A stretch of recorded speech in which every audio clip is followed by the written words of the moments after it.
Okay. I think we're ready to start. As the agenda, there are more agendas over the side. As we had said, we'll take breaks this morning and we'll take some this afternoon as speakers change and we reload PowerPoint presentations.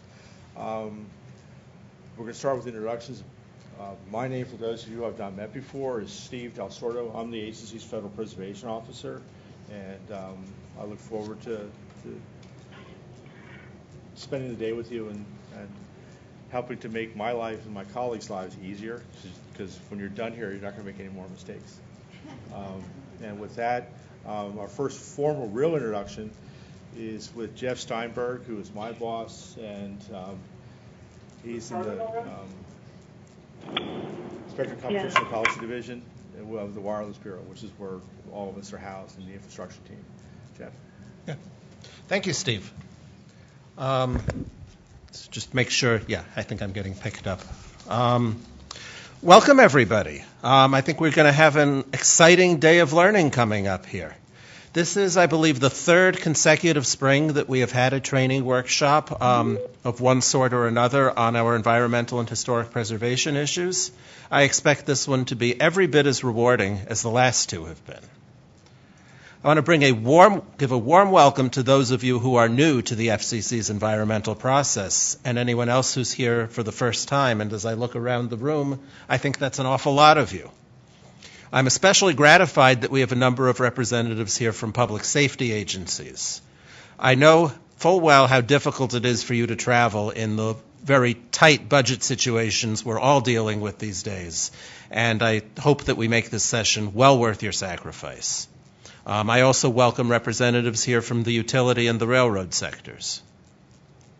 Now, a big challenge in something like this is to satisfy both the newcomers, who may need a lot of some bringing up to speed on the basics of the process, as well as the experienced hands who would rather skip over that and get into the hard questions.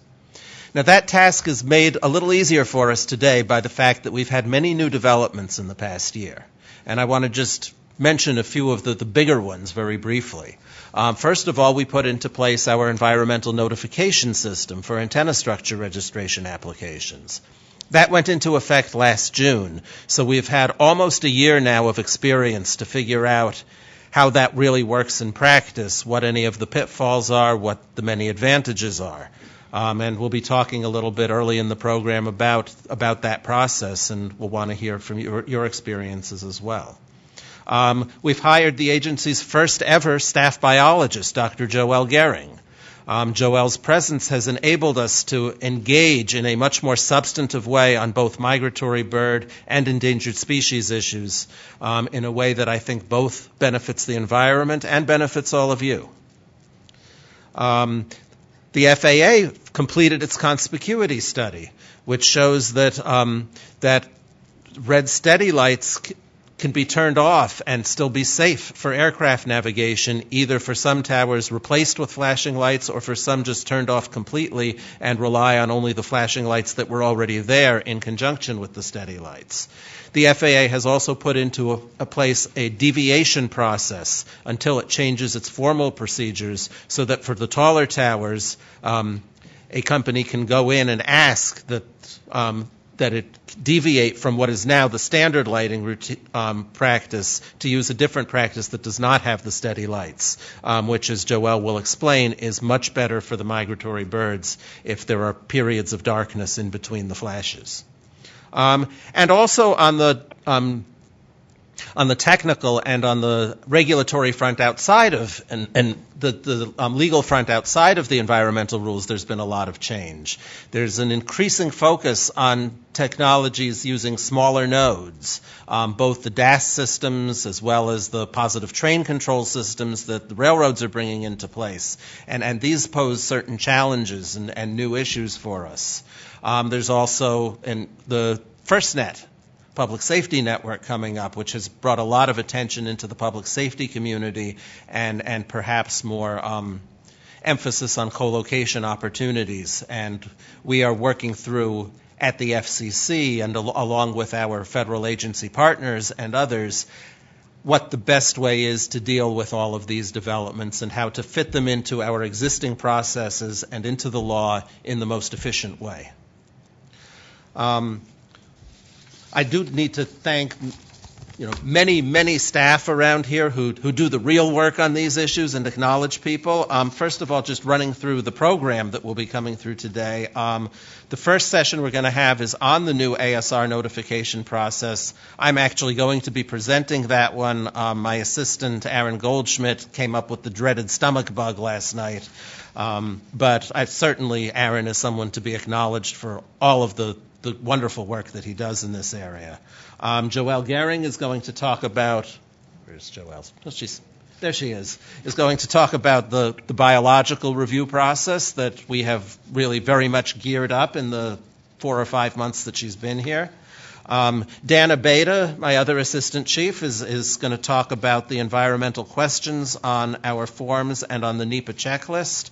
We then have a speaker from our Office of Engineering and Technology, Martin Dutchcat, who will do a brief session on RF emissions.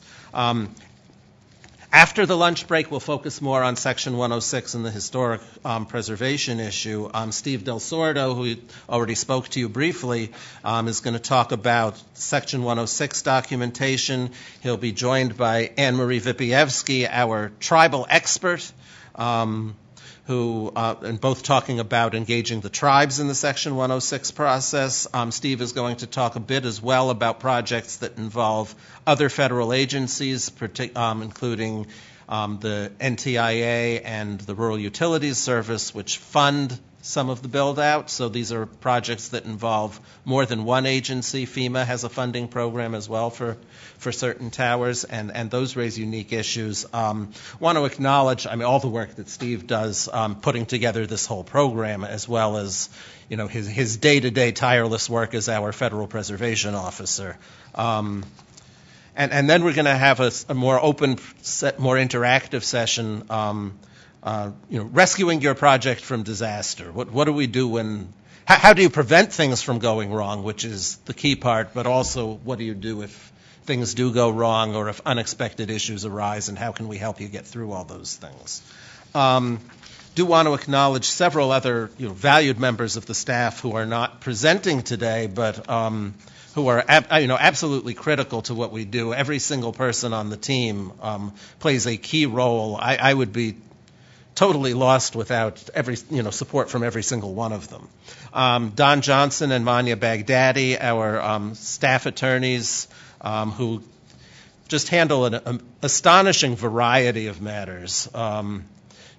Pretty much every disputed case has one or the other of them involved. Irene Griffith is our EA processor, looks at every one of them, reviews them for adequacy, processes them, comes to us with the difficult questions, is always available for help. Ivy Harris, who's become more and more involved, particularly in the environmental notification process, working on reviewing questions that come in there. Jim Swartz, who handled a lot of the logistics for the program today. Also the folks in our tech division, and I'm just single out a few of them by name: Diane Dupert, Missy Hauer, who keep the TCNS system running, and the E106 system.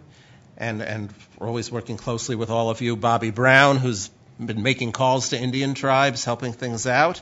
And also, I'm not going to name names, but we have people from around the Commission and other bureaus who we work with very closely. Those of you who work with public safety towers or with broadcast towers know that the folks in the Public Safety Bureau and the Media Bureau are working with us very closely on those. We have critical support in the Office of General Counsel, as well as in our Office of Native Affairs and Policy, who we work with as a team, really, on all of the tribal issues. They support tribal issues across the Commission. Before moving on to the specifics, I just want to touch very quickly on a few of the big themes for today. First, this stuff is important. The federal environmental statutes give the FCC the duty to consider the effects on the environment of projects that take place pursuant to our licenses. Now, we place responsibility for many of these steps on you or on your clients if you're a consultant, but the ultimate responsibility is ours. We fully expect your compliance, and we're prepared to take enforcement action if we don't receive it. Second, it's important to do it right. Now, the environmental laws do not say that anything cannot be built. What they require is that the effects be considered, that if there are significant effects or adverse effects, that they be avoided if possible, and if these effects can't be avoided, that they be mitigated. Now, this does require a process. In the vast majority of these cases, this process can move through in a fairly regular fashion, and if you plan ahead, it should not result in any delay in your construction, unless there are real issues that come up in a small fraction of cases. But what the process is not designed for is to have an easy resolution if construction is begun or if construction is completed without having done the required consideration. The very hardest cases that we face are the ones where towers were built and then it was later found out that the effects were not considered. So I urge everyone not to let that happen. Now, having said that, and the third theme I want to make is that we want to make it as easy for you as possible. The FCC's mission, after all, is to make advanced communication services, public safety services available to all Americans.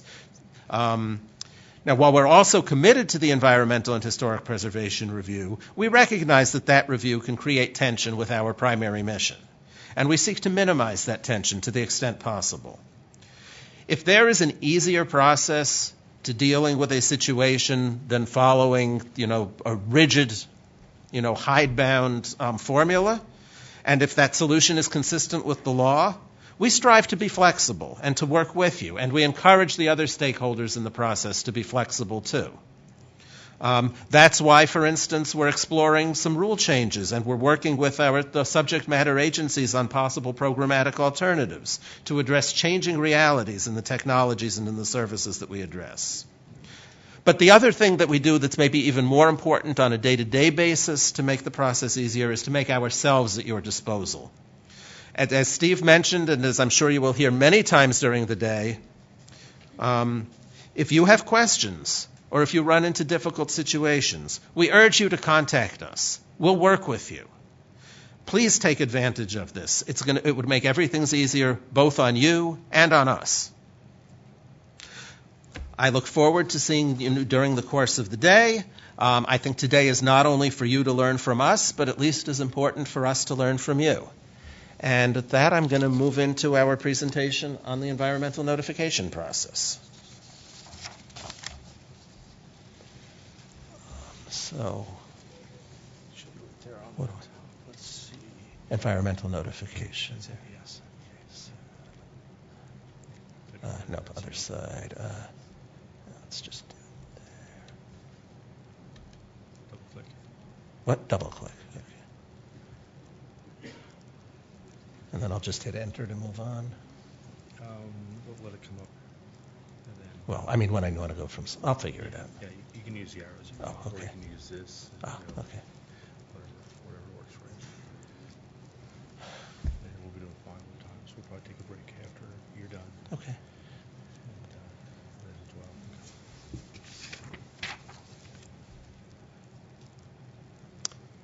Computer's taking its time.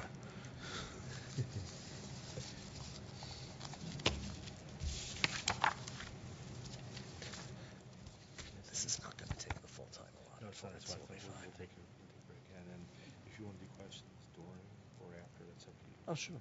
That's your choice. Yeah.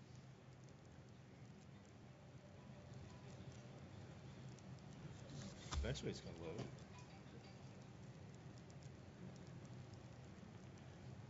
May take all your time, just load. Yeah.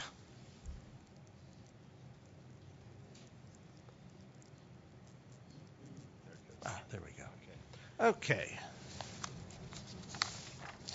So we have the ASR environmental notification process. This was the process I mentioned that went into effect last June after the report and order in December 2011.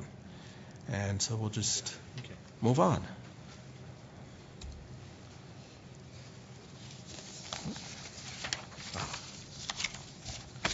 So the background of this, as I mentioned, on December 9th, 2011, the Commission released an order on remand that arose from a court decision some time earlier that required us to put in place a notification process for otherwise categorically excluded towers that require antenna structure registration, generally the ones over 200 feet or located near airport runways.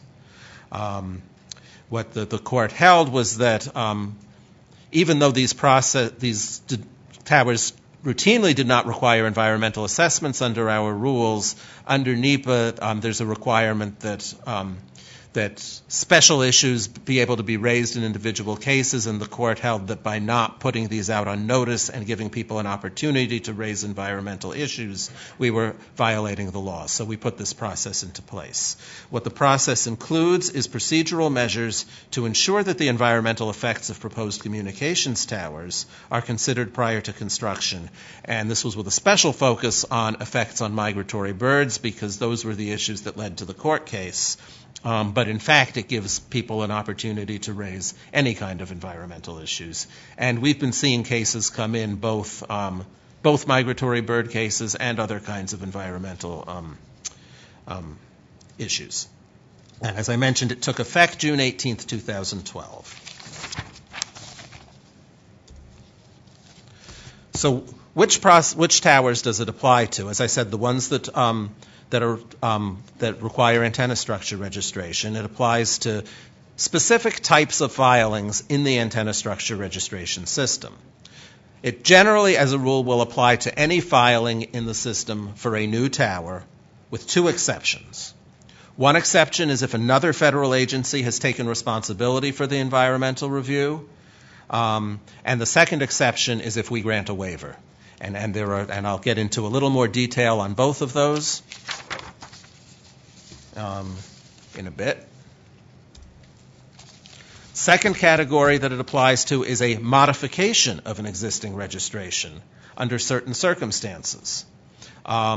One circumstance is if the height of the existing tower is substantially increased. And the definition of substantial increase is fairly complicated. It is incorporated in our nationwide programmatic agreement for the Section 106 Historic Preservation Review. We just imported the same definition into the ASR modifications. Steve may get into a little more detail on that later. But as a general summary, in most circumstances, particularly for registered towers, what it means is if the height is being increased more than 10%. If you need to get into all the details, you can do so when you need to. A second circumstance for a modification is if lighting is being added to a tower that previously was not lit. And a third situation is if the existing lighting on the tower is being modified from a more preferred to a less preferred configuration, which basically means if, in addition to it adding lights, it means that if it didn't have steady lights before and now it's going to have steady lights, then it would need to go through the notification process as well. Other kinds of modifications to a tower, such as shortening it or just adding an antenna to it, would not require to go through the notification process. And here this just spells out a little bit what the three ranking of lighting styles are. The most preferred is no lights, second is no red steady lights, and the third one is if there are red steady lights. I don't think there are any lighting styles that have steady lights of a color other than red.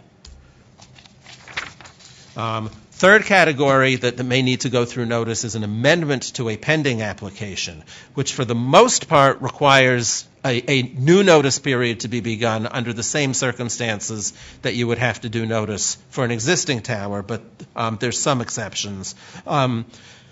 For an amendment, you would have to file for any kind of change in the type of structure, which is something you wouldn't normally expect to happen if the structure is already constructed. You can't really change an existing tower from a lattice to a monopole, for instance. But if you've put in that you're going to build a monopole and you decide, no, it's going to be a lattice tower, even if all the other specifications that are in the system are the same, you'd have to redo the notice because it could have different effects. Second is if there's any change in the coordinates of the tower location by more than a second, then you need to redo the notice if there's a pending application. Third thing, if there is any increase in the height for an overall for a pending application, we don't make an exception if it's less than substantial on pending, because we think that would give people just too much opportunity to play games with it. Again, if there's a change from a more preferred to a less preferred lighting configuration, or the fifth case where there'd have to be new notice is if an environmental assessment is added. If the application was originally filed saying we don't think we need to do an environmental assessment for this, and then something comes up and you need to add an environmental assessment, in that case actually, and I'll talk a little bit about the distinction between local and national notice, but in that situation you would need to do the national notice again, but not the local notice. Briefly, to go through some of the types of registrations that are not subject to the environmental notification process. As I mentioned, a co-location or a modification to an existing tower that doesn't involve a substantial increase. If a tower is replacing another tower and it's at the same location within 1 second of latitude and longitude, the lighting is the same or it's going to a more preferred lighting. And there's not a substantial increase in size, and there is no construction or excavation more than 30 feet beyond the existing site, then it's considered a replacement tower and would not have to go through notice. Other types of filings, obviously, that don't need notice is if you're changing the tower owner or contact information or other administrative things like that. Basically, anything that doesn't involve any kind of change in the tower also wouldn't require notice. And just a reminder here, this is only for the towers that require antenna structure registration. If the tower is under 200 feet and doesn't otherwise require registration, it gets filed on a different form, and those do not go through this notification process. However, if for some reason sometimes people choose to put structures in the antenna structure registration base that aren't required to, if you choose to put it in, register it, then it is going to have to go through the notice process. Okay, quick overview then of what the process is. Antenna structure registration ASR form is called Form 854, and it used to be just a form that was submitted at one time. In order to accommodate this notification process, we divided the submission into two parts. Part 1 is a partially completed 854. It actually consists of completing most of the form, but this is necessary to enable the notice to then happen. So quickly, what are some of the major things that go into the Part 1 of the Form 854? Ownership information, such as name, address, and phone number, contact information, information about the antenna structure, its location, its height, its type of structure, monopole, lattice guide. The anticipated marking and or lighting on the tower. And as I'll get into, that could be you've already gotten your no hazard determination from FAA and you would put in at this point what they say, or you can do it before you get the FAA no hazard and put in what you think it's going to be. The advantage of that is it lets you get this process started sooner. The possible drawback is that if you get something different from FAA, you may have to do the process over. But my understanding is in most cases it's possible to anticipate with a high degree of accuracy what FAA is going to say. Now you would need to put in at this point whether another federal agency is taking responsibility for the environmental review, in which case it would be exempt from our notice process. Put in a date that you request that the tower will go on national notice, and we'll talk about that a little more later.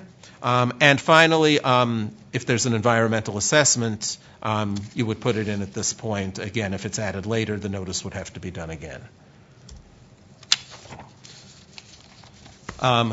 A tower that's in the antenna structure registration base needs clearance from the FAA before it can ultimately be registered. This is what's called the no hazard determination, and as I mentioned, it can be obtained either before or after submitting Part 1.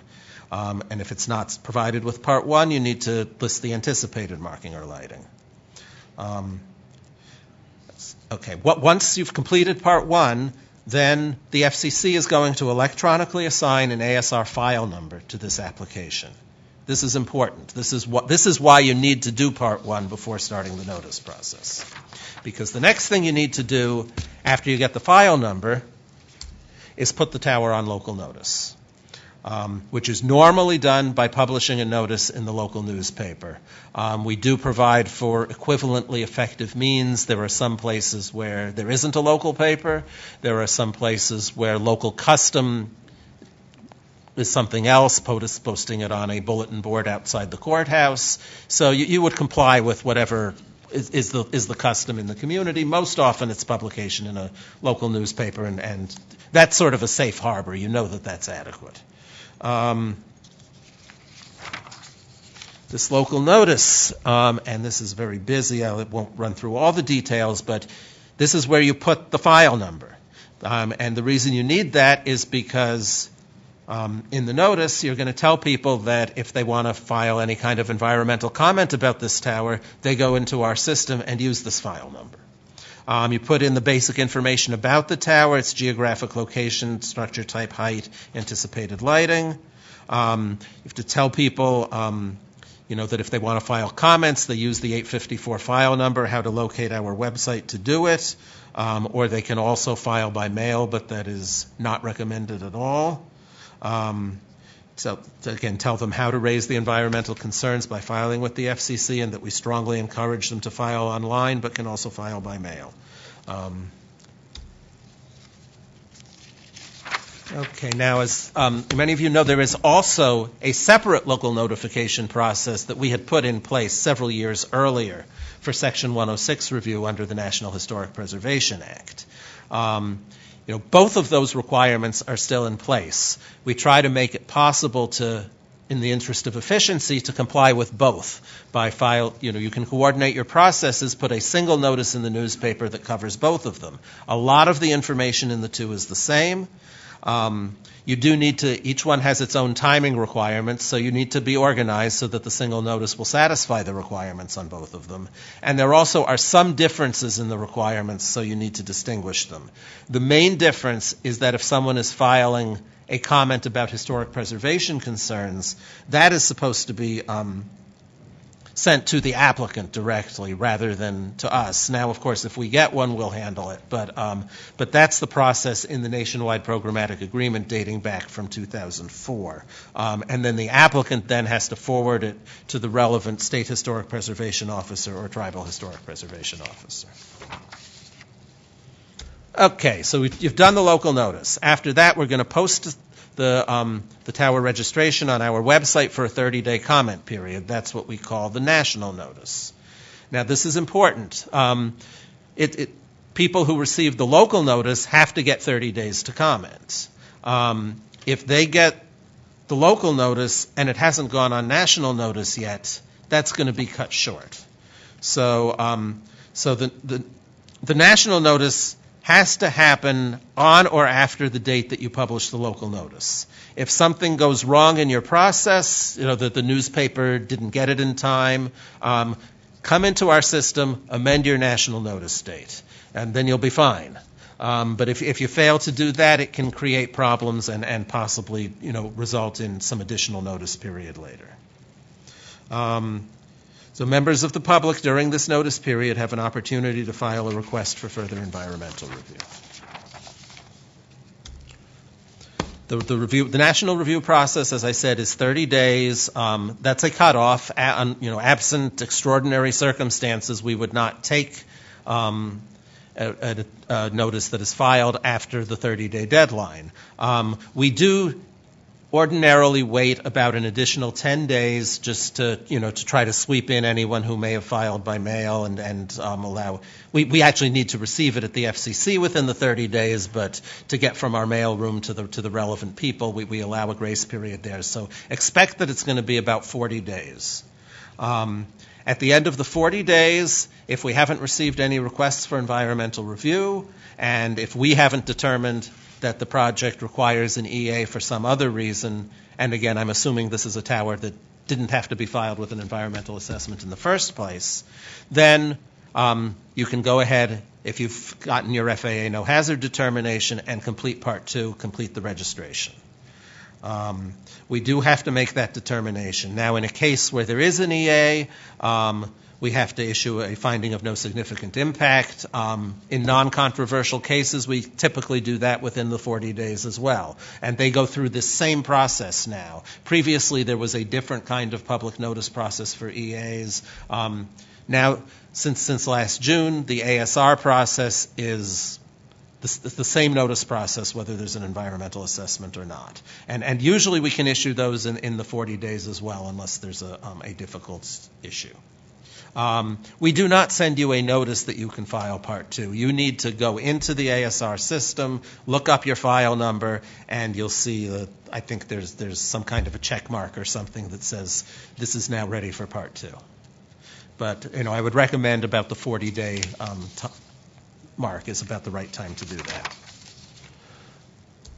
Okay, Part 2 at the end of the 40 days. Pretty simple. You need to provide the FAA study number and the issue date if you didn't provide that when you did Part 1. You need to provide the date that you gave the local notice so we can confirm that it was on or before the date that we did the national notice. And you have to, at this point, certify that the tower will have no significant environmental impact, either because you've completed all the steps that we require you to go through, which you don't need to have done before Part 1, but now you have to have completed them and say, yes, it does not trigger any of the 8 circumstances in our rules, which Dan will talk about later. Or if it was one with an EA, we've issued a FONSA, you then come back and say, yes, FCC has found no significant impact and we don't have any contrary information. At this point, if your application is complete, we will process it accordingly. In most instances, our computer talks to FAA's computer, makes sure that the information you gave us about the no hazard determination is correct, and then it gets electronically granted overnight at that point. Waivers. There are some circumstances where our system would require a tower to go through notice, but you can come in and ask for a waiver. And I'll go through that. First of all, in the report and order, the order on remand, where we adopted this whole process, we specifically provided that you can ask for a waiver in emergency circumstances. There was a disaster, everything's gone out, we need to get this tower up. So that's explicitly provided for, and question 45 of the form actually says, enter information here if you need a waiver for an emergency. What I'm telling you here is if there's some other reason that you legitimately can get a waiver, use the same box, 45. Okay, so emergency is one circumstance. Another circumstance is if you're putting in a new notice for an existing structure. This wasn't something we anticipated, but after we put the system in place, people came and said, this structure is already existing. It wasn't registered before for one reason or another. Either it wasn't required to be before, but it's now being used.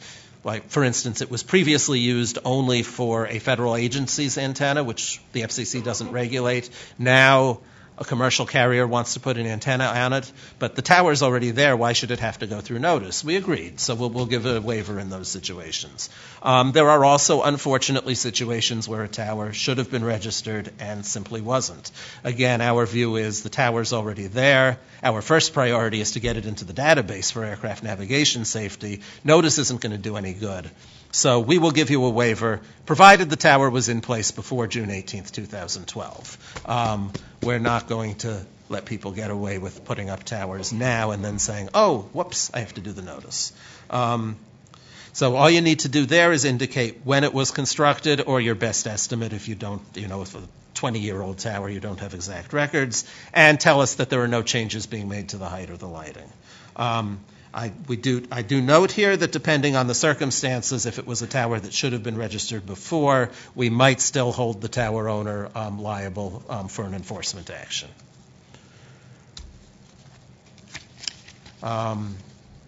So that's sort of a major waiver circumstance. The other circumstance, as I said, where we would not require the notice is if another federal agency is taking responsibility for the review.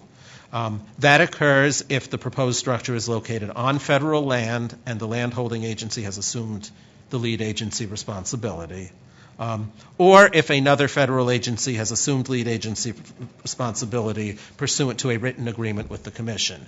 And at this point, I'm not aware that we certainly don't have any broad across-the-board agreements. We could enter an agreement on an individual tower-by-tower basis. We may in the future have broad agreements, so the Commission provided for this exception. But basically the exception at this point is federal land. We generally assume they know their environmental impacts much better than we do, so they take the lead on the review. And then we don't need to do the review if they have done an EA or an environmental impact statement, which is a much more detailed review. Under the rules of the Council on Environmental Quality, which govern NEPA review for all agencies, we cannot take advantage of another agency's categorical exclusion. So if the other agency said this tower is excluded, we don't need to do a NEPA review for it. It still needs to go through our process for our categorical exclusion as well. That's a legal requirement that we had no control over. Temporary towers, another big issue. When we put the system in place, quite frankly, it never really occurred to us that there are circumstances where somebody needs to put up a temporary tower that requires registration. Now, temporary towers normally aren't over 200 feet, but they can be located near airports, and it actually happens a lot more frequently than any of us anticipated. Under the current system, you treat them the same way as permanent towers. They have to go through the notice. We've actually granted case-by-case waivers in a number of situations where it was shown that it was just simply impractical to do the notice in this case. We didn't know we needed the tower until a week before it has to go up. So we'll go in case-by-case and grant the notice if you have an individual thing. However, there is a petition that was filed with the Commission back in December asking that we exempt these towers from the notice requirements, filed by CTIA. And they actually asked for two things. One, that we change the rules to exempt them, but they also asked us, they said, this is such a silly situation and it's causing so much extra work. Go ahead and we'll ask you to waive the rule. Even before you finish the rulemaking, just put a waiver in place so that these towers don't have to go through notice. Yes? I'm Sean Gordon with the Canadian National Railway. A question about the previous subject. Sure. Could you repeat, did you say that if another federal agency has a categorical exclusion, the FCC processes have to be completed in any event, even if the other federal agency assumes the position of the lead agency? That's right. And again, that's under CEQ rules, that an agency can't use another agency's categorical exclusion. We have to use our exclusion, which then means it goes through the notice process. So as I said, we have this petition before us. There's actually an item currently before the commissioners for a vote on this, specifically on the interim waiver part of the request. So there could be an order coming down any day that changes that. Cases where there's correction of lighting, lighting on a tower, and for some reason what was in the database, just somebody made a mistake and what's in there doesn't match the lighting that's already on the tower. We've seen a number of these coming in. We learn all sorts of new things as we get into the process. The general rule, as we've said, is that if you're changing lighting on a tower, you must go through the notice if it's a less preferred lighting style. Similar to what I said for construction, if you're not actually changing the lighting, you're just correcting what it says is there. If the current lighting was in place prior to June 18th, 2012, again, we will not require that to go through notice. And the way you would tell us is by using the waiver request box. And you would indicate when the current lighting took effect or best estimate, and that you're not changing the lighting, the actual lighting that's there, just what's reported. And again, these could potentially be cases for enforcement action. The fact that we are waiving the notice process doesn't mean that necessarily that we're not going to do anything about the fact that wrong information was in the database previously. Just a couple more slides. Okay, so what happens if somebody from the public says, I want further environmental review? I think this tower is going to have a serious effect on migratory birds or on something else. If the member of the public files this request, there's a time period for the applicant to file an opposition, and the requester can then file a reply. We will then make a decision. We make every effort to do these quickly. If the request is granted, or if for any other reason we decide to require an EA, then you have to submit the EA or supplement it if it's a case where you already submitted an EA and the requester is saying it doesn't address some issue adequately. We do national local again. We don't require local notice again, figuring any local person who was interested in the tower could have picked on it the first time. We do require that anyone who filed a comment be served with this EA so that any individual who's actually expressed an interest is still looped into the process. And here are just a couple of websites for additional information about the ASR process. So at that point, I'll take any questions anyone may have.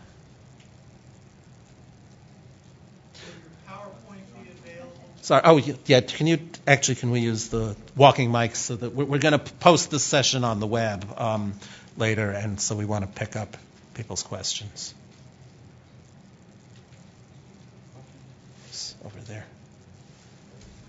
We want to know if this PowerPoint is available for the public. Oh, the PowerPoint will be posted for the public at a future date. Approximately 30 days, we'll post it on our website.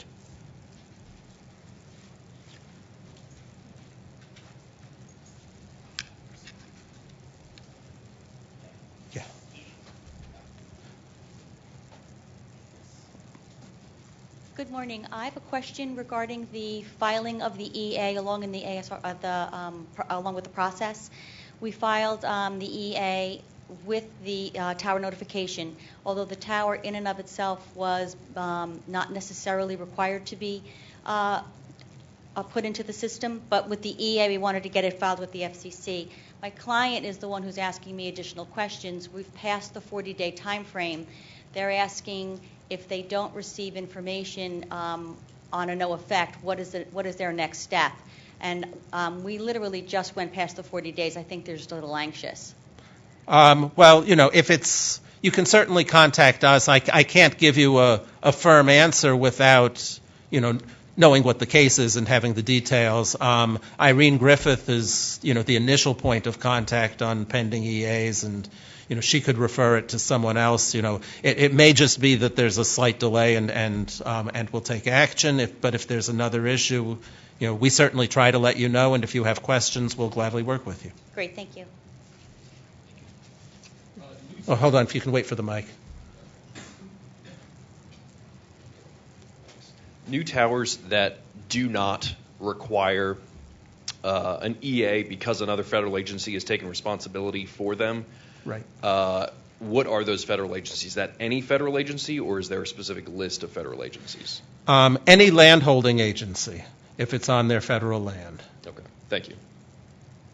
And we do ask in the form when you submit a tower like this that you tell us which agency it is.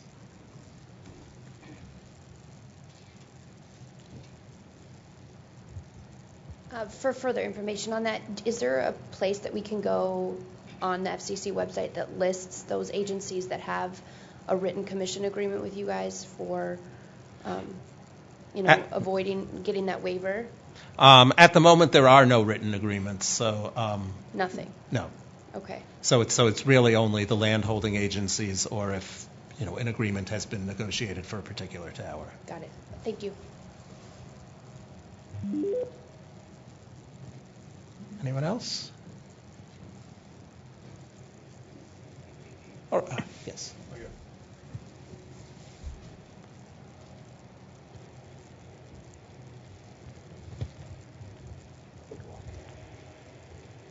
Two questions about other federal agencies. One, you just said that the only land-holding agencies qualify for the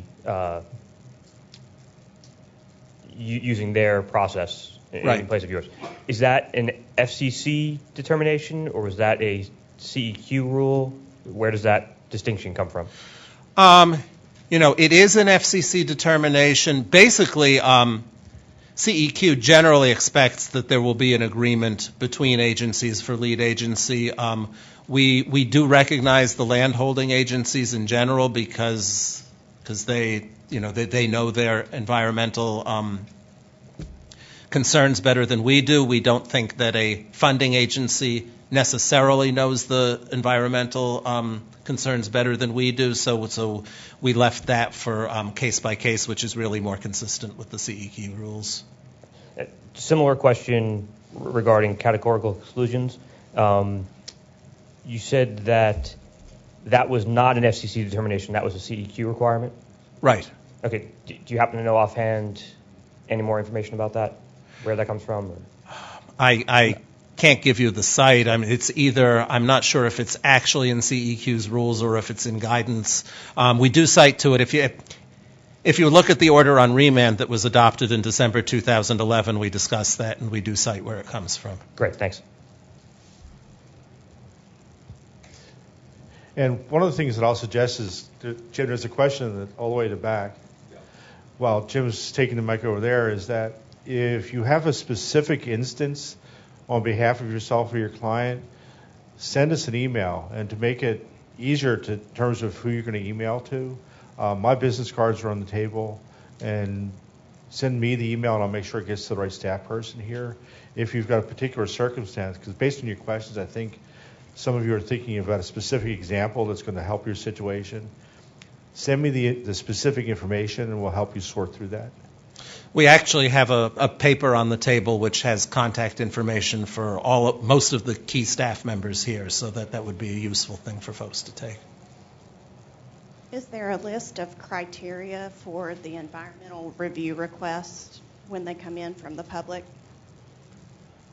Criteria for the request, meaning what they have to put in the request? What they have to put in the request. It's not for you to consider it acceptable. Sure. I mean, we don't have a detailed list. In general, it needs to be, it needs to be enough to state the case and reasonable specificity. We haven't really defined it, a whole lot more than that.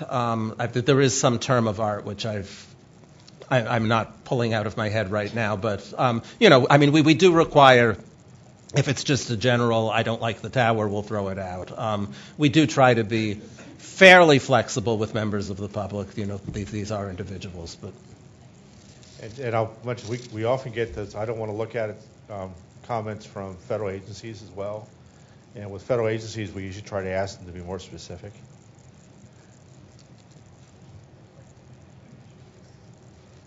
Hi, I know you've had a lot of issues probably with the local notice versus national notice and the local notice going before the national notice.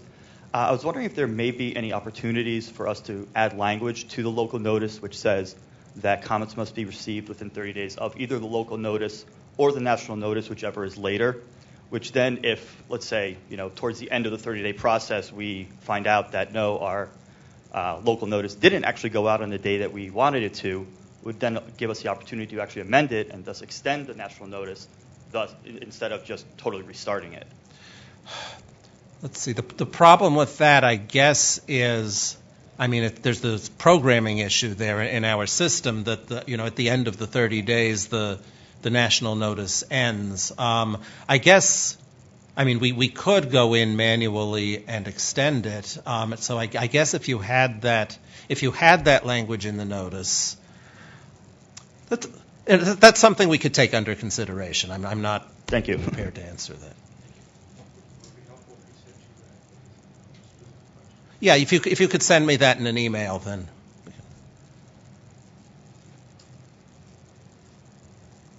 What else? You want to? Anybody else? Move on to a break then? Yeah, I think. Brief break?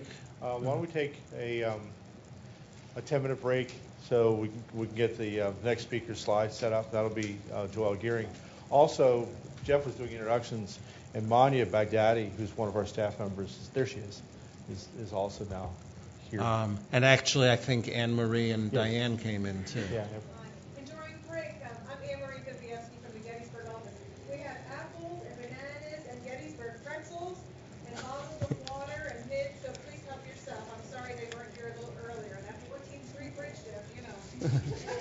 And It was bad. and the water and the apples and all that stuff are courtesy of Joelle Gearing and Anne Marie Vivievsky. Yes. That was their plan. And Anne Marie is not only our tribal contact, but also our hostess. Okay. All right. Be back here in 10 minutes. Really pleased to introduce to you our biologist. I guess we get to say new. Oh, I'm sorry.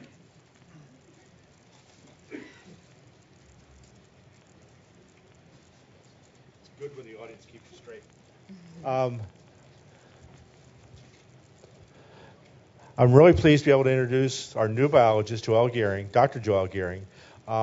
And one of the reasons why I'm really pleased that she's here, other than the fact that we've really needed the biologist for a while, is that I now have a non-attorney colleague at the FCC. Usually when I do these kinds of presentations, I'll say it's 1,500 attorneys and then me, and yeah, we have a couple of economists and some engineers. Now I can say, well, there's also a biologist here. So that's just fantastic. So with that, Joelle. Thank you. Before I get started, I wanted to point out that on the contact list, if anyone has picked that up, we need to add one more name to that was accidentally left off, and that is the email address actually for Mania Baghdadi. And I would like to spell that for you. It's MANIA.BAGHDADI@fcc.gov. Okay? She's an important part of our team. All right, so I would like to go through my presentation and then, of course, be available for questions afterward. If we could get through it, that would be great. So a little bit of background. Steve asked me to provide a little bit of background. I recently joined the FCC in the middle of December of last year, so it's only been a few months. And I am the first and only biologist. It's pretty exciting. I work with NEPA review for endangered species issues and migratory birds as well. Before I came here, I worked with Michigan State University for 7 years, and I worked not exclusively, but predominantly on migratory bird collisions with communication towers and bird and bat collisions with wind turbines.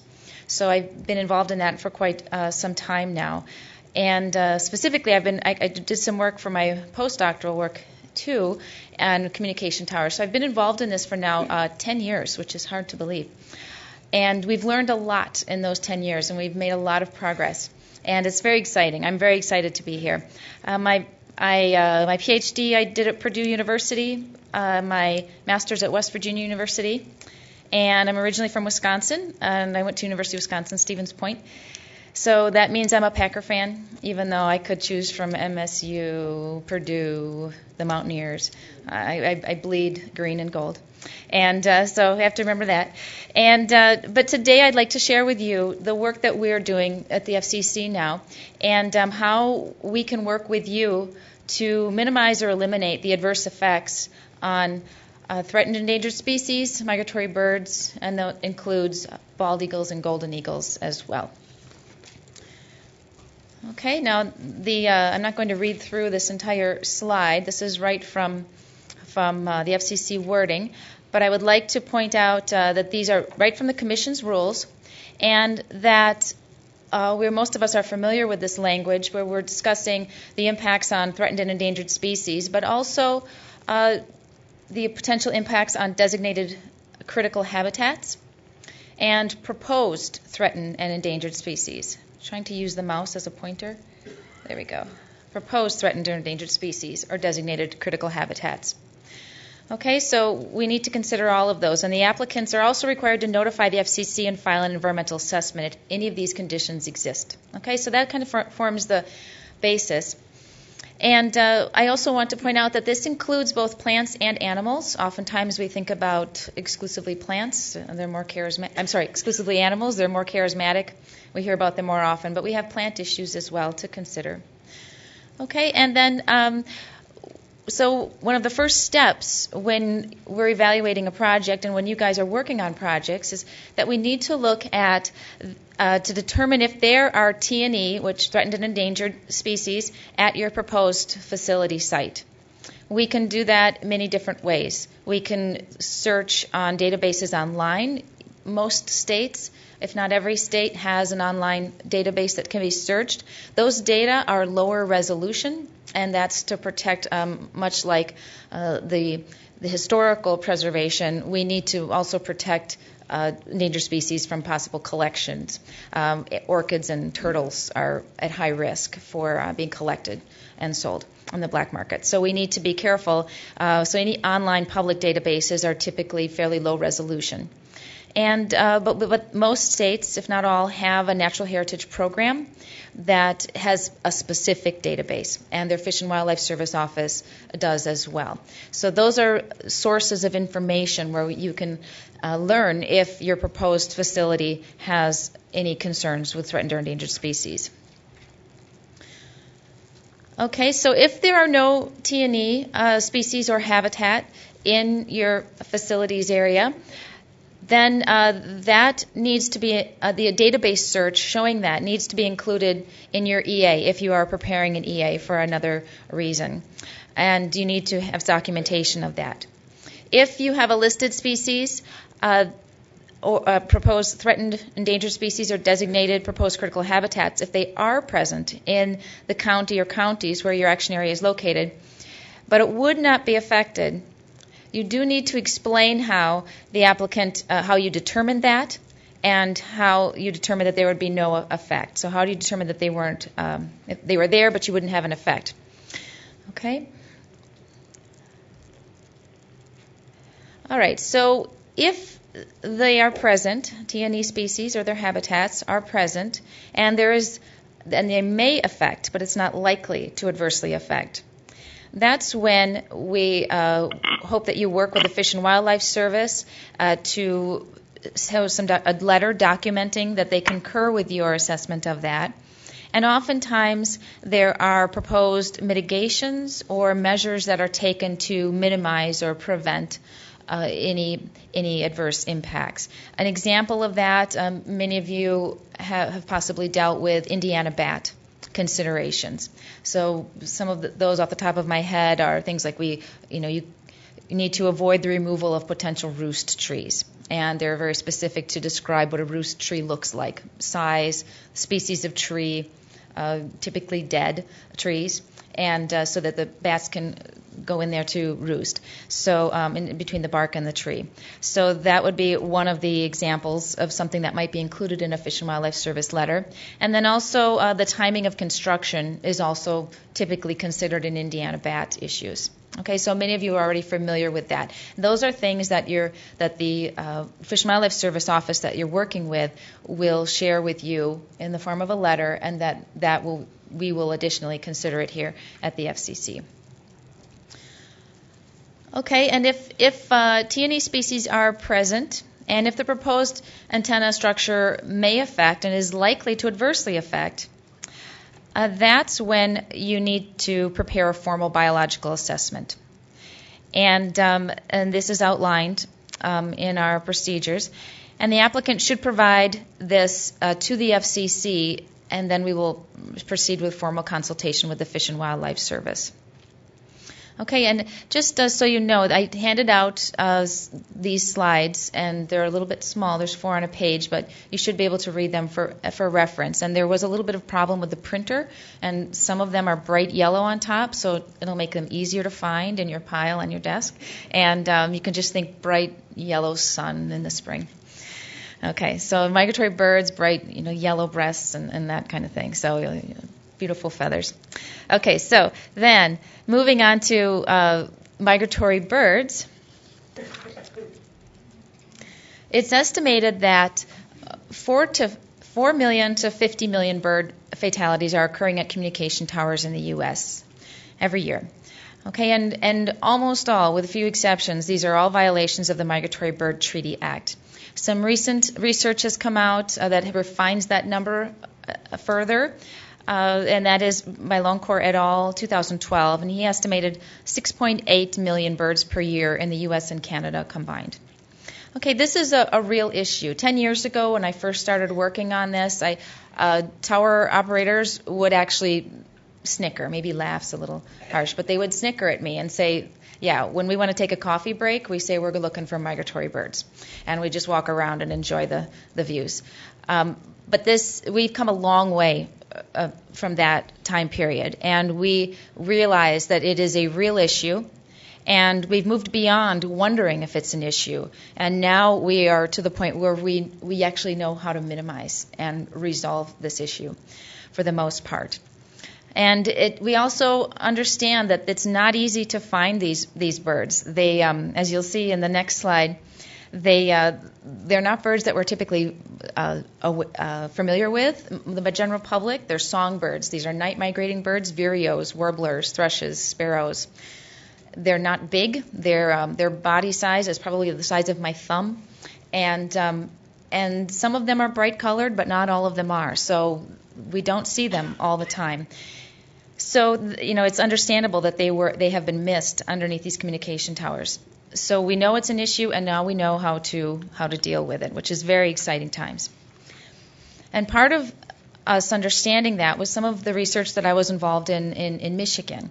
And we understood that weather, the first bullet point here, was an important variable that is related to bird collisions. These birds are not colliding every night. They do collide at night for the most part. They're night migrants, and they're navigating off. This is quite incredible, but they have a large body of research that shows these birds are using stellar constellations, and it's not just where the North Star is or where this particular star is. It's actually because they're moving from Canada all the way down to Central America. They're not just looking at where the stars are, they're looking at how the stars are rotating. Pretty incredible. I mean, I need my GPS pretty faithfully, but these guys are amazing. And so they're able to use how the stellar constellations are moving, the movement of those, sunrise, sunset. If they get way off course, they can use sunrise and sunset. They're using magnetic fields of the Earth, which change as they progress through their migration distance. They're using landmarks, especially the young birds. They use landmarks around their nest to get back and forth to their nest for navigation, and then as they start migrating longer distances, they need to depend on other aspects. They actually use, this is a new one to me, in the last couple of years I learned, they actually use polarization of the light along the horizons. And most birds can use all of these ways to navigate, all of these methods of navigation, and they need to use them all at different ages and at different stages of their life cycle, and in different geographic areas. So it's pretty amazing how they navigate. So weather, when we have inclement weather, foggy conditions like this particular tower in this slide, this is only half of this tower. It's a 470-foot tower that's half engulfed by fog.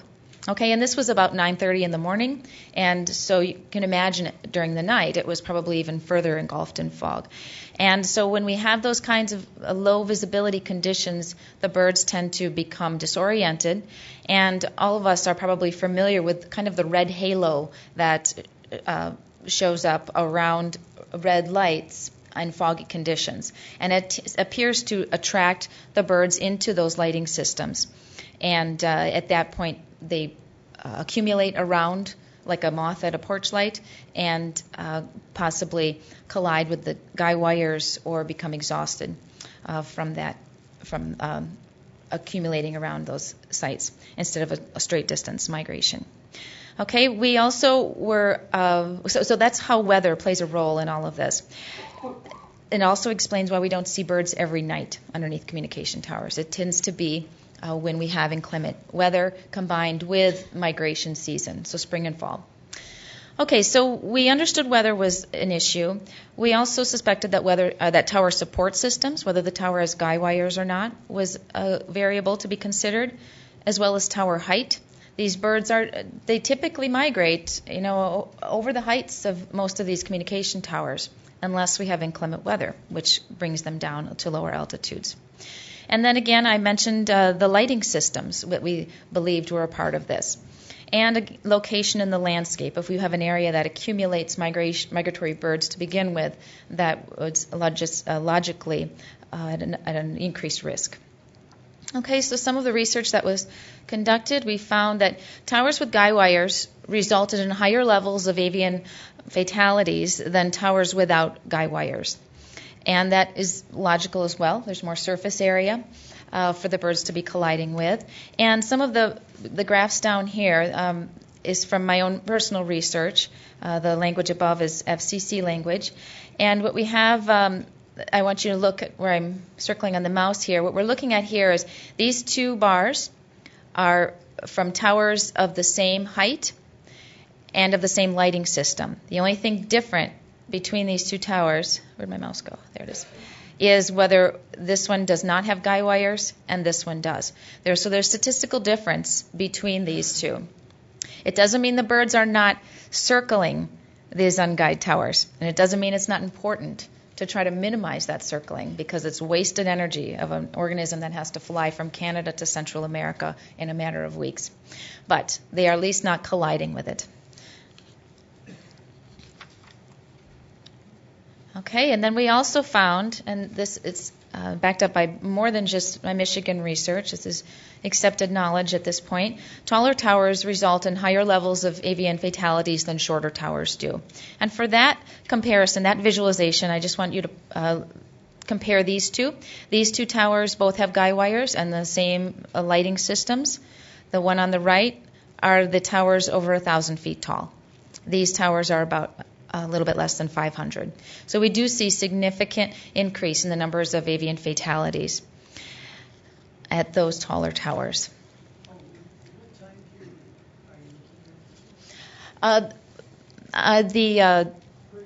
Per year, this was actually only one field season, so I should encourage you to not pay so much attention to the number of birds on this axis, because this was one field season, an average of field seasons, so per field season, and then it's not adjusted for scavenging and observer detection. We did all that, but in this particular slide, I'm not showing that. So in general, we know that it's at least twice this many birds per year at towers. Does that answer your question? Okay. Okay, so then we have the issue of lights. And I just want to emphasize that these are lighting systems at night. We have a lot of people who will drive around and say, oh, there's a lot of white strobes on towers. What's the big deal? Well, you're looking at them during the day. And we are likely familiar with the fact that we have dual lighting systems, and at night the red lights come on.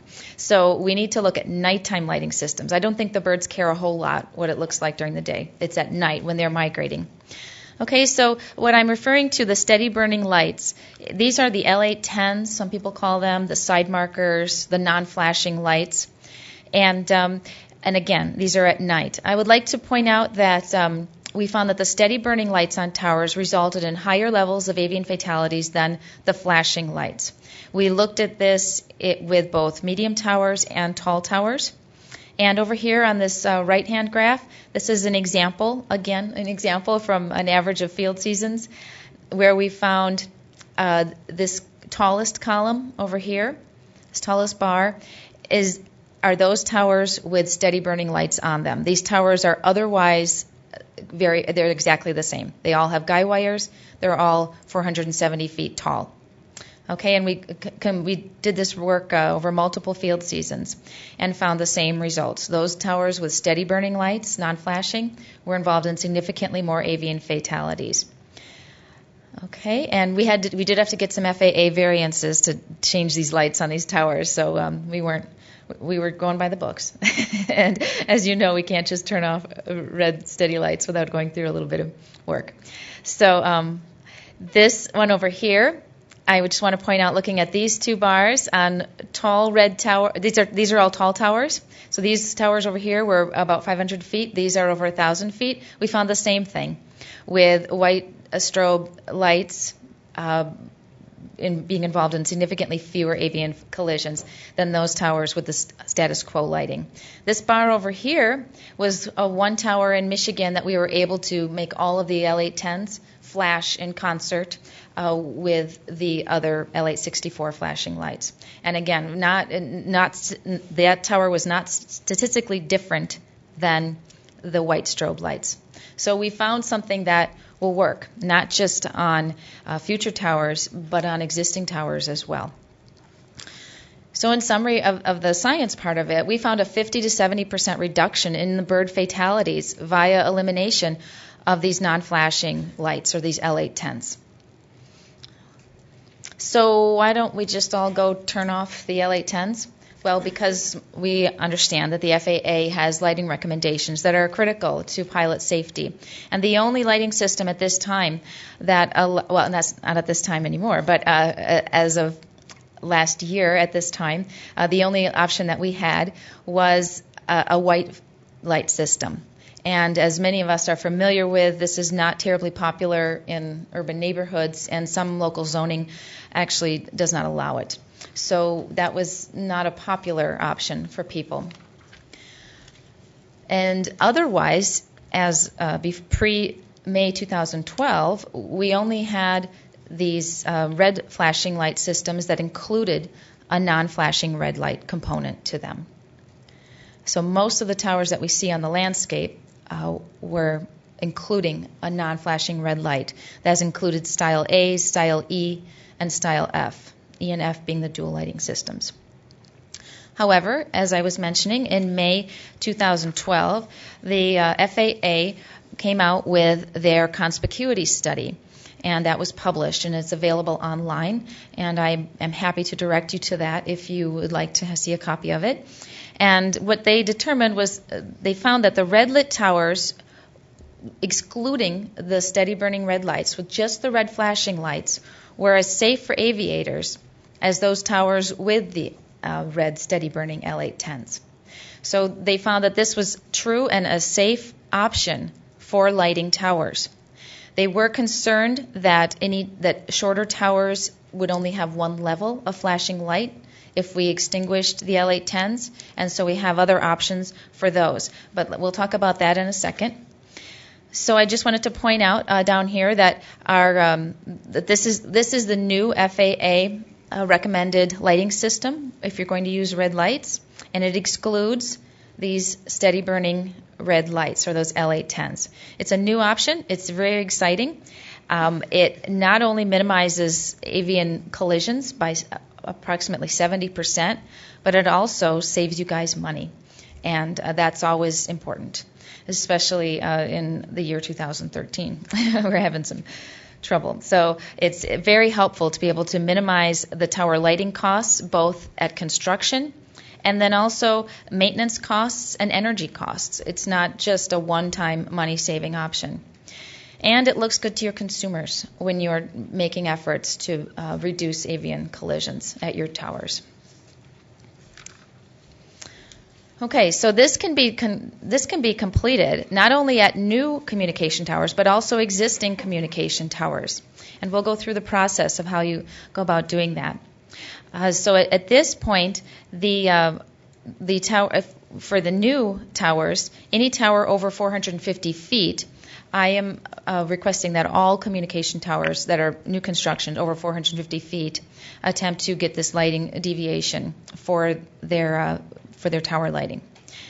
And there are such companies as like American Tower Company now is actually changing some of their existing towers. They have an organized effort to eliminate those steady burning L810s for many reasons, and money is always an important one. I will go through the steps of how to change those both for new and existing, but I also wanted to point out that the FAA does require a specific flash rate for those remaining L864, those flashing red lights, and that the lighting systems or the lighting structures that are on these towers are acceptable to just have their flash rate adjusted. Some people were concerned, maybe the tower lighting L864s are not specified to be able to flash at the correct rate. But the FAA has verified that no, just change it if you need to. It's fine. All right. So I did want to point out give you a little bit more detail about these shorter towers under 350 feet. At this point, as I mentioned, the FAA is not comfortable with totally extinguishing those steady burning side markers because if there were any malfunctions in the existing L864 flashing light, then the tower would be completely unlit, and that's not a safe situation. So the FAA is requesting that those L810s on those towers under 350 feet actually flash in concert with the existing L864s. So they're in the process now of developing essentially a new flashing L810. And they're developing the specifications on that and then incorporating that into their revisions of the advisory circular. So the advisory circular is in, the revisions are in the process right now. But until then, we are still able to use this conspicuity study and these new lighting recommendations from the FAA. They're using the conspicuity study to reference and approve new tower lighting systems that exclude the L810s. There are many people who have done it, and for both new towers and existing towers. And there is a letter, and I'll mention this again later, but there is a letter that the FAA sends out after they approve it saying, we approve this, it's good to go, and so you're covered legally that way as well. Okay, so let me just mention again, it saves you money and it saves birds. It's a win-win. Okay, so if you want to change these lighting systems, how do you go about doing that? Well, it's quite easy, and hopefully you have a handout there, a bright yellow handout, that will help you understand that it's quite easy. We need to just file a marking and lighting study electronically on the FAA website. Many of you are familiar with how to do that. And that allows you to actually exclude the non-flashing lights or turn them off, depending on what the status of your project is. And these slides have the specific information and the websites that you need to access to do that. The requests for approval will be accepted electronically, and there are a couple little details here that for this unique situation that will help you through the process. And it's quite fast. Many of us are familiar with waiting a while to get some FAA lighting deviations, but the FAA is moving quite rapidly on this. We're seeing approximately a week turnaround time, which is amazing, in my opinion. And if it is going a little slower than you'd like them to, that it's a nice call to the FAA saying, did you get a chance to look at this? Is it buried on your desk? It helps a lot. And people I think the fastest I've ever seen one of these approved is 6 hours. So it can be done, and the phone call prompted that. And so it can be quite fast, especially if you have an existing licensed tower. All right, so the FAA will send you an email, as I mentioned before, with a PDF letter verifying that this is an FAA-approved lighting system. Okay, and once you have that approval, the steady-burning side-marking L810 lights can be extinguished on existing towers. And another thing I love about this is we don't even have to send a steeple jack up the tower, which we know is always dangerous and expensive. And it can be often, as far as I understand, it can be almost always, if not always, completed without climbing the tower, just going into the facilities building at the base of the tower. So that is very helpful and cost effective. I see that on existing towers, really the only cost involved in extinguishing your L810s is the time to fill out the form online and the time to send somebody to the tower who knows what they're doing. That's it. And I think that cost would rapidly be you'd earn it back. I can't remember the word. You'd recover it. There you go. Quickly recovered by the energy savings and the maintenance as well. Most of these L810 lights, if they're not LEDs, if they're incandescent, I understand that the light bulbs need to be changed once a year, and that's economical choice as well when you have someone climbing the tower. So on new construction, again, these L810 lights do not need to be installed or maintained. So you're saving money that way as well. Okay, so now, so we'll be looking at these lighting systems when you are submitting applications for communication towers, especially those towers over 350 feet. Below 350 feet, the FAA is still working on resolving the flashing L810 issue, but that should be resolved fairly soon. Those people who want to be prepared for the flashing L810 future, it's suggested that they install LED lights on their towers, because that is a system they're able to have the L810s and the L864s flash in concert much more easily than having a combination of different lighting technologies. So if that didn't make sense and you want to know more, feel free to contact me. But we will be looking at these when we're reviewing applications and assessing the potential impacts based in part on the lighting systems. So for those towers over 450 feet, something that's new to some of you probably is that each of the tower applications over 450 feet need to have an environmental assessment prepared. And this environmental assessment needs to include a section specifically addressing the potential migratory bird impacts and the efforts to reduce those impacts. This can be a couple of paragraphs.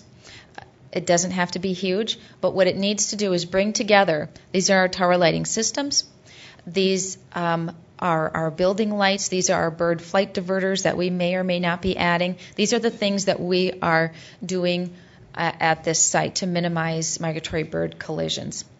Okay, I mentioned building lights here quickly. I just want to point out that this motion detector lighting on outbuildings is highly recommended at this point because it has the same idea. If we have a steady burning light at the base of a tower or on a pole next to a tower, it's going to attract in migratory birds when we have inclement weather.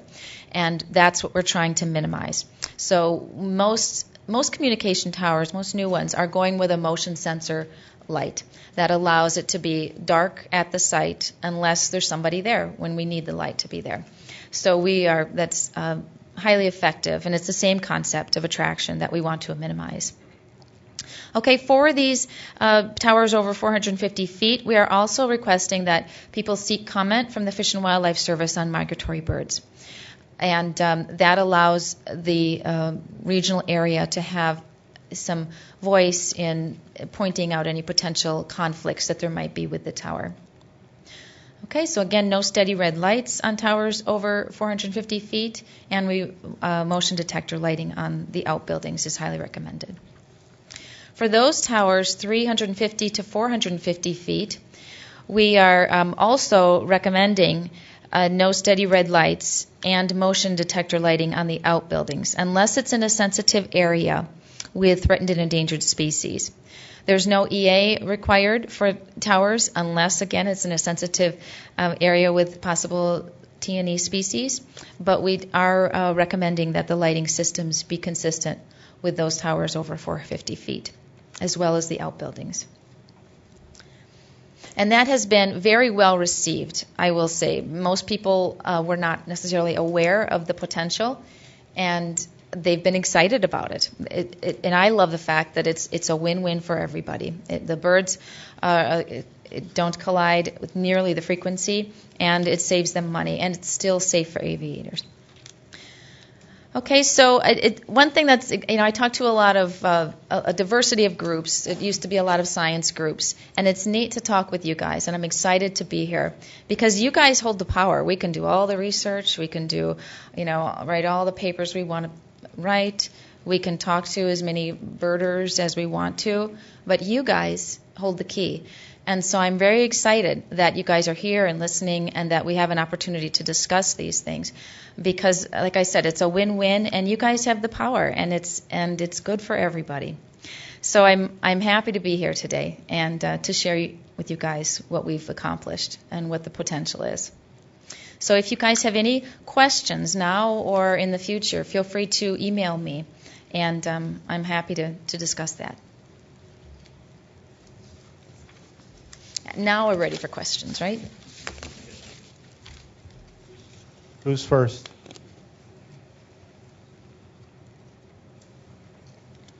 You'll notice I turned the red steady light off on the broadcast tower. Yes, I'm Todd Stackever from TRC Environmental in Austin, Texas. We're recently doing one of these FCC NEPA checklists, and there was issues about state-listed species. State-listed species. Yes. Is that something we need to address in the NEPA checklist? We mainly focus on federally protected species versus state, but we do strongly encourage that if there are ramifications or potential adverse effects to a state-listed species, that be considered. So it's our main concern is with the federal species, but we're happy that you consulted with the state, and we are happy that if you take some steps to try to minimize those impacts. But it's not required.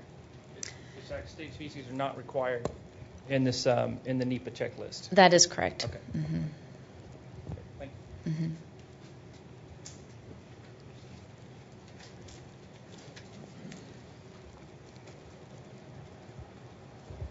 Like in your studies, I know it's hard to eliminate variables, and I guess the one question I had was when you're looking at same-size towers, guide towers, and let's say monopole towers, were you able to estimate population sizes for each one? Were they comparable? Population sizes of birds? Yeah. Oh, I love it when good science questions. That's my old realm I'm familiar with. That is a difficult, possibly confounding variable. And it's not just necessarily population, because when we think population, we think, breeding population. But these birds are migrating. So, do we have a big movement of migration through one particular area? What we did to try to minimize that potential confounding variable is we had towers spread all over the state of Michigan. We collaborated with the Michigan State Police, which was fantastic, and they were great to work with. And we were able to randomly select towers. We stayed away from urban areas with a lot of lights that might have washed out our lighting or the lighting on the tower. We stayed away. We stayed 2 miles away from shorelines and the Great Lakes because we suspected that shorelines were possibly funneling birds, and we had a lot of towers spread all over. So we tried to consider that. We also did, and I'll try not to talk too much about science, but we also did some NexRad data collection and analysis. And NexRad is the same stuff we see on the news at night, but we can actually see concentrations of migratory birds in the spring and fall. And so we've done some modeling of those data to look to see if there are specific areas that have a lot of birds moving through. And we did find that in general there's a broad front migration. When we hear a migratory corridor, there aren't that many migratory corridors when it comes to songbirds. And that's what we were looking at in this study. It tends to be kind of a blanket moving south or north depending on the season. And so while that was a concern, we did our best to minimize that confounding variable, and then did some post hoc analysis to see if we'd done okay. And it appeared that we were okay on that variable. Good question. Thanks. Okay, I have a couple of questions here. I'm wondering if you were trying to attain 100% or close, as much as possible, reduction of mortality, if there's an idea there that even though it may not be viable economically or whatever, if there is something approaching a much greater number. That's one of my questions. And then the other one is there any research about types of lighting that are more visible to birds, or like infrared or ultraviolet or something like that? And then what about wind currents, where, like, say, where they would want to build wind turbines, that kind of thing? Where is that a factor? Is that in terms of the landscape position? Is that how you classified that? And then my last question is, would you consider something like a certification for a kind of a tower that strives to the utmost to reduce bird fatalities that would be attractive to applicants and consumers? Thank you. Those are all really great questions. I'll start off with your first one. And what I heard was, what type of tower would be the least present the least risk to migratory birds? And it actually is consistent with what the Fish and Wildlife Service has been saying for years, even before I started this study in Michigan, and that is an unguided, unlit tower, which would mean short, under 200 feet, or 199 feet below is what the FAA is the cutoff for requiring lighting. So we also struggle to get the towers too tall without guy wires for good reason. And so the shorter and the fewer guys and the fewer lights on the tower, or no lights, that's the ideal for migratory birds. Again, that we have a balancing act, because that typically means then more towers across the landscape, whereas one tall tower would cover a lot bigger area. So we do have to consider those that balance. But if you look at it as an individual basis, those shorter, unguided, unlit towers seem to be the best. Regarding different lighting systems, when we did this research, we did focus on what was most likely to be acceptable to the FAA, to you guys, to everyone. And so we didn't test we didn't test any other colors besides red and white. So there are some people now who are saying that there is a type of UV paint that they believe might be effective in allowing birds to see it. And people are using it on wind turbines and testing that. It's still in the early research stages, though, and I can't vouch for the validity or effectiveness of it. But in the next few years, hopefully we'll know more. But that might be a possibility. And then I think I understood your question about wind currents to be, does that play a role in which towers are involved in more collisions? And it very well could. These birds, we don't understand exactly why they're migrating at night, but we have some hypotheses that because these are birds who don't see a whole lot better than we do at night, and yet they're making these long distance trips. If anyone has ever had chickens, the great way to catch your chickens is just go in at night and grab them and put them in a bag. These guys are not a whole lot different. They just don't see. They don't typically do anything at night, but with the exception of migration. And then the migration season, and then they become active.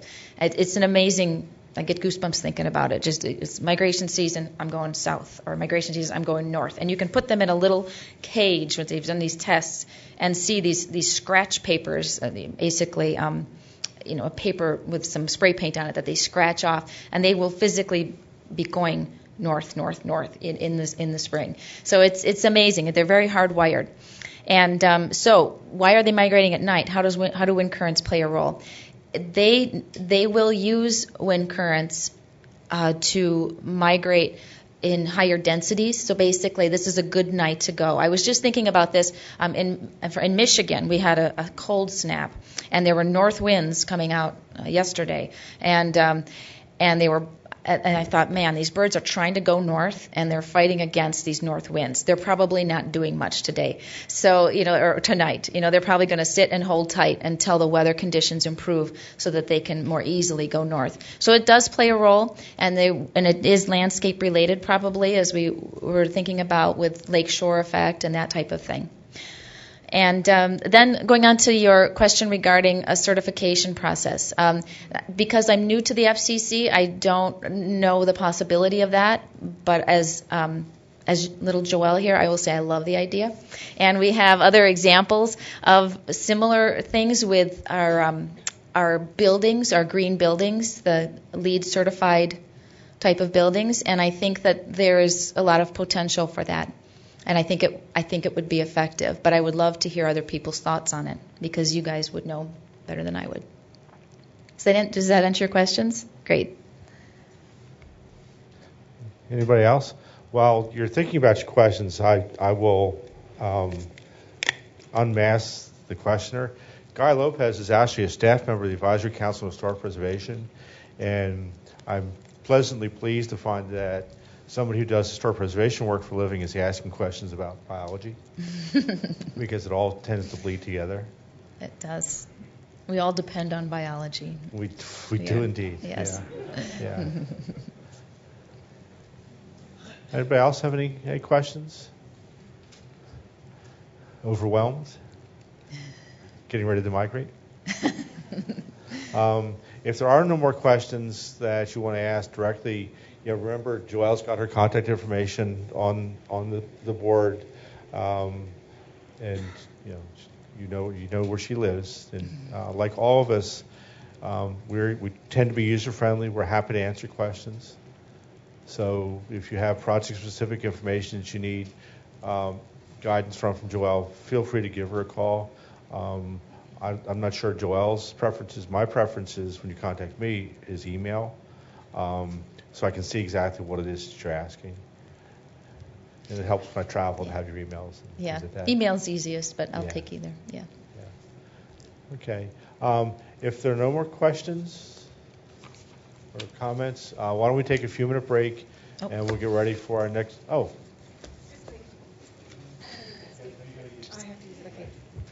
I just wanted to say, people ask me all the time about this map that I always use. When I get a call from a tribe, I immediately just glance to my left where I have this map hanging, and I see where they are. And people ask me for that map, and I've never been able to find it anywhere. And then I took it to my cousin's high school and gave a presentation about Indian tribes, and I left it there. So then I had to find it because I didn't know when I'd see my cousin again. And it's at Runa Arts. It's on the other side of this pillar here. And it's just a really nice, handy tool. It's not completely up to date, like the Shinnecox became federally recognized in 2010. They're not there, the Mashpee Wampanoags. But as of like 5 years ago, it is up to date. It's just a really nice, handy tool. And the website's there. And I paid $25 shipping included. So if you want it, it's over there. Take a look at it, okay? Because many people have asked me for it, and I always say, I don't know where I got it, because I don't remember from years and years ago. But now I have another one. So take a peek if you need one. Okay? Thanks. To keep us on schedule, we're supposed to start again at 11:15, so it's about 5 after. So why don't you take a 10-minute break, and then we'll start with Mr. Aveda.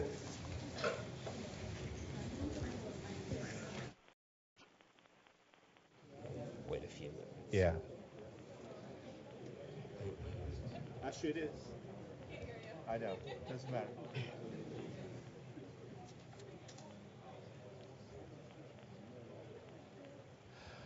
Okay, we're going to continue moving through our agenda.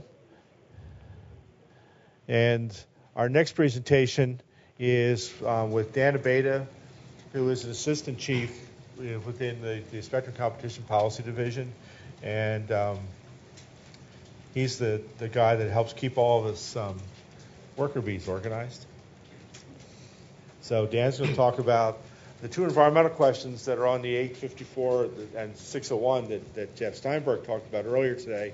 And then after that presentation, he'll talk about a NEPA checklist.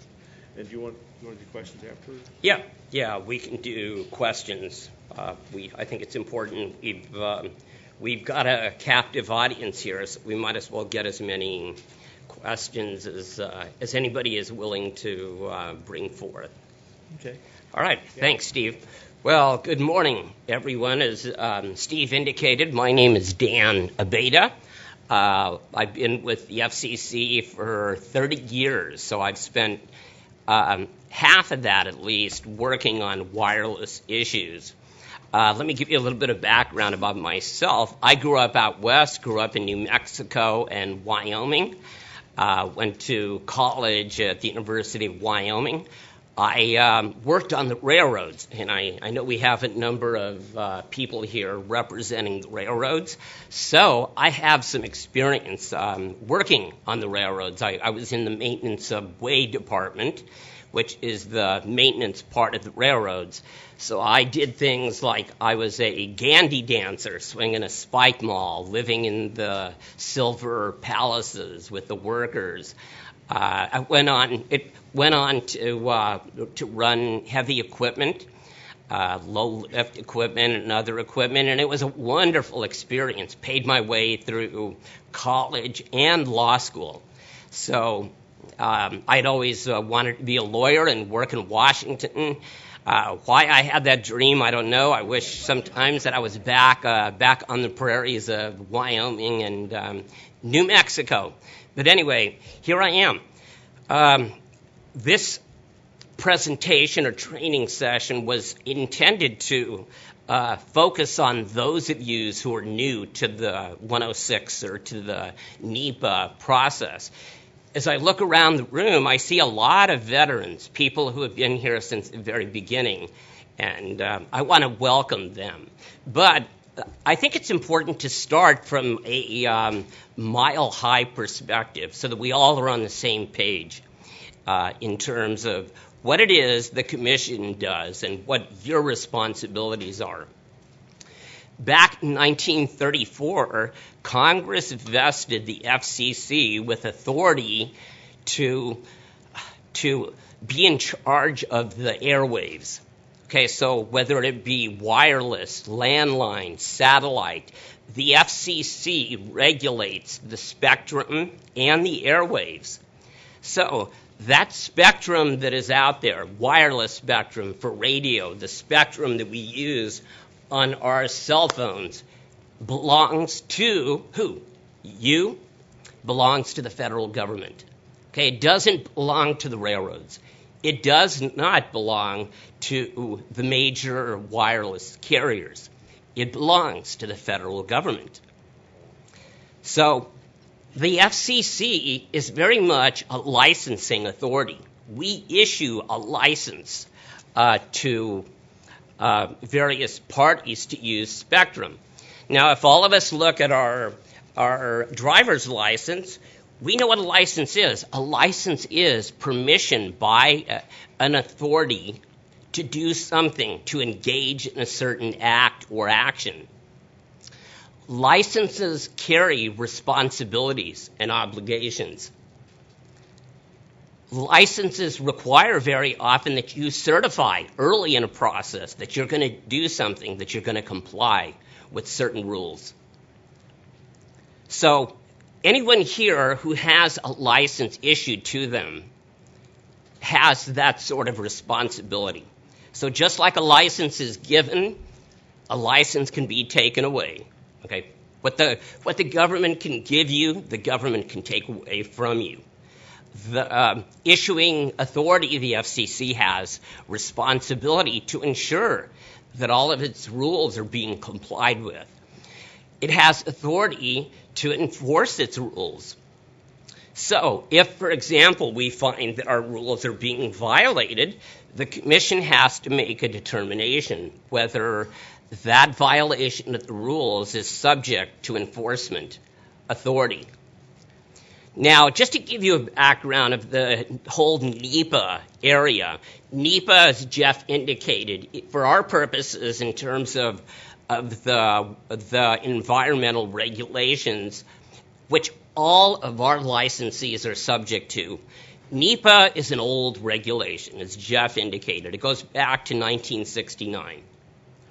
Okay, the Commission issued rules back in the 80s and 90s. So those rules are right here in section part 47 of the Commission's rules, 1.1301 to 1.1311.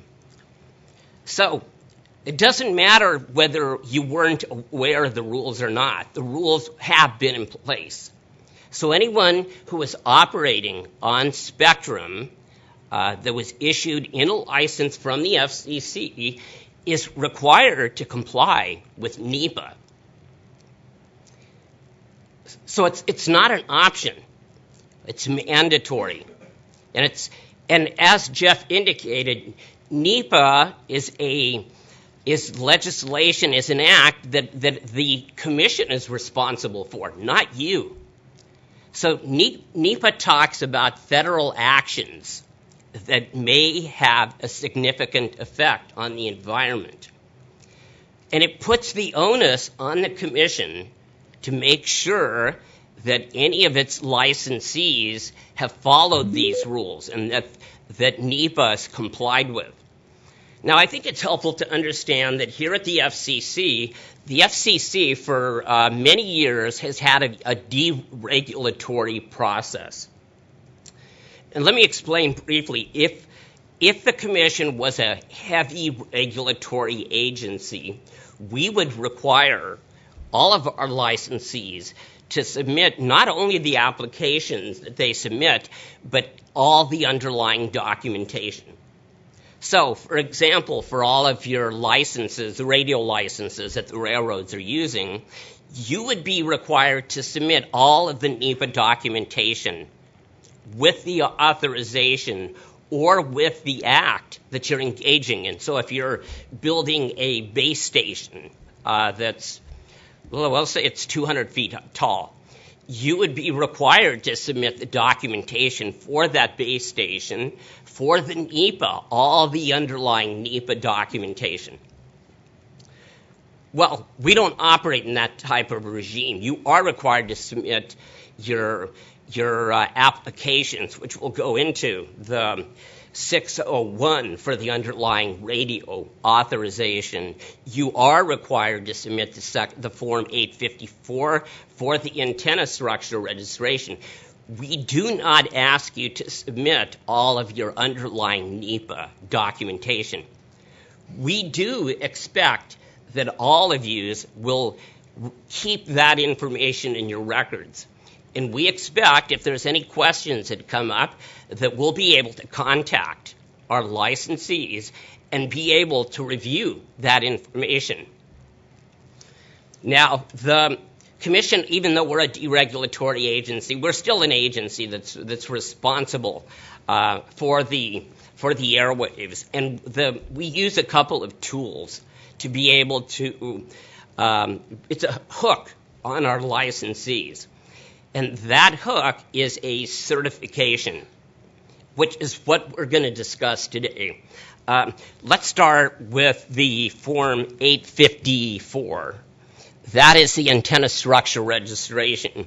As Jeff indicated, the Form 854 is a Part 17 FAA requirement that requires that for all antenna structures that are over 200 feet or in the glide path of an airport, that they be registered with the FAA and the FCC.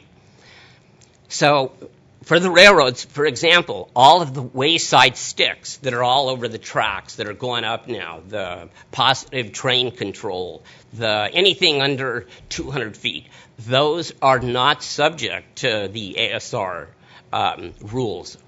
And an underlying application, an underlying 854 application will not be filed for those wayside sticks. Just as a little background, I was this past weekend, our family went out to Clifton Forge. It was National Train Days. You can see how much I love trains, even though I worked on the railroads. I still love trains, and I'm passing on that love to my grandchildren. But I was looking along the sides of the railroad, and I saw a lot of new infrastructure up there. Some of these were sticks that were right next to the switches. Some were next to the signals. Some of them had microwave dishes. I could see base stations in different areas. There's a lot of technology that's occurring in the railroad industry right now, a lot of wireless technology that's occurring. And just in the brief, well, it's a 5-hour ride from here to Clifton Forge, Virginia, but as I was able to see quite a bit of that infrastructure. All this is infrastructure that has to comply with these rules. So starting with the Form 854 that you would submit, if, say, railroads, let's say you had a base station that was over 200 feet tall, or was in the glide path of an airport. All right, let's see if this... All of the Commission's rules, especially the environmental regulations, NEPA, are pre-construction. NEPA is a process. It's not an outcome statute, but NEPA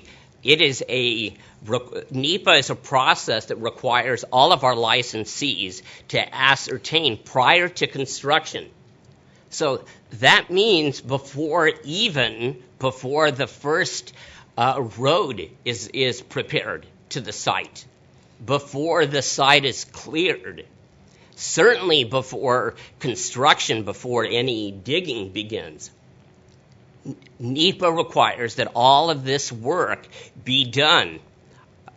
And there's a question on the Form 854 that asks you, as a licensee, whether this was done. But we'll read through it and we'll help you to ascertain what it is the Commission is asking our licensees or applicants. So prior to an application being approved, an applicant must certify that the proposed antenna structure will not have a significant effect on the environment and state the basis for that determination. If an applicant cannot so certify, an EIS, or an environmental impact statement, will be required prior to approval. The key word here for all of you is certification. Okay, normally we often hear that these applications are filled out by a consultant.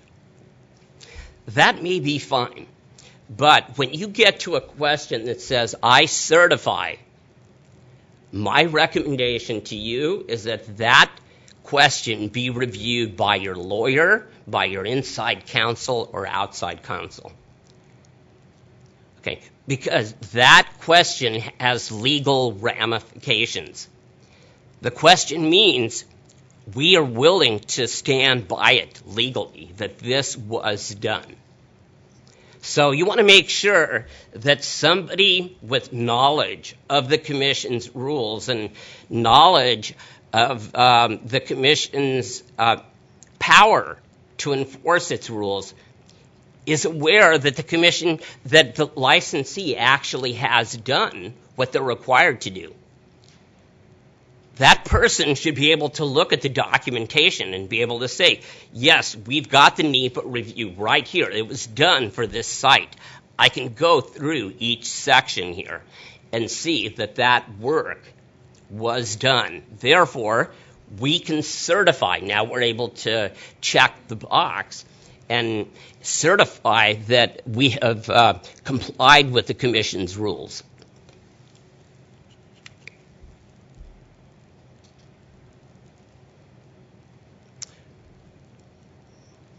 That's exactly question 49 on the 854. Ask the applicant, does the applicant certify that grant of the authorizations at the location would not have a significant environmental effect pursuant to Section 1307 of the Commission's rules? Now let me tell you, it's easy just to dismiss this question summarily and say, just put a yes there. Just get it. Let's get it through. We've already done all the engineering work. The crew's ready to start digging. We've got deadlines. We've got zoning requirements. The boss has told me to get these sticks in right away. My advice to you is make sure that everything has been done. Make sure that all the environmental rules have been followed and that you have the underlying documentation before you answer yes. All it takes is for a particular group, it could be an Indian tribe that is concerned about a tower that the railroads have put up. They may have driven by the railroad tracks one day and didn't see anything. And they drive by another day and they see a tower that's 200 feet tall. First thing they do is they call us. Steve gets a call. And they ask Steve, where did this tower come from? We didn't hear about it. They should have heard about it. If they're an Indian tribe that has indicated that area where that tower was built is an area that the Indian tribe has ancestral artifacts or an interest in, and they've designated this area, this county, as an area of interest, you as a licensee should have contacted them. You should have notified them. Using either the Commission's tower construction notification system or something else, some other notification system that would be suitable to the Indian tribes and is in accord with our rules, but that tribe should have been notified. Not only that, they should have been notified before the first road was even built to the site. These rules are intended to protect Indian, among other things, and we'll go through the different rules. They're intended to protect their interests. So, for example, if there is a graveside there, underneath, okay, and that pole went through and disturbed that tribal gravesite, I can assure you there's going to be a full investigation of what happened. And in many cases, that tower will have to be removed. That site will have to be repatriated. The tribes, there will be a whole process that the tribes will have to go through, a prayer and a graveside process that the tribe will ask us to go through. So these rules are for your protection as well as for our protection. Because once a tower goes up, the damage is done. Once a tower goes up, there is no going back and saying, well, I'm going to go back and I'll do the NEPA. It's too late. Yes, you can start doing a NEPA. Perhaps you can avoid certain damages, but it is possible that some of the damage is irreparable. Some of it is a damage that cannot be recovered or replaced. So the Indian tribes are never going to be satisfied with what was done. That would be true of a number of our different NEPA areas. So that's why it's important to follow these NEPA rules beforehand, before you certify that they have been followed.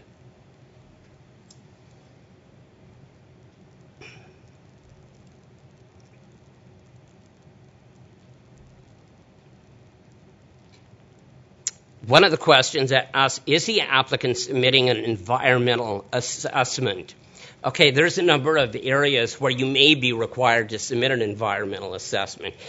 If, for example, in doing your NEPA review, you contacted the State Historic Preservation Office, for example, and they notified you that that site would have an adverse effect on a historic property, then in a case like that, you would have to do an environmental assessment. And the project would have to be mitigated. So you'd have to enter into an MOA, show how you would, even though you could build the tower, you would mitigate any damage. Okay, so it is possible that you will have to file an EA with the Commission as you go through the NEPA process. Not all undertakings, not all actions require an EA. If you've gone through the process and all of the underlying agencies that we work with to verify that you've complied with our rules, if they certify or if they notify us that there would be no impact at all, then assuming that there's not a problem with the antenna structure registration, you wouldn't have to file an environmental assessment. So this item must be answered yes, an EA must be submitted if the applicant cannot conclude that a Commission grant the application will not have a significant environmental impact as defined by our rules. And basically that says what I just said. The determination of whether there's a significant effect is going to be made by the advice we receive from the other agencies we work with, but ultimately it's our authority. So it is possible that a SHPO would say there is no impact, and Steve might disagree and say there is an impact and that it would require that mitigation be conducted. So the agency, once again, is responsible for ensuring that all of our rules are complied with.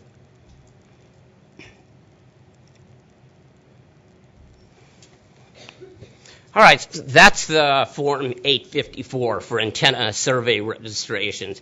For the most part, the application that all of you would be concerned with would be the 601. The 601 is the application for the authorization for that specific spectrum that you're using. So in the case of the railroads, if you're using 220 megahertz spectrum or whatever, there would most likely be a 601 that was filed with the commission. And in that 601, there is going to be a question regarding NEPA, and we'll walk you through that. Question 26 of the 601 asks, would a commission grant of the authorization for this location be an action which may have a significant environmental effect? See the commission's rules. By now, I think you're getting the idea. I mean, so it's more than just this little simple question. It's asking, have you gone through the NEPA process? Do you have the underlying documentation which can demonstrate that it will not have a significant effect? That's what it's asking you. It's asking you, are you willing to stand by this? Has your lawyer looked at this? And is your lawyer or are your lawyers in agreement that this action will not have a significant environmental effect pursuant to the commission's rules? And if the answer, once again, is yes, that it would have effect, once again, you would be required to file an EA with the Form 601.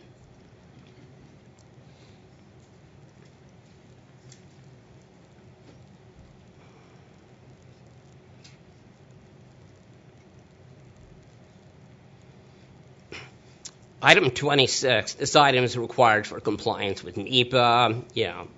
The question is answered yes or no, but we walked through the repercussions of answering no when it should be yes.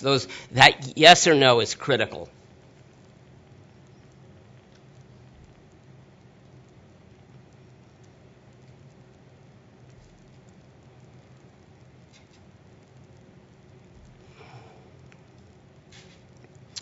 All right.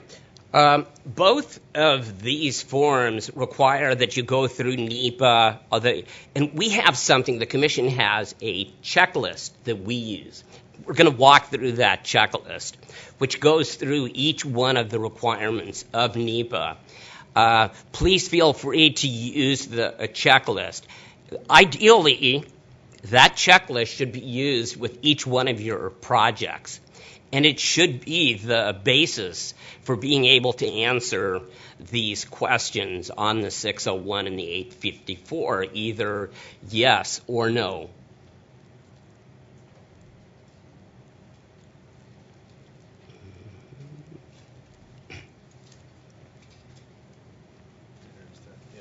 Okay.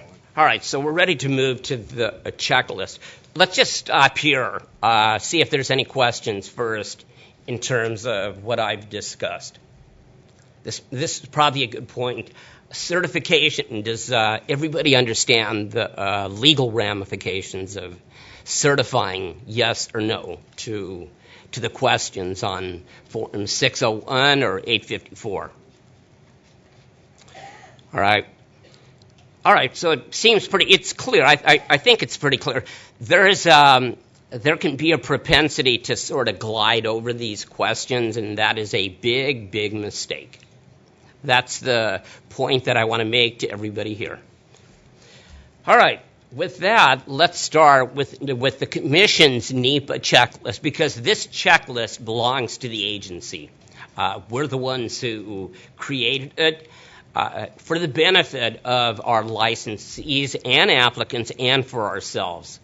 So it's something that all of you, if you're consultants, even as lawyers, otherwise, you should probably take a look at it so that you're familiar with our checklist.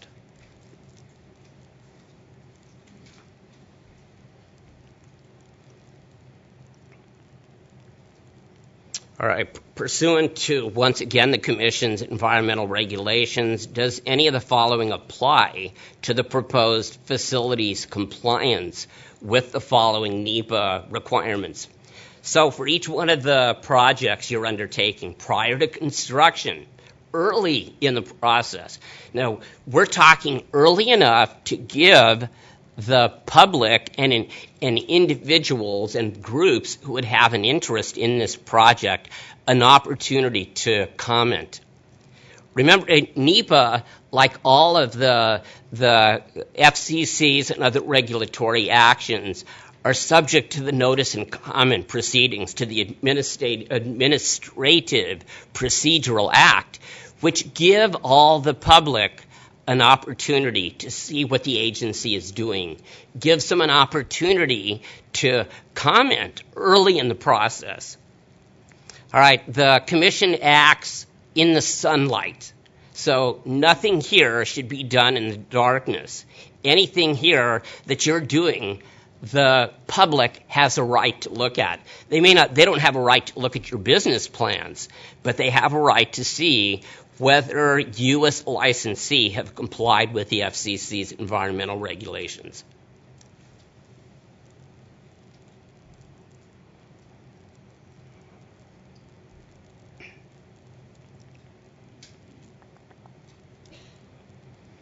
All right, the first area, the first NEPA requirement under the Commission's rules is, will this action, we'll say, for example, you're putting a tower. Will it be located in an officially designated wilderness area?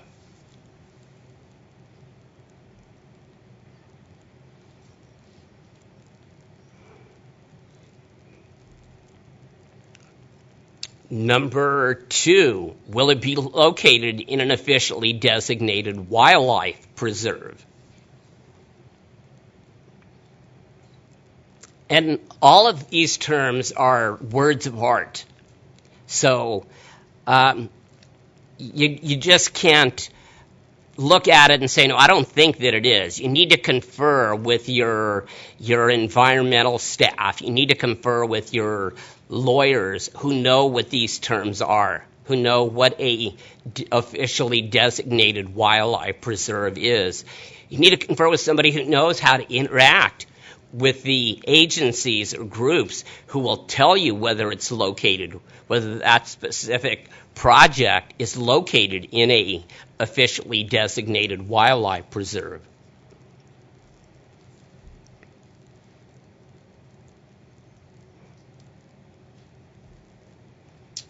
Number 3, may this project, is it possible the project would affect listed threatened or endangered species or designated critical habitats, or is likely to jeopardize the continued existence of any proposed endangered or threatened species, or likely to result in the destruction or adverse modification of proposed critical habitats. So in this case, you'd be working with the wildlife, fish and wildlife agencies to determine whether your project would endanger any critical habitat or have any adverse effect on could even, I believe it could even include the plant life in the area.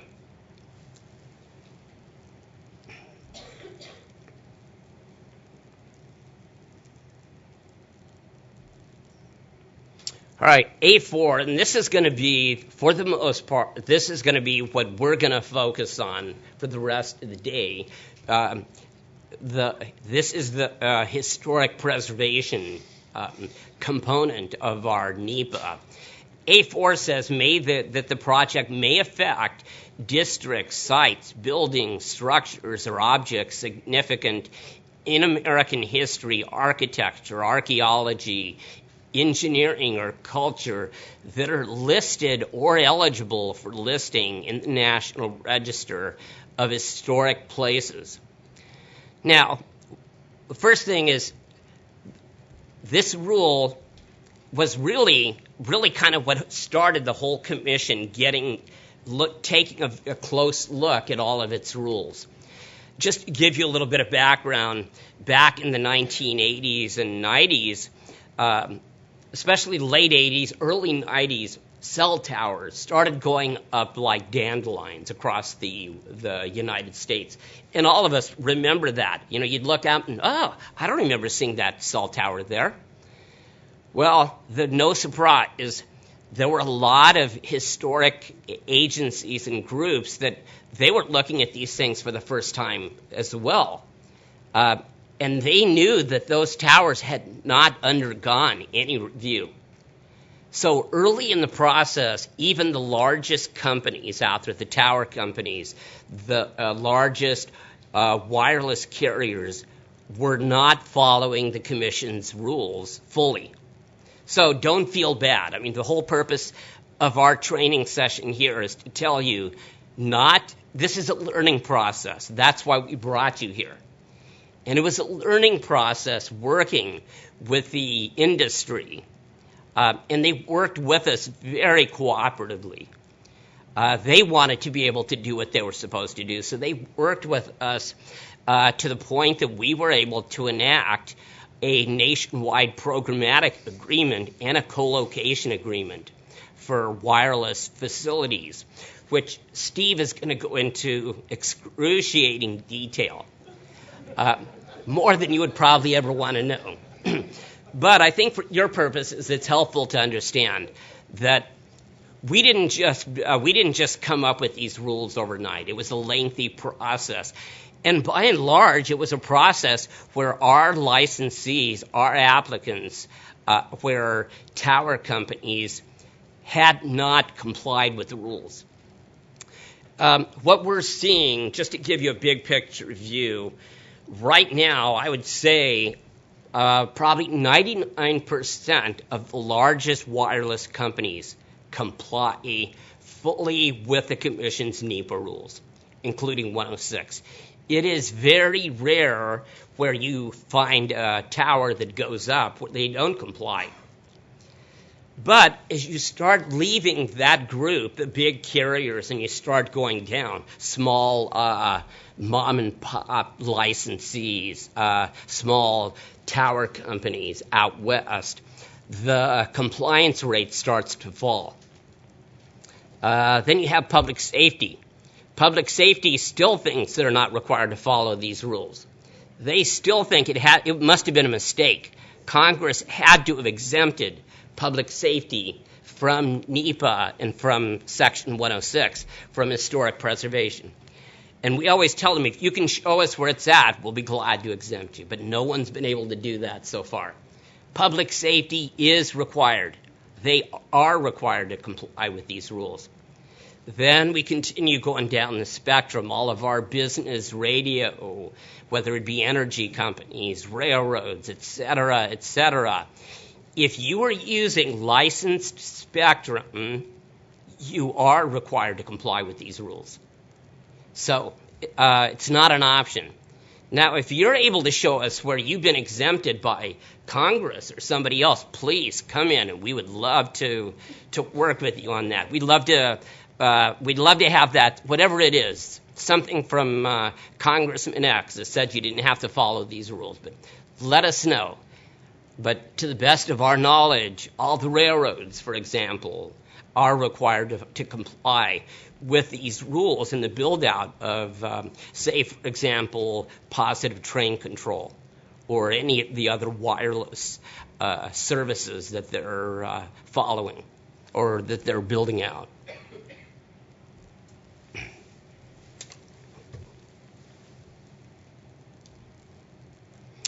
All right, A5 may affect tribal religious sites. All right, this tends to be a sticking point. There seems to be a mistaken belief that if there are no Indian reservations where you're building your tower, there must not be any tribal concern. Okay, the answer to that is wrong, wrong, wrong. We know the railroads built across the United States at a time in our history when the Indian tribes had they were still living out, and especially out in the plains areas. So these were ancestral properties to the Indian tribes. And as it turns out, the railroads run along some of the most sacred tribal areas in the United States, whether it be the Columbia River Gorge or the Mississippi River. The railroads followed the riverbeds. Okay, well, the Indian tribes followed the riverbeds too. That's exactly where they lived for the most part. They were right by that water, so they could benefit from all the advantages of being next to these waterways. So if you had a railroad, if you have a track running along these areas, there's a very good chance that there are Indian tribes out there that also have an interest in this area. Now, Steve will go into just briefly, there's, 565 federally recognized Indian tribes. All right, so the American Indian is not gone. Okay, they're out there, and they're very active. And you know what? They have great lawyers, and they know these rules sometimes better than us. And if they see that one of these rules isn't followed, that it has an impact on their religious sites, they are nice enough to contact us and give us a chance to fix it. And if we're not able to do it, they have contacts up on the hill, and they'll get our attention, and they'll get your attention right away. So my advice to you is make sure that you're doing everything you can to protect tribal religious sites or tribal religious properties or interests. Make sure that you give Indian tribes in areas where you're proposing to construct an opportunity to comment on your proposed construction.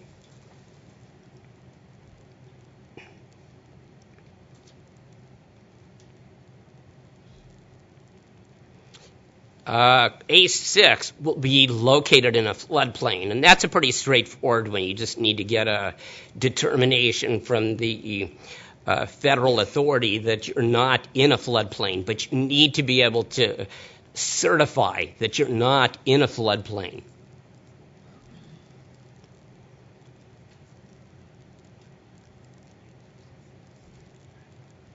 Seven, construction will involve significant change in surface features, wetland, fill, deforestation, or water diversion.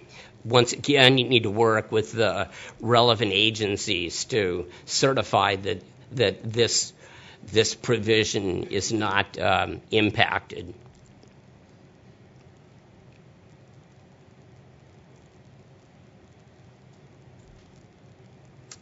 8 will be equipped with high-intensity white lights, which are to be located in residential neighborhoods as defined by the applicable zoning law. I think Joel touched on this a little bit. You need to go through the zoning. I know all of you, especially the consultants, are very familiar with having to go through zoning requirements to make sure that you satisfy all of their concerns. In a residential area, lighting is a big issue. There's a lot of, we call them NIMBYs, not in my backyard. A lot of people out there who live in neighborhoods who have an expectation that they're not going to see a tower go up with bright shining lights, or for that matter, some who don't even want to see a tower and believe that it may adversely affect the value of their investment. So there are people out there who don't look favorably on towers.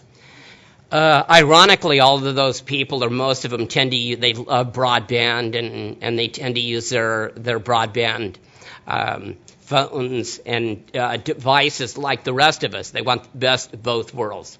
But they do have a right to complain if a tower goes up and they weren't aware of it, for example. Or a community that didn't give zoning authority for a particular tower, for a construction. This could even be, say for example, with railroads, some of the wayside sticks. Out on the prairies, there may not be an adverse effect on historic properties. But once you enter into the cities, perhaps once you're next to that old historic depot, there may be groups, there may be historic groups, or the SHPO themselves might want something to be done with respect to those wayside towers.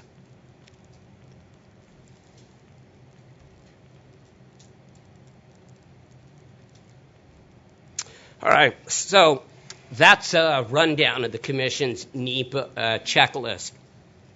We encourage you to get a copy of the checklist. It's on our webpage. Use the checklist for every action, every proposed project that is going to be subject to our rules. Keep the checklist. Make sure that it's filled out properly. Make sure that your legal entities within your agencies or your business are aware of the checklist and are able to certify all of the answers that you've made in the checklist.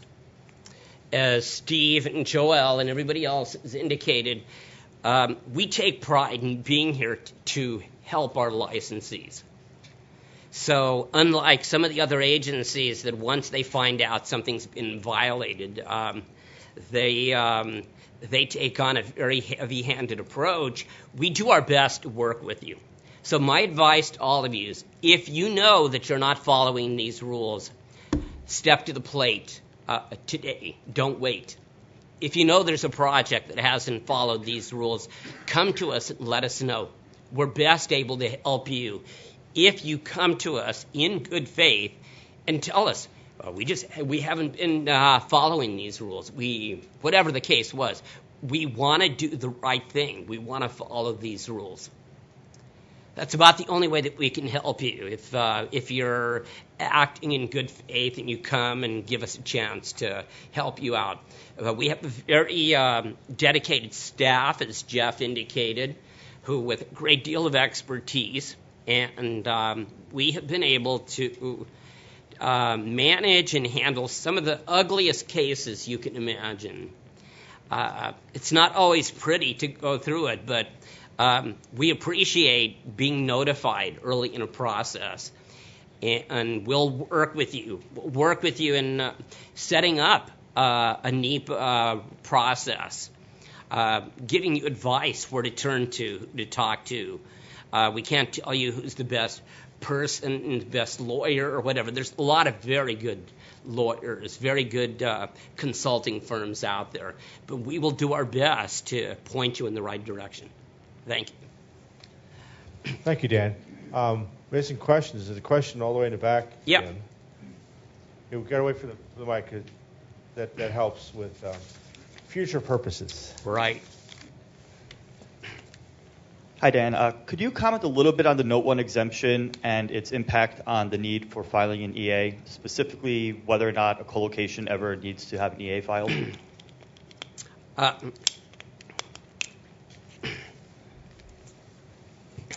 The Note 1 exemption has had a lot of, it's being looked at very carefully right now. There is rulemaking the Commission is undergoing right now to look at the Note 1 exemption. So I'm gonna pass on that and just say it's gonna be an issue that you're gonna be seeing in a upcoming rulemaking that I think will not only provide guidance, but we'll be looking at possibly expanding the exemption. Yep.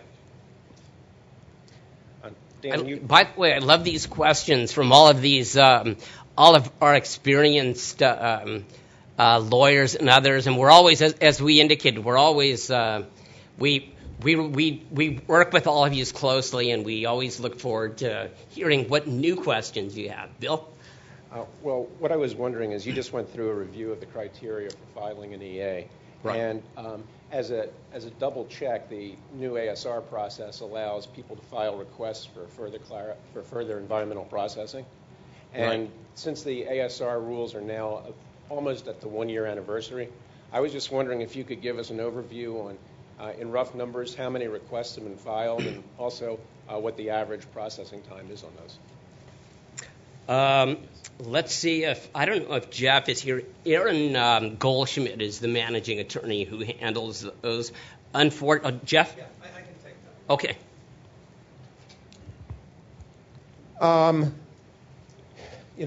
I haven't put together, numbers exactly, but I would say we've had probably a couple of dozen requests filed altogether. And the great bulk of them we have found did not have merit. I'm not sure exactly how many EAs have ended up being filed, but it's, certainly count them on one hand. Most of them were some of them were not environmental issues at all. They were people concerned about RF emissions where it was actually within the rules, and other things like that. Some of them have been a little bit more difficult case. Oh, and of course, we've got a few of them that are still pending. We usually try to take care of the very easy cases, the ones that are plainly without merit, within a couple of weeks at the maximum. Some of the ones that are more difficult have taken a little longer, but I think we have a good track record. We have the pleading cycle, but then after that's resolved, and sometimes if they're plainly without merit, we can, throw them out even before the pleading cycle's done. Yep. Any questions from the railroads? Well, we'll have many opportunities to ask questions. I think we're going to meet with you separately, so feel free to ask now or hold your questions till later.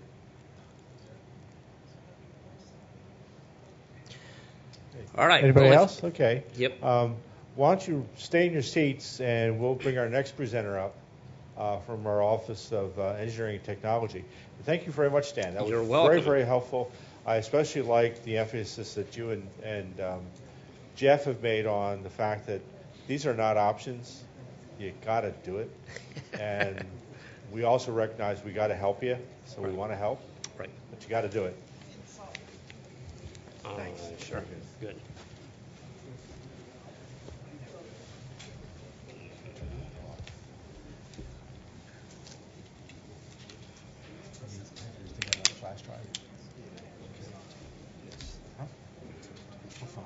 What we'll just do is, yeah, right there. So, there you go.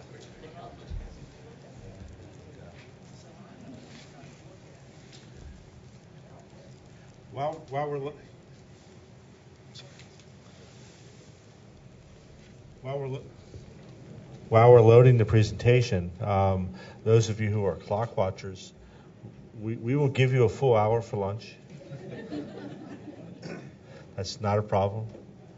But I think you'll find in all of our presentations, we've never had anybody really talk about the RF emissions. It's becoming more and more of an issue in local communities as part of local zoning and local hearing. It's not something we necessarily get involved in the environmental compliance issue, but it is a factor in NEPA. And so we're real pleased that our Office of Engineering Technology sent down Martin Doskat, who's an engineer, to talk about RF. And he'll be more than happy to take your questions. And we still will give you an hour for lunch. Martin? Thank you. I appreciate you all sticking around, and I hope I can get through this fairly quickly so we can get to lunch. I also hope to stay away from a lot of the technical aspects of these rules, and they can get quite technical. but as an engineer, sometimes I can't help myself, so please do feel free to ask questions at the end if I'm not 100% clear. As Dan Abeyta so eloquently explained earlier, the FCC licenses all non-federal uses of the radio frequency spectrum in the United States. The FCC is not a health and safety agency, so it relies on expert organizations for advice and guidance on its rules pertaining to human exposure. The FCC is legally required under NEPA to evaluate the impact on the human environment of the services it licenses. In this respect, in contrast to the other sessions today, responsibility of compliance falls primarily on transmitters and licensees rather than supporting infrastructure, although we do encourage cooperation, and in some cases they may be the same entity. As explained in our rules, I'll read this first quote directly. Commission actions are categorically excluded if they do not result in human exposure to radio frequency radiation in excess of the safety standards. And so all services approved by the Commission are subject to its exposure rules. Transmitters which are categorically excluded may not be required to submit a statement demonstrating compliance, but they still must comply with our limits. We've seen a couple of pictures today, but here's an excellent example of a co-located site where there are multiple transmitters where demonstration of compliance with our RF energy limits would be required. If you'll notice, there's some FM and TV towers and some studio transmitter links and microwave dishes. So the Commission's exposure limits, which are in Section 1.1310, are two-tiered.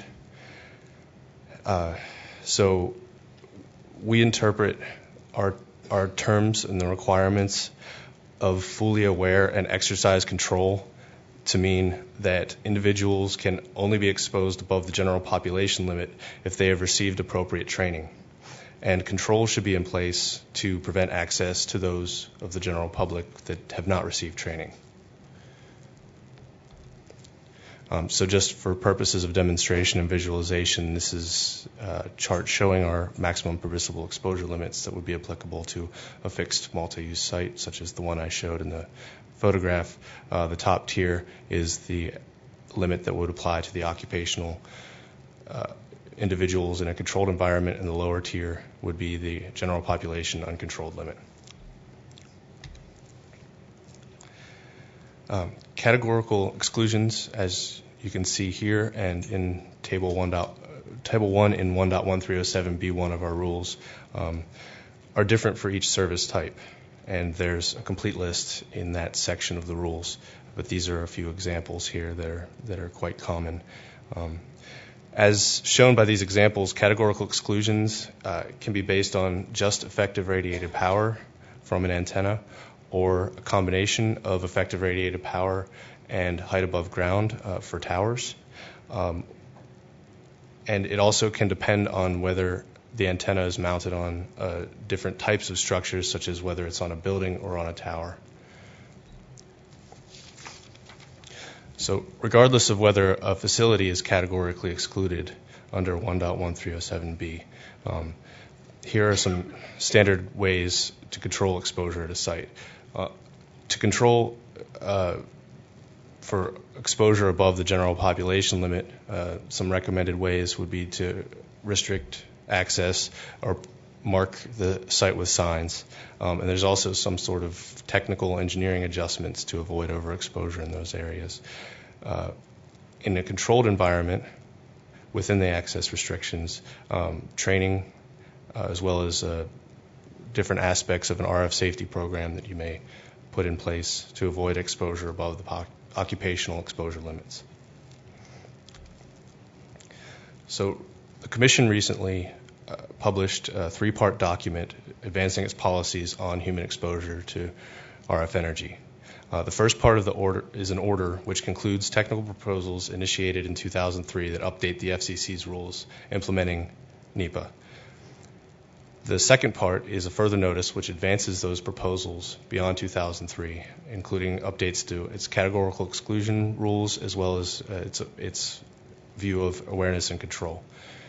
The third part is a notice of inquiry which seeks comment to determine whether the RF exposure limits and policies need to be reassessed.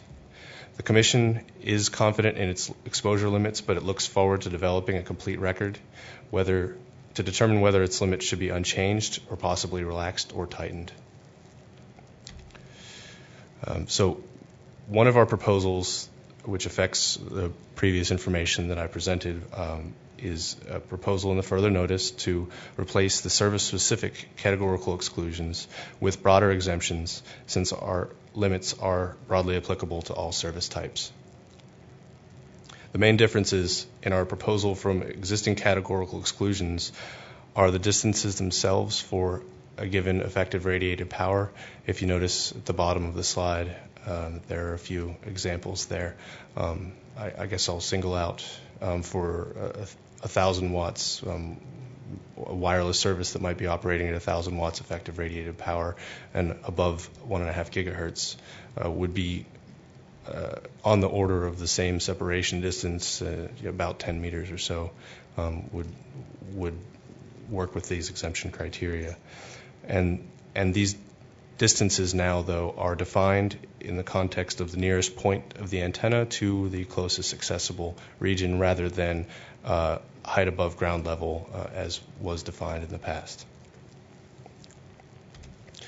Another proposal in the further notice is to standardize the signs used and the corresponding controls at different exposure limit levels. These are based on recognized consensus technical standards and are already being used at many sites. Again, note that the point where the signs, access control, and training become important is at the general population limit. And so I would encourage anyone interested to read the specifics on our recent document. The citation follows at the last bullet, as well as any of the further reading that I list near the top there of Commission published documents. And we'd appreciate any comments on our proposals. Does anyone have any questions?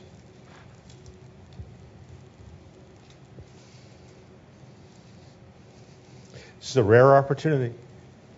Okay.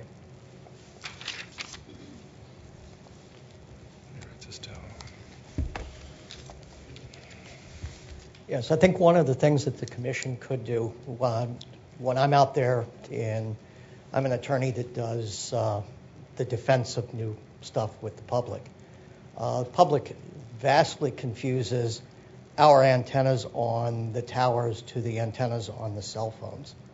And they think that, the antennas are, that up on the towers, even though there's, after the 30 meter or the 30 feet, you get virtually nothing.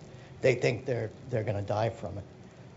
Anything that the commission could put out on its public stuff to, as the discussions, because we've now had a reevaluation of what cell phone handheld antennas are going to have.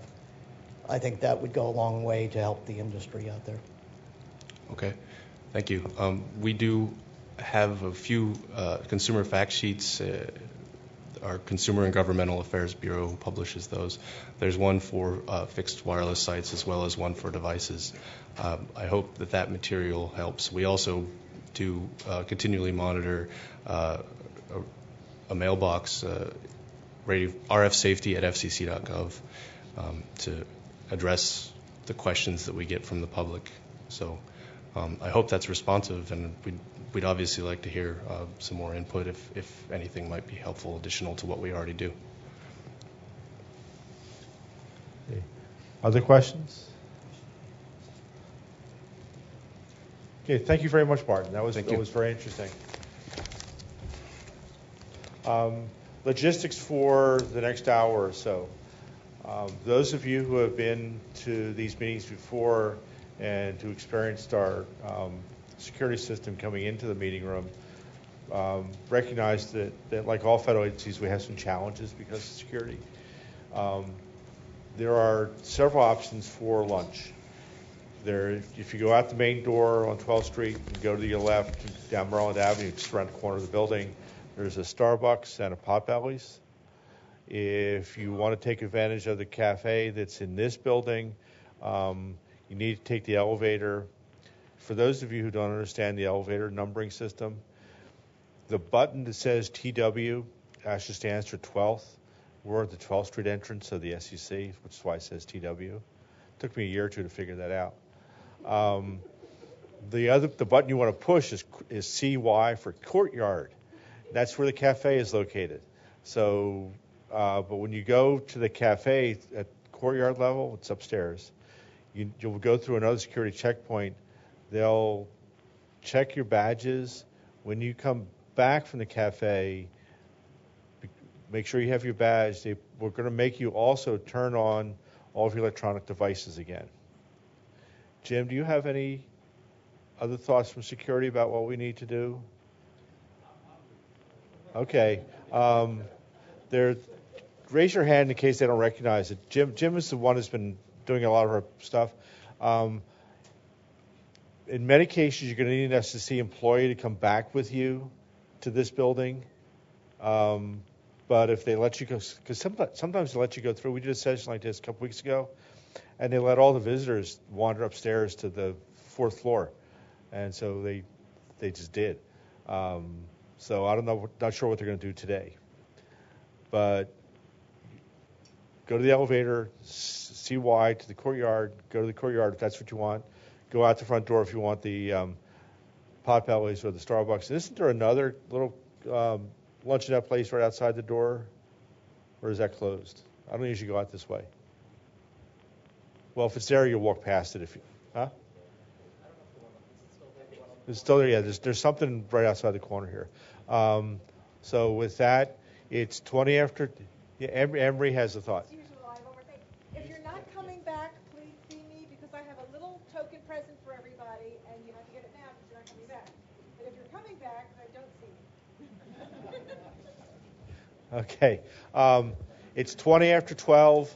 We want to start again at 20 after 1, so that gives you an hour.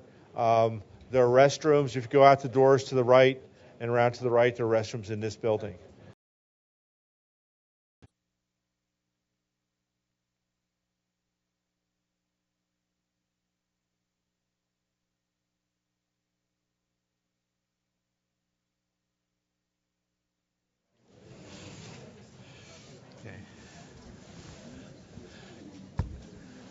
Thank you all for coming back this afternoon.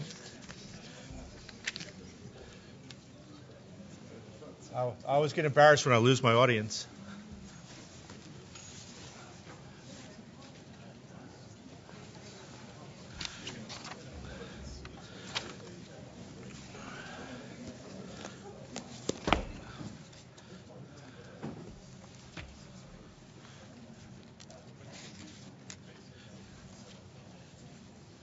Okay, if we could take our seats, and we'll get started.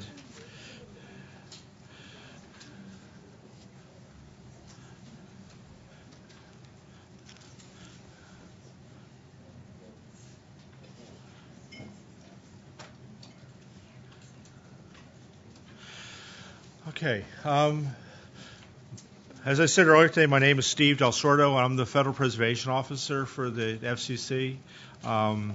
I've been here for about 7 years, and before I came to the FCC, I was a staff member for the Advisory Council on Historic Preservation, which is the independent federal agency that oversees the Section 106 process. So that helped me sharpen my Section 106 skills and a whole bunch of other things. And I'm really glad that Guy Lopez came back this afternoon. Guy is the staff person that when the Advisory Council needs to get involved in one of our projects, he's the person I call. And one of the things that I will say is that, we try to be user-friendly, so we want you to call us. And one of the reasons why I want you to make sure you call us, either myself or Anne-Marie or some of the other people you'll be meeting today or this morning or this afternoon, is that one of my goals is to make sure that Guy has no work to do for the FCC. So, like the FCC staff, basically the Section 106 process and the NEPA process run fairly well by themselves. Those of you who've been doing this for quite a long time, we have a fair number of very experienced consultants.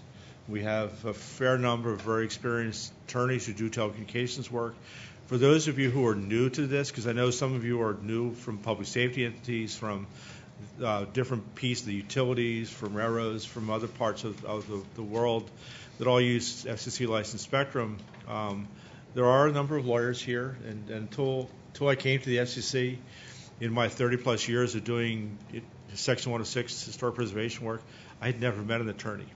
Here at the FCC, there's an entire bar association devoted to telecommunications. It's a whole different world. If you're not used to that, get used to it. And one of the reasons why Dan was very specific in his presentations this morning was that you are certifying, when you do the 854 questions, the 601 questions, when you fill out your Form 620, your Form 621s, that the information you're providing is very correct. And the attorneys here at the FCC, which are most of the employees of the FCC, take those kinds of certifications very seriously. So the goal of these kinds of training programs is to keep you away from the attorneys, and actually to keep you away from us. We estimate over the past few years that anywhere from 10 to 12,000 towers are proposed, and we get that number primarily through the Tower Construction Notification System, which is our system that notifies the tribes about proposed projects. It doesn't mean all those towers are constructed, but you can get a sense of the kind of activity. And the amount of activity is increasing as people carry more and more devices. I personally have 3 devices. I have my FCC BlackBerry, I have my own smartphone, and I have a Kindle e-reader, Kindle Fire, that's Wi-Fi enabled. So I guess I'm a Spectrum hog. So half the towers are my fault. But a lot of the people in this room have multiple cell phones, have multiple connected devices. We all want 4G, and that means towers. And people are doing towers everywhere. They're strengthening towers, they're hardening towers, they're making towers more readily co-locatable. My wife and I were out grocery shopping in our town over the weekend, and there was a company adding additional wells and joints to one of the public safety towers in our community to make it suitable for more co-locations, more stuff. So all that brings up environmental compliance issues. And one of the goals of making sure you know how to do this is that you don't need to come here. By and large, most of the work at the FCC, especially within the Section 106 process, is done by the State Historic Preservation Officers, the SHPOs. The SHPOs were created by the National Historic Preservation Act of 1966, and it's sort of a unique process in that the Historic Preservation Act of 1966 created a State Historic Preservation Office in every state and territory. So there's actually 57 of them, even though it's 50 states. So D.C. has its own SHPO, Guam has one, Puerto Rico has one, the Virgin Islands have one. I spent the first, third of my career working for a State Historic Preservation Office. So they receive money from the federal government, and one of their tasks is to do survey work to help federal agencies comply with the Section 106 process of the National Historic Preservation Act. That's the process that we're talking about now. And as things have progressed, in the early years we did a lot of survey work, a lot of National Register nominations. And within the Section 106 process, because of our nationwide programmatic agreement, you're only required to consider in your tower projects those things that have already been identified and determined eligible for the National Register or listed on the National Register. One of the things that is happening in a few cases, and this is generally being done by junior staff members of State Historic Preservation Offices, is that they're asking you to do new survey work. If somebody asks you at a State Historic Preservation Office to do additional survey work, to go and find all the buildings within your area of potential effect, you need to call me. And actually, I do prefer emails. My email address is over there. But you need to contact me because I will contact that staffer and say our licensees don't have to do that. We absolutely do insist that you look at all the records. Some of the states are creating electronic databases, but those databases aren't always accurate. So when you send a staffer to the state capitol to look at the SHPO's files, that staffer also needs to say, where are your paper files? Because that electronic database may only be up to date for the past 3 or 4 years. So, I mean, it's going to be 3 or 4 years that haven't been added to it yet. Because the SHPOs don't, like federal agencies, everybody else is challenged for money. So they may have suspended their electronic database updates. So you need to ask for the paper forms. Because knowing where those historic properties are is a key to the proper start of things. That survey requirement is different for the tribes. One of the reasons why we encourage everybody to use the tower construction notification system is to notify the tribes, and this is just a notice system. You will hear other federal agencies, sometimes the tribes themselves, sometimes the SHPOs, will talk about consulting with the tribes. When you make a TC&S posting, you're notifying the tribes. You're not consulting with the tribes. And actually, you never really consult with the tribes because you're not the federal agency. That's the federal agency's job. That's when Anne Marie and I call the tribes, talk to them. That's not necessary consultation, but it gets closer to consultation. So you as licensees, as consultants, as attorneys for licensees, whatever your role is in the process, are really just engaging the tribes in a notice process. The tribes, because of the nature of their relationship, where once they roam freely across the country, but now they've been pushed out of states where they once were resident, onto reservations. I frequently get people in Maryland, D.C., Pennsylvania, New Jersey. They'll say, well, we're building a tower in Pennsylvania, and there are no tribes in Pennsylvania. Well, there may be no tribes now, but there were tribes in Pennsylvania, and they're still interested in sites in your state. So that's why the tribes set geographic preferences, because those geographic preferences include areas where they once were, where they were moved through. So tribes that may have been in Pennsylvania, some of them moved to New York State, some of them moved to Canada before they eventually ended up in Oklahoma. So they went through Ohio. They went through West Virginia, depending on what. So they could be in a variety of different places. And they determine their own geographic preferences. And we don't question those geographic preferences to a point. I know that there will be questions asked about some of the geographic preferences that some of the tribes have, and I'm aware of those issues. We've had conversations with those tribes, but we can't, as a federal agency, we can't tell a tribe what to do. They're sovereign, dependent nations. They're their own entities. They're not answerable to us. But we're aware of the issue, and we're trying to deal with it. And for those of you who are new, one of the things to think about in even just initiating your Section 106 process, doing your tribal notices, is that there's a serious misconception with our antenna structure registration system, the ASR, which requires anything over 200 feet, plus anything that's close to an airport that's shorter, to go through the ASR process. And one of the things that we hear often from segments of our licensees is that their towers are under 200 feet, therefore they don't have to go through the environmental compliance process. They're not required to. That is absolutely incorrect.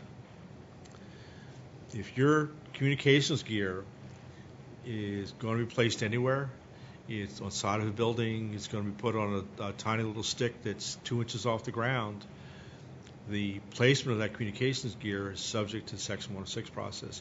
You have to go through the Section 106 process. You have to do TC&S. You've got to do the NEPA checklist. So the height of the tower is not a controlling factor in what your you need to do in terms of going through the compliance process. The other part of this is that if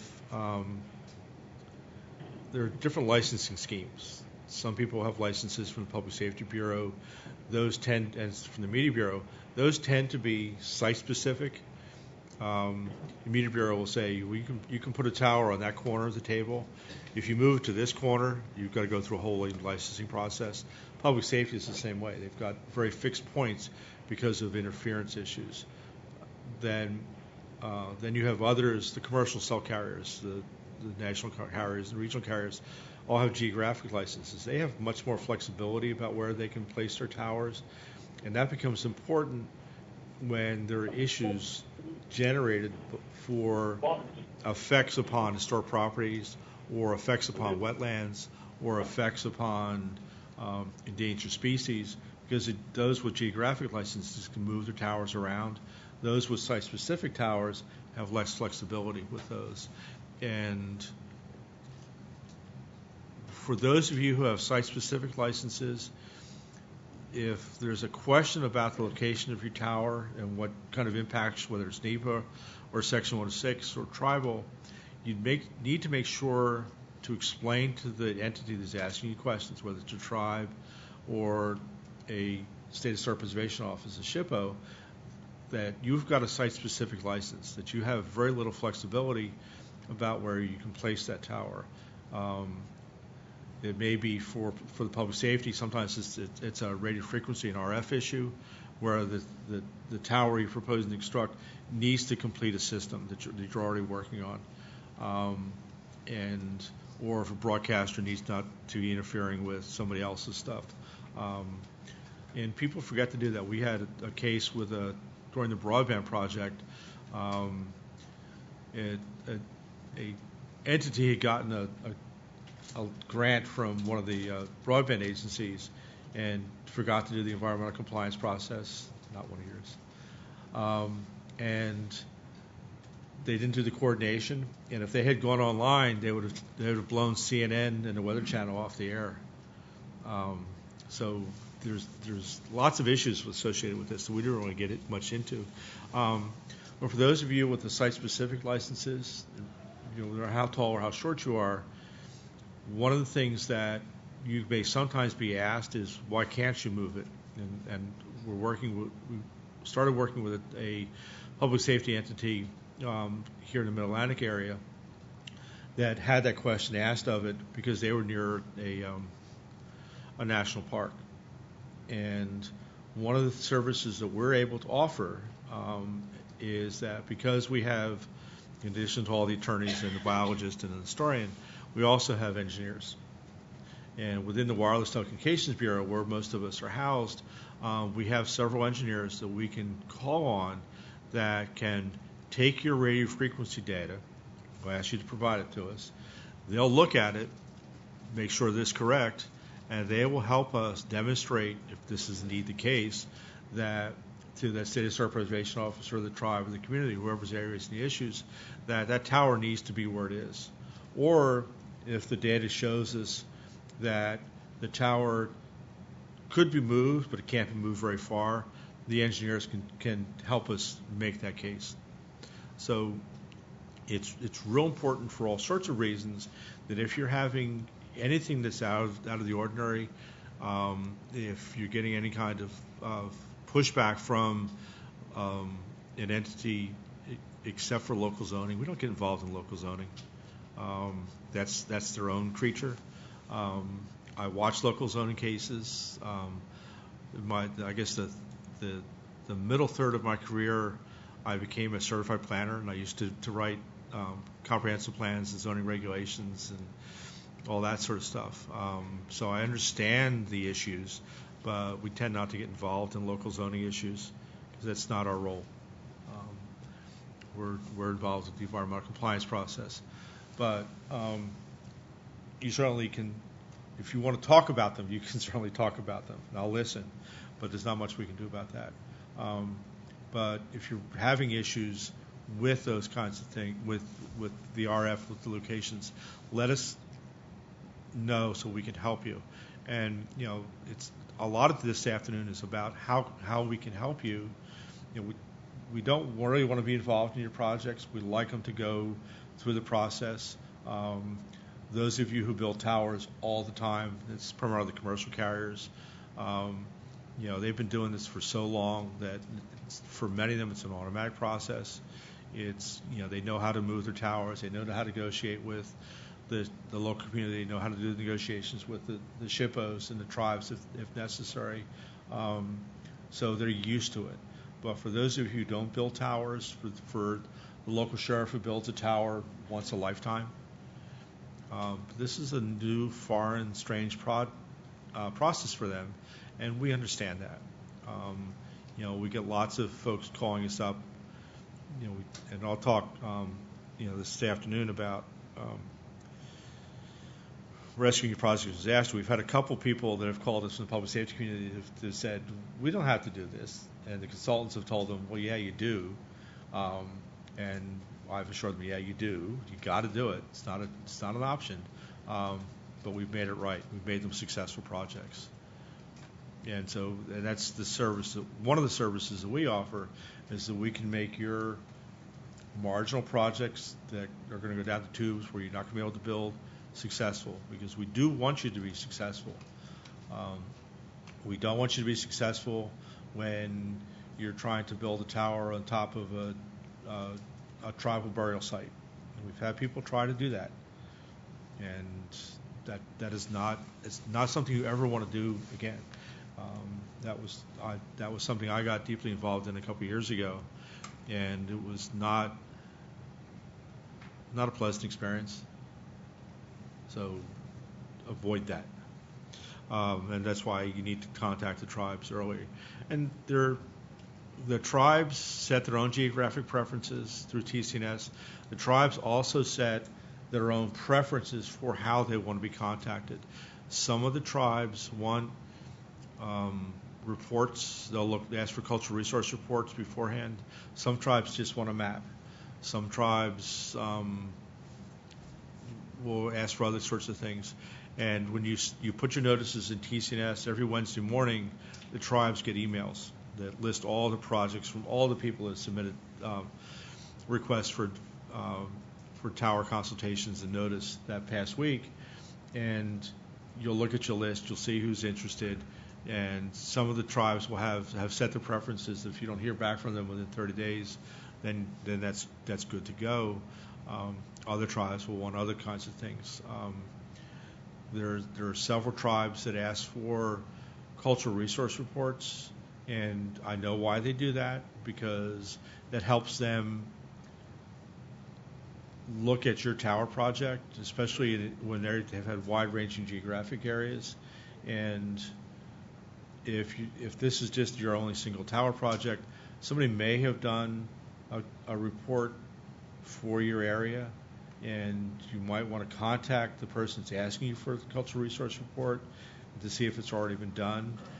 If it's not been, then you might want to ask the person that's asked you for that cultural resource report or ethnographic study for some guidance.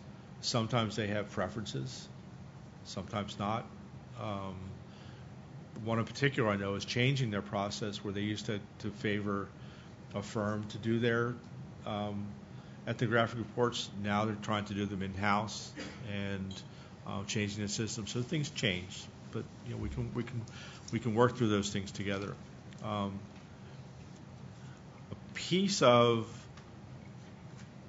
what you're doing with this tower notification system and then the Section 106 process is having people that are properly qualified doing a lot of the legwork. It's okay to send a biologist or a lawyer or whoever to the State Historic Preservation Office in the state capitol to get the records, but that biologist, that lawyer, that surveyor is not qualified to make determinations of effect.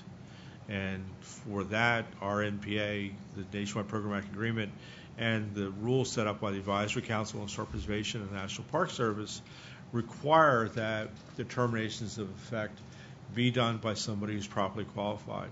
That means that a professionally qualified archaeologist, and under the Secretary of the Interior standards, professional guideline standards, that's somebody with a master's degree plus a field school.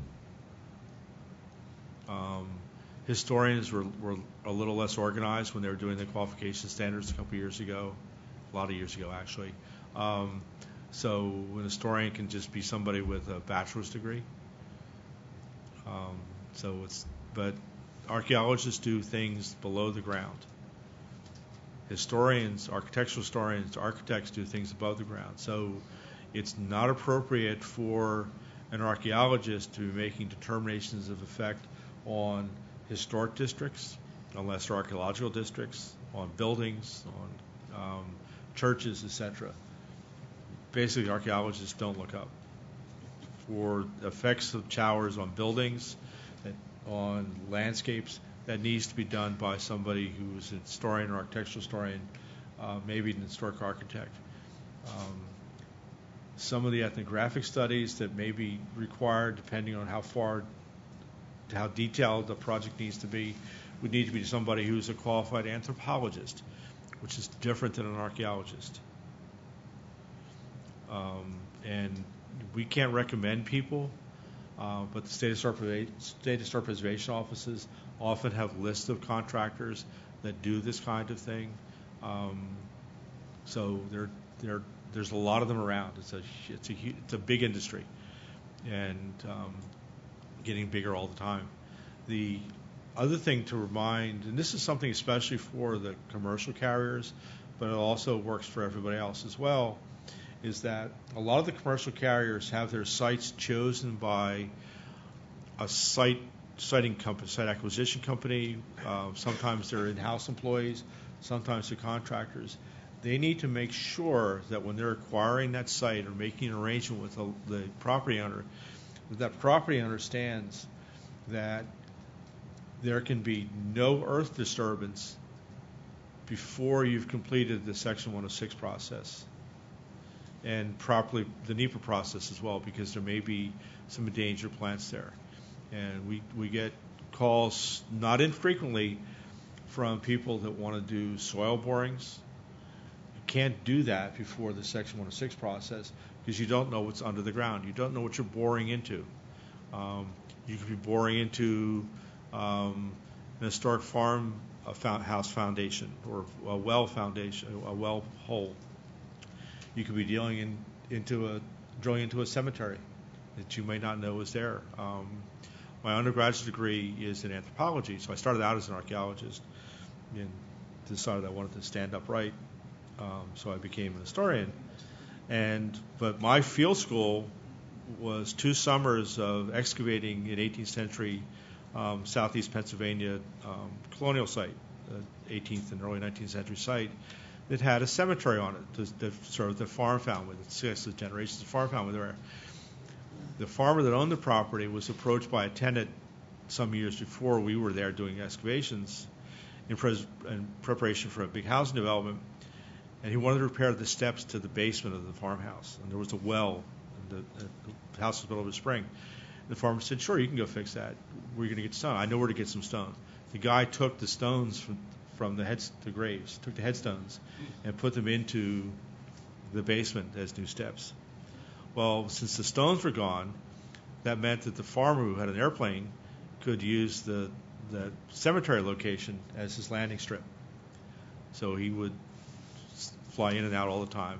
Well, since the stones were gone, nobody knew that anything was there until the housing development was proposed. And we were called in as a field school to locate trash pits and everything else. But the cemetery was on a ridgeline. This was before cell towers, but that's exactly where the cell tower would have been placed for this area of southeast Pennsylvania. And you would have punched right into not a tribal burial, but right into an early 19th century Quaker burial. But nobody knew that they were there except for the farmer. And he was elderly, and when he sold the property, that information would have disappeared. So you never know what's there. So you don't want to do any soil borings before you complete the Section 106 process.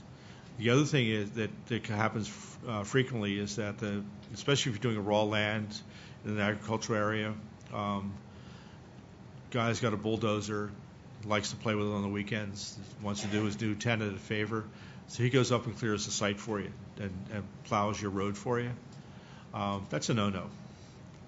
You got to complete the Section 106 process before that happens. And if it does happen, when your archaeologist is writing the reports and taking the photographs, they need to make it real clear that when they arrive there, the ground was disturbed, and it's incumbent upon the archaeologist to make sure that they check with the property owner as to why that area is disturbed. Find out when he ran the bulldozer around to clear the site off, get all the brush off, and why he did that. And hopefully the response is, well, I was doing my new commercial cell tower tenant a favor by taking all the brush off, and I like to play with my bulldozer anyway, so it was fun. That's okay, but if the cell tower company or the public safety entity that's going to be up there asked him to do that for them before he completed the Section 106 process, then you're in trouble. Because then we've got to do a Section 110K violation report, and that's when Guy Lopez at the Advisory Council needs to get involved. You don't want that to happen. So make sure you tell your site acquisition people, no bulldozers, no core sampling or anything like that. Don't break the surface. Just leave it alone until you've done the Section 106 process, which means you need to allow enough time to do that. If the surface has been disturbed for some reason, it may have been from years before, make sure your archaeologist documents the surface conditions and when that land when the dirt was pushed around, when the trees were pushed into a corner, whatever the circumstances were.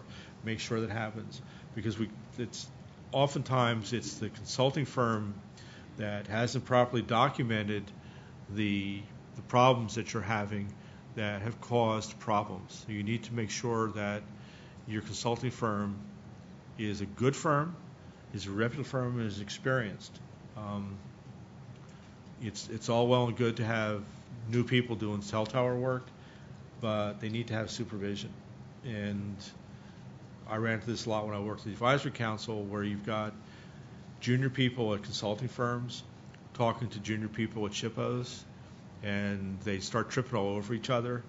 So you need to make sure that somebody at that consulting firm who is experienced is looking over the reports, making sure the reports are accurate, that the photographs are properly done and labeled, that there are north arrows, that are maps showing where all the photographs were taken from, that the reports are accurate.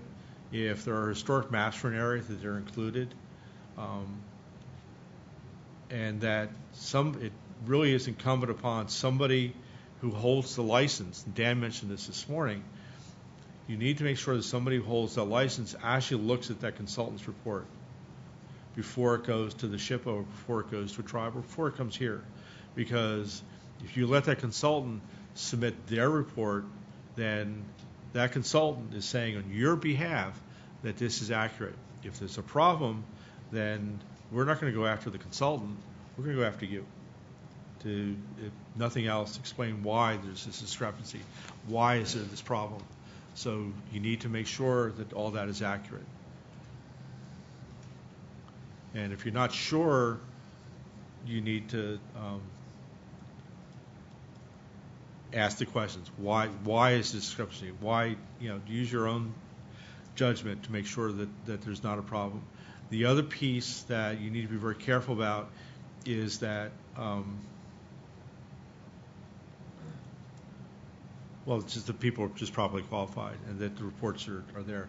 The other thing to know is that when I get questions from SHPOs, when I get SHPOs that copy me on email saying the forms aren't properly completed, the forms aren't really filled out, this is really a message for the consultants, is that one of the things that I always will do is find out who the licensee is, who is the client, because I want to make sure that the client understands that the consultant hasn't done what they're supposed to be doing.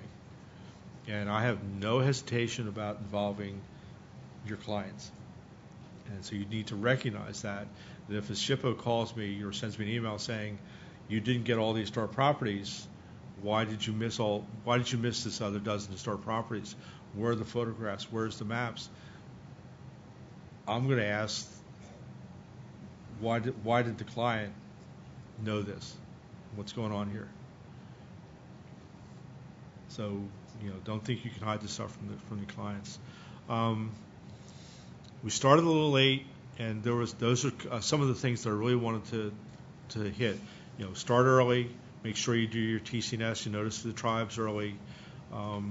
Don't do any earth disturbance. Make sure you have qualified people.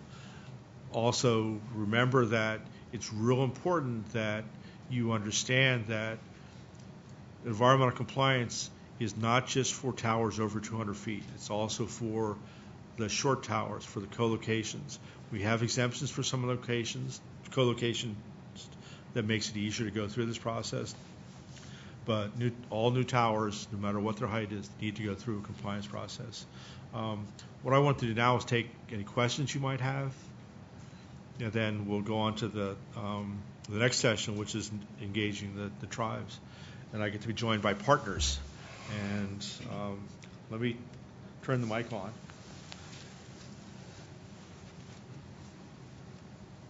I think we're good.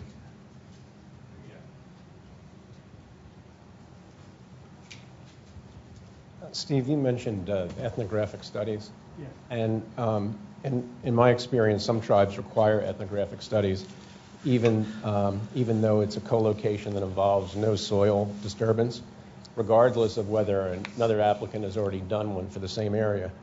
Has the FCC undertaken any effort, either through the Wireless Bureau or through ONAP, to try to raise these issues with these tribes so that at the very least, if a study had already been done for the same area, it wouldn't have to be done again?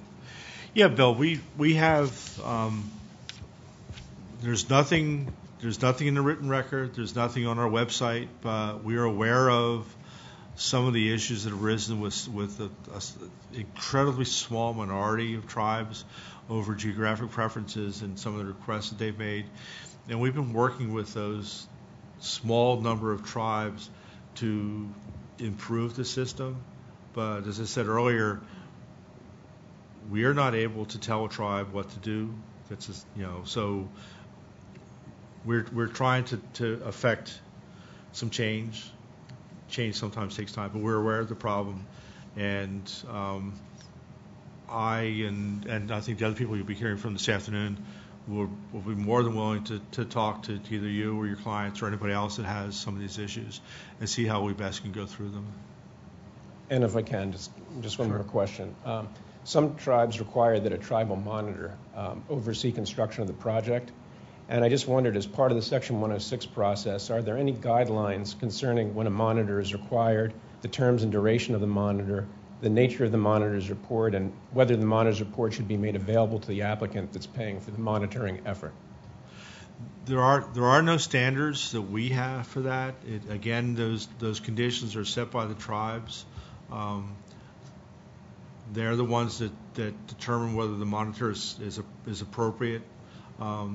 Sometimes it's up to the tribe to make that decision. And if you're in a situation where you're going to have to get a monitor, I would hope that by that time we'd be involved in the project, and we would work with you and the tribe to help make sure that the process goes forward in a way that satisfies everybody's needs. And who should we be going to at the FCC on this? Based on the tone of your question, if they're really Section 106 based, then I think you either need to talk to myself or Anne-Marie Vibieski. And Anne-Marie is going to, why don't you come on up, Anne-Marie? Anne-Marie Vibieski works in our tribal or our Gettysburg office, and she's an attorney and spends her entire day and evenings and the weekends talking to tribes, talking to the tribal historic preservation officers. And that's the people that Anne-Marie and I talk to on a regular basis. We tend not to talk to tribal leaders, tribal administrators, tribal chiefs, chairmen, etc. We talk to the staff members that run these historic preservation programs. So those kinds of issues, call either Emery or myself. If it's an issue that involves a tribal leadership question, then you would need to, we'd encourage you to talk to our Office of Native Affairs and Policy and to Jeff Blackwell or Irene. They're over there. And I know you know how to get in touch with them. Okay. Thank you. Do you have other questions? No. Okay. Let me take your mic up there. Could you speak a little bit about the actual mechanisms of the TCNS system, specifically why there is such a delay between our posting of the information and actually receiving the notice of organizations? For instance, if we were to post today, we'd receive the notice of organizations this Friday. If we post tomorrow, we wouldn't get it till the next Friday. Meanwhile, we can often actually get responses from the various tribes ahead of time. Right. The TCNS program is run just once a week, and that's the problem. It's run every Tuesday night at midnight. So if you submit something tomorrow, it is just going to sit there Wednesday, Thursday, Friday, Saturday, Sunday. So it's best to get everything in by Tuesday at midnight, then they run the program. And that goes also for the 20-day letters. Maybe it would be helpful for the new people if I just ran through real fast what the TCNS system is. You touched on it briefly, but as soon as a company wants to build a tower, the carrier, through their consultants, files the Tower Construction Notification System notice, and they give very basic information, just the street address of the proposed tower, the coordinates of the proposed tower, city, state, county, and type of structure. And that is it. And then that sits until Tuesday night. And then at midnight, we run the TCNS program and we play a matching game. And we match up those particular counties that where the carriers would like to build with the counties where the tribes have stated that they have a geographic area of interest. And so then once this little matching game is played, the computer spits out 2 letters. It sends one to the tribe saying, oh, you've asked for Adams County because you want to build in Gettysburg, Pennsylvania, and that's Adams County, Pennsylvania. So here's all the companies that want to build in Adams County, Pennsylvania. And then they get a list of the companies, and then the companies get a listing of the tribes that have an interest. And then we tell people to not bother the tribes for 30 days, to just, leave them alone. I know sometimes you're under time constraints and you call the tribes, because the tribes call me all the time and they say, Anne-Marie, why is it always an emergency? Why do they always have one tower that, can I just do them a favor? And then this one woman, Tipo, last week read off to me all the favors for the week. And she said, and so, and here's the favors they want, just this one last time. And she would audit, So, be honest, be genuine. If it really is an emergency, they'll get to know you and whether you always have an emergency or not. For example, I'm always late. I was late today. That's just me. People get to know me. The tribes will get to know you, and they'll get to know who always has an emergency. So then we tell them to please leave the tribes alone for 30 days. After 30 days, if you have not heard back from the tribe, then you can telephone them, fax them, email them, send them a paper letter. Don't send certified mail because then they think they're being sued. Just send regular mail. Just send a letter and say, is there anything else that you need? If you do not hear back from them in another 10 days, then on day 41, now remember, it was 30 days since the notice went out, 10 more since you've left them a message or sent them an email. Day 41, if you have not heard back, go ahead, log back onto TCNS. You'll get a listing of all the tribes that were contacted about your proposed site, and then just put check marks next to the ones that need a final request letter. We call it a 20-day letter. That letter goes out, and that letter says to the tribes, this is it. If you need something, you only have 20 days. During that 20 days, they can ask for more time. They can ask for a balloon test, a cultural resource survey, a monitor, whatever. But if they do nothing, then they've had 60 full days and 3 contacts, then you can go ahead and build. So that's how that whole process works. I guess as a follow-up, is there any thought process in terms of actually updating the system? For instance, we can't actually escalate tribes that have actually responded through the TCNS system. and then it kind of goes into this limbo world where we can't escalate necessarily to the FCC, and the FCC's kind of hands are tied in such situations because officially the tribe has responded, but they are now kind of in this limbo consulting world where they aren't necessarily responsive, but they have provided an initial response. I have discussed that many times with our computer people, and the answer is they can't think of any way of doing that. And what this gentleman is referring to is after, if you ask for that final request letter, the letter giving them the last 20 days, you cannot ask for one of those letters if a tribe has responded at all in the system. And they might have just responded initially by logging onto TCNS, and they replied and said, "We have an interest in this site, please call us." And then that was it. They never got back to you. But it's a computer. It's not a person. The computer sees that there was a response from a tribe, and the computer thinks, gee, if the tribe said don't build, well, then we're not going to ask them, one more time. Really? We can't build? So we're not going to send out a 20-day letter. They said, no, you can't build there. We've got a burial mound, or it's a sacred place, or whatever. If the tribe said, I need more documentation, well, then we're not going to send a 20-day letter because you need to send more documentation. So the computer doesn't know what the tribe said. So in those cases, you just call me if you've exhausted all your efforts in trying to reach the tribe, and then I'll try to locate the tribe. And if I can't find the tribe for some reason, I don't have a good number, then I can contact Jeff Blackwell, who had just stepped out, our chief of the Office of Native Affairs and Policy. And he has phone numbers that I would never have. He is a Native American, and he would have contact numbers. I also have a few friends in Indian country, and I'll say, do you have a cell number for this one or that one? And I've been able to get a lot of good numbers that way. So contact us if you can't find the tribe, and we can usually find them. So it seems like a lot of the issues actually stem more from the technology and not from necessarily any FCC procedures themselves. In my conversations with a lot of the tribes, they themselves kind of are frustrated, it seems, with the system and its lack of information as to what exactly is being built. For instance, they have no possible way through the TCNS system of knowing whether a co-location is happening versus a new build. Is there any thought process to maybe update that so that there is some sort of... Yes, we have actually thought about that. Well, I'm sure you've thought about it. Where has that thought gone? What's going on there, and this is just going to sound crazy, there's this thing called the Paperwork Reduction Act, and it apparently takes years to go through. Anytime you make a change where that act gets involved. And so we only ask for information that's already been asked for, like on an application, the actual application for the structure. So we can't ask if it's a COLO on the drop-down list, because that wasn't something that was asked on this certain type of application. So to get around that, what you need to do, and we're going to try to add that. That is one of the main concerns that Diane Dupert is looking into, because right now, as you know, you can say it's going to be a lattice tower, it's going to be a guide tower, it's going to be this, it's going to be that, but you can't say it's just going to be a co-location.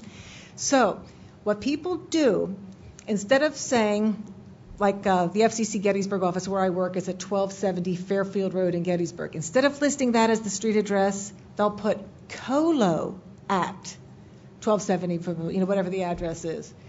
Now, you're going to run into a little bit of a problem there because there's a limitation on the size of the field. So COLO at 1270 Fairfield Road has to be RD without the period, and Gettysburg might become GBURG or something. With a lot of the tribes, we've been just uploading an attachment, kind of giving a little bit more information, and they seem to be appreciative, at least the ones that are knowledgeable of it. Yes, they love that if they're using this system. Exactly. But there are elders who are TIPOs who do not use the system, and I get a bigger and bigger stack every week of paper letters from elders who just send me their response. Then I pretend I'm the tribe. I have all the tribe's passwords, and I log on. And you can kind of tell it's me because I'll say something like the Flocko tribal town has no interest. And they would just say, we have no interest.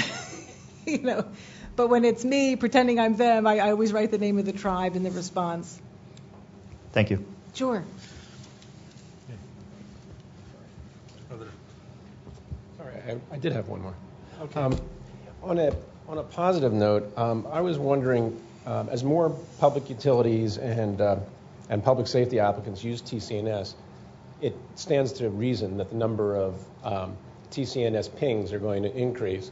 The tribes are going to have the same number of resources in which to handle them.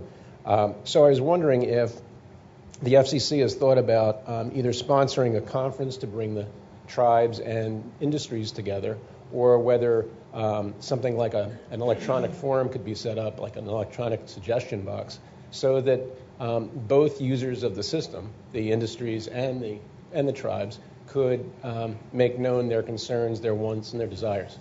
Oh, that's a good idea. We had a question back here, so I was taking this mic that way. Okay. Actually, Bill, we've had lots of discussions about that, in that we've had licensees and consultants ask us for certain things. They wish the system could do this, that, and everything else. We've had tribes ask the same question. One of the things that I will remind everybody is that TCNS is unique in federal service. We're the only agency that has this electronic system. You have it so much better here in terms of notifying tribes and engaging tribes than you do at any other agency. So we're doing the best we can. We recognize that TCNS is an old system, and we would love to engage it, but to update it. But you need to recognize, and I'm probably not allowed to say the word sequester, but you need to recognize that there are certain limitations on the FCC that are fiscally related that prevent us from making those kinds of changes. But rest assured, we've got a long list of things that we'd like to do to update both TCNS and also our companion system, E106. So keep on sending the suggestions. Okay. You can turn the mic to the next person. Yeah.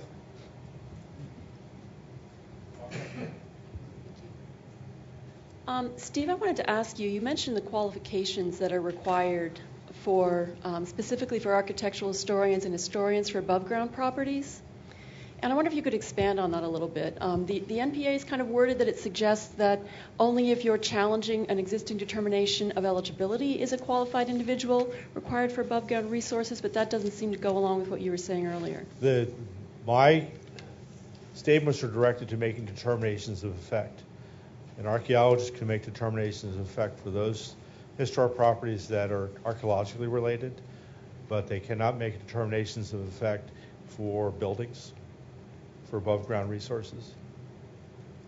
So if you're challenging determination of whether a property is eligible for the National Register, that's a whole different question, but it still needs to be somebody who's properly qualified to be able to say that a decision was wrong. In terms of determination of effect, that would include qualified individuals for above-ground resources as well? Okay. For determination of effect, if it's an above-ground resource, bridges, ships, trains, houses, churches, barns, etc., that needs to be done by an architectural historian, an historic architect. If it's a below-ground resource, if it's an archaeological site, if it's a burial ground, etc., those things tend to be done by archaeologists.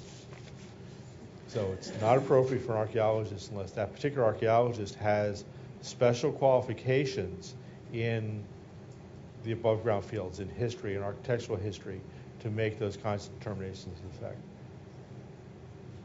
You know, in my case, for instance, I'm under the Secretary of Interior standards, I'm qualified as an historian and as an architectural historian.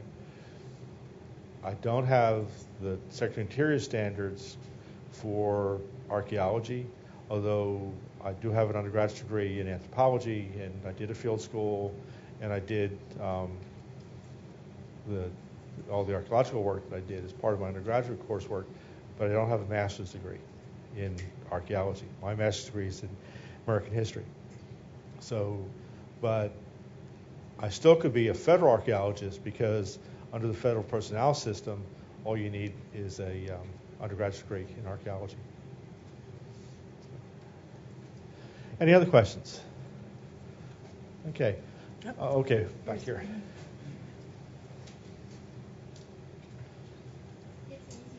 Okay. About how many TCNS requests do you get on a weekly basis, on an annual basis? Oh, I wish Diane Dupert were here. She keeps track of that. Well, actually, I keep track of that too. Oh, do you? Good. Over the past couple of years, it has varied. See, this is 2013. In 2011, there were 12,000 requests for TCNS. In 2012, there were 11,000. So it went down a little bit. But it's somewhere in that neighborhood. So it's a lot of requests. A lot. Yeah. I need the exercise. Thank you. My question goes to your previous discussion on disturbed lands. Specific case, we are looking at the possibility of building a tower on disturbed lands. Do we need to get SHPO involved?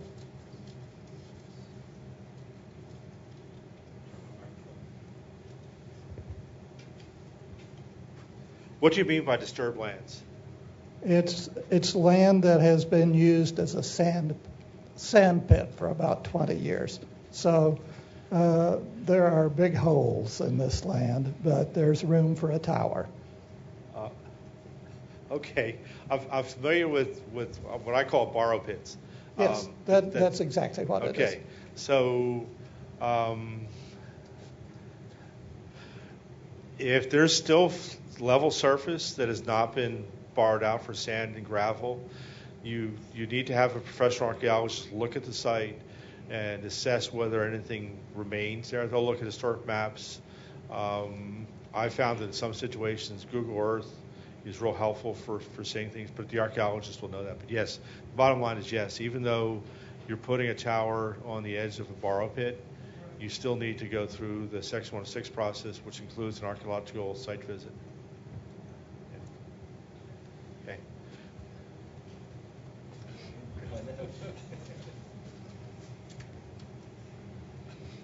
Based on your information today, does this mean that basically any tower construction is going to require an environmental study?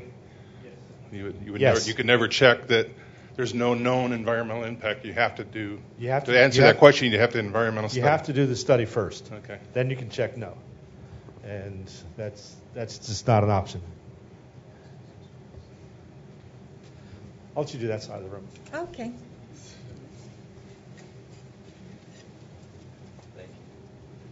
My question goes back to, you were talking in the beginning about SHPOs basically kind of overreaching, being inconsistent with the programmatic agreement, basically going to the, asking for additional work and usually like historic structure surveys. Had a client, for instance, in a state where they were asked to do a lot of surveys completely inconsistent with the PA. They had no desire to push back, though, even though I told them many times, you don't have to do this. We need to tell them no and try to contact the SHPO, contact y'all. They had no desire because they didn't want to basically upset the SHPO and cause some sort of bad blood. Do you have any advice on how I would convince such a client that it's actually in their best interest to go to the FCC, go to you guys, and actually have y'all push back on the SHPO and say, remind them of the programmatic agreement and what they're supposed to be asking for, not for their overreaching. I'm familiar with both situations. I've had a number of consultants and licensees that are doing a lot of work in a particular state say it's just easier for them to do what the SHPO asked for, and that's okay. If that's a business decision they want to make, it's not the end of the world, but we're more than happy as an agency to call the SHPO up and remind them that's not the way things are supposed to be done. And at the end of the day, it probably is better if they push back, because one of the things that we're mindful of here, and all the lawyers that I work for are mindful of reminding me that is important, is setting precedent. And so you want to be very careful about setting precedent. So if you're always doing what the SHPO asks you, even when they're not supposed to be asking you to do things, you're setting a precedent that as the years go on is harder and harder to push back. Anybody else? Okay. Amory and I are not going to go away. We're going to stay here. And we're going to talk about engaging the tribes. Do you guys want to join us? Okay. I'm happy that you're happy. We also have in the room, as we said before, Guy Lopez, who is a Crow Creek Indian. He's from the Advisory Council. He's sitting right there. Let's spread the microphones out. Yeah.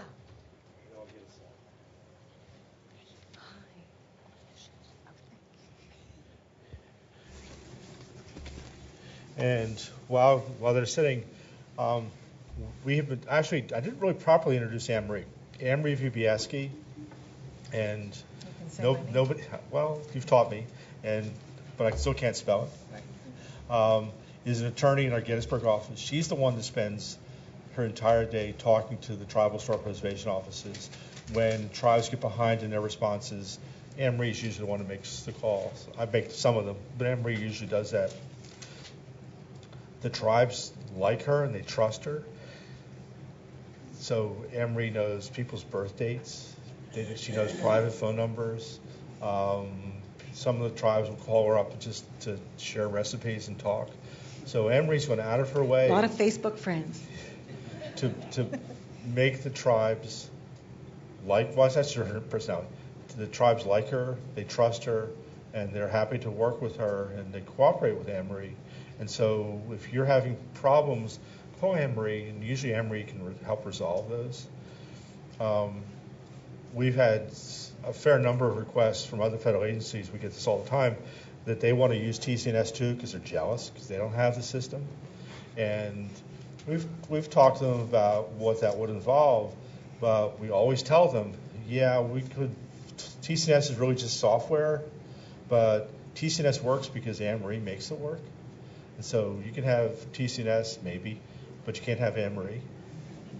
And so the reason why things are working well here is a lot to do with Anne-Marie.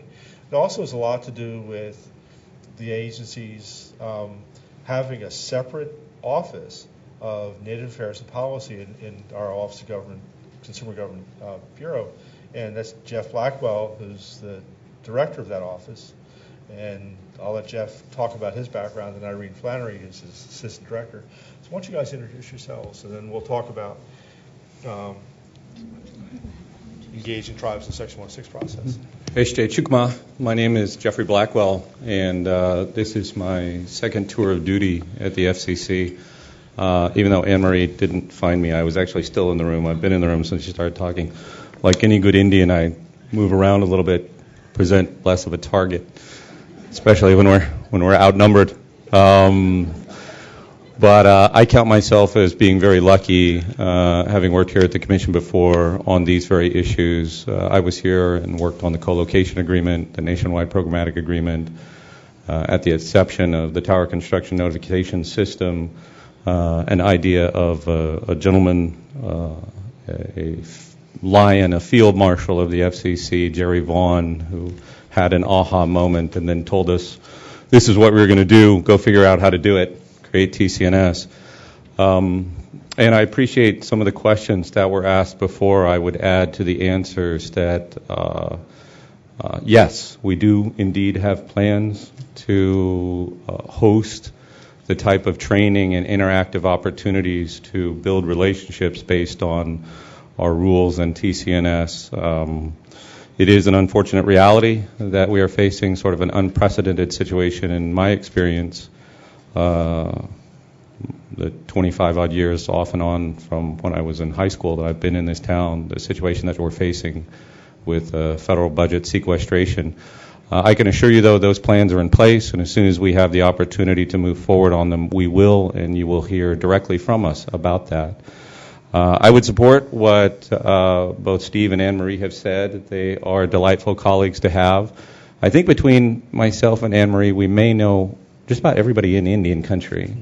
It is important, I think, to recall that it's about Indian country really isn't 6 degrees of separation. It's 2 degrees of separation. And you were very polite. I am Native American. We are all, in fact, Native Americans. If you were born, it's wonderful if you were born in this hemisphere. I once heard a presentation by a tribal elder who said that the closer he gets to institutions of higher learning, the more words they put into describing who we are. I think the most descriptive I've heard is North American Aboriginals. But I am an enrolled member of the Muskogee Creek Nation. We were originally in the southern United States, forcibly removed to Oklahoma, where we thrive. I am also of the Omaha tribe. My mother is an enrolled Omaha for those of you who do work in the southern plains around the Missouri River, the famous superhighway of the plains. My father was Choctaw and Chickasaw, so I come from a very sort of pan-Indian experience that benefits my work here. I used to get involved very much in the day-to-day when we were first starting up the tower construction notification system. Anne-Marie very politely assigned me 20 of the more difficult tribes to get in touch with in the United States to sign them up. She very politely then signed up the other 546 or so tribes in the United States. But I'm familiar, our office is quite familiar with the work that you do. I would add that you can always call the Office of Native Affairs and Policy. We do tend to get involved more in the problematic situations where the involvement of either tribal councils or tribal leaders are involved. But that is not to say that we aren't available to you at any point in time.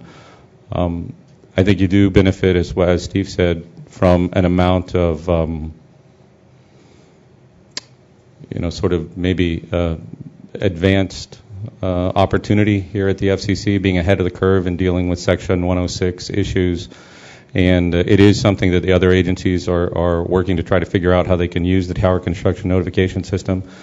I suppose I would offer, before I turn the microphone over to Irene and share any thoughts or try to answer any questions that you may have, a couple of the things that I've learned since I came back to the commission. I never dreamed that I would be in this position again.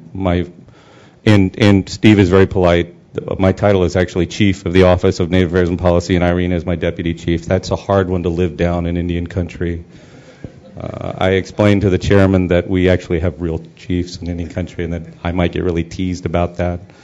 One of my friends from the West Coast said, well, at least you have the belly for the title. So I've been working on that. But it is an area where you will benefit greatly from the relationships that you build, and I hope that you see the value of the tower construction notification system, not just as an interactive tool, but the ability, as the gentleman said earlier, the opportunity that it may present to have greater interaction with the people that you're working with. I will underscore for you the reality of what this law and these rules represent. There are no general laws in the United States that protect tribal cemeteries. We tend to use words that may explain away some of those delicate details. Use a word like a burial mound. But we do have these in place to protect the reality of the situation, just as you would not appreciate it if anybody were to build or construct or do anything in your place of worship or your homeland. Tribes do not as well. I think one of the things that is encouraging to me over the last 13, 14 years or so since I've been involved in this is that I am seeing much more forthright and open dialogue coming from tribal nations on things that previously were perhaps maybe more verboten or taboo or against religious beliefs or strictures. And part of that is because they're motivated by the potential loss of the impact of so many different types of industries that are building in different parts of the United States. Jeff Steinberg and Steve and I were in a meeting just a couple of years ago in the Black Hills, the sacred place of the Great Sioux Nation, and we were shown things that as an Indian person I would never expect to see. We weren't, of course, given the keys to their religious beliefs or that system of belief, but we were shown things that as a Native person I did not expect to see. Part of that is religious stricture. Part of that is just simply because any time in history, this sort of information is shared with the federal government, it tends to be negatively affected. So I will tell you, I think that there's an opportunity, both based on your motivations and the motivations of your peers in Indian country, to be able to build, to continue to build lasting working relationships. You do have increased resources here at the Commission to be able to help assist you with the more problematic situations. There was a question just a minute ago about raising the awareness of SHPOs. I would add THPOs to that as well. We have talked with a number of THPOs about their processes, and when something looks like it might be extracurricular to the process, ONAP has been involved in that as well. So thank you for your attention. I look forward to trying to answer any of your questions. Good afternoon. I'm Irene Flannery, and as Jeff said, I'm his deputy. I'm the deputy in the Office of Native Affairs and Policy. I, too, am a recidivist. It's my second time around here at the Commission. I was here in the late 90s and left and came back about 5 years ago. While my background, for the most part, has been more on the wireline world, I don't know how many people are familiar with the Universal Service Fund, which is a fund that provides support to schools and libraries, rural healthcare providers, and low-income consumers and companies serving in very high-cost areas to help to expand the reach of telecommunication services and broadband. But since joining the Office of Native Affairs and Policy in our early days, a couple of years ago, it's been a steep learning curve. I've been learning an awful lot about the wireless world and the broadcast world and the tower construction world. So they're very, very interesting issues, and thank you very much for having us here. We're happy to answer any questions you might have. Well, actually, I had a couple of things I wanted to, I guess you might say these are tribal pet peeves that I wanted to make sure you all understood. One of the things that we see occasionally when you've gotten a list of tribes with TCNS is that somebody you'll write a letter to the tribe, and you'll say, "Dear tribe." That's not good. You need to address the person you're actually speaking to. You recognize that if it's an elected official at the tribe, they get addressed as the honorable, just like an elected official in U.S. government or in a local government. There's a matter of respect. The other thing is you are not permitted to provide a deadline to a tribe. You cannot send a letter to the tribe saying, please respond in 15 days. Please respond by May 30th. Don't ever do that. That's one, you don't have the authority to do that.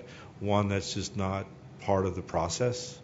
If you need a response by a certain date, it was incumbent upon you to start early. And a big part of Section 106 and the use of TCNS is you start early. We actually encourage you to do TCNS first before you start the 106 process with the SHPO, before you send your Form 620 or 621 documentation to the SHPO. SHPOs have 30 days to respond to that. That's in the regulations. The tribes don't have that same kind of timeline. So you need to make sure that you've given the tribes sufficient time, recognizing that some tribes have largish historic preservation offices. For some tribes, it's a part-time person, it's a single person, and they're not just looking at cell towers. They're looking at highway projects, they're looking at water tower projects, they're looking at housing rehabilitation, and a whole host of other things. They're just overwhelmed. And so they're getting to this stuff as best they can, especially when tribes have large geographic areas. They called me yesterday evening when I was on my way home on the subway, was getting ready to drive 7.5 hours today to go do a site visit. So that's 7.5 hours. It's a whole day where she's not doing things. So you need to recognize the challenges that they have and give them time to do it, and give them the respect that they're just due as a human being. Be polite, and you'd be surprised at the responses you get, because they really do want to help. They really do want to participate in the process, but they're overwhelmed. So those are the big things. And then in doing your reports make sure they're accurate and complete. I don't know whether Anne Marie wants to add anything to that. It's true about their driving time. I saw this Saturday, a few days ago, I saw Sherry White, the Tippo of the Stockbridge-Munsee tribe, and I said to her, "Oh, my husband and I are so happy you told us about this. The Stockbridge-Munsee tribe was giving a presentation in Stockbridge, Massachusetts, and Sherry had sent me an email and asked me if I'd like to come to it." And I said, "Great." So my husband and I took off from work on Friday, and we drove out Friday, and then Saturday we went to this thing. It was an all-day thing. And I said, "Wow, it's supposed to be a 6-hour drive from Gettysburg to here in Stockbridge, but it took 7 with traffic." And she looked at me and she said, "Well, I make this drive all the time because we, Stockbridge, Massachusetts is part of our ancestral lands, but now we're out in Wisconsin." And she said, "It's a 16-hour drive, and I just drive it straight through." And I said, "Really? One night you just stop at one hotel?" And she said, "No, I just drive straight through." I could never drive for 16 hours and not get into an accident. And, she's just so used to that. And then she said, "Now I'll be here for a few weeks." So, if you're trying to get a hold of Sherry, you're not going to be able to get a hold of her for the next few weeks because now she is in Stockbridge. And she goes back and forth all the time. And a lot of tribes do that. And people will call me up and they'll say, "I can't get a hold of this one. I can't get a hold of that one." And this is going to sound really crazy. And if you've taken this course before, you know that I always say this. Make these tribes your Facebook likes. They don't have to be your Facebook friends, but your likes. And I made a list, same list as last time, but I've added a few. My son, taught me how to be on Facebook a few years ago, and I have all these likes. So the first thing I do every morning when I get up, I go down to the computer downstairs, turn it on, and then I just read what all the tribes are doing. And it has so helped me. Like somebody will say, "Well, I can't get a hold of Alvin Windy Boy." Well, I saw right on Facebook, they posted it. This was public knowledge that he just had bypass surgery. He was going to be out for a few weeks. He did great. He's back. If you know him, he is really doing great. He's doing everything. He was just in D.C. And they post every day. They say where Alvin is going to be. Last week he was in Hawaii. So I just glanced at this in the morning. My favorite sites are, in this order, Federal Communications Commission. Make that one of your likes. Then Indian Country Today Media Network, fabulous. All the issues. They're talking about, now everybody's talking about, Jim Thorpe, April 19th, he was second Fox of Oklahoma. April 19th, federal court decision came out stating that the town of Jim Thorpe, PA, which used to be called Mock Chunk, is actually considered a museum. So under NAGPRA, the court is allowing his remains to go back. But I saw on Facebook now that the town is going to appeal. And that's something that the tribes are talking about.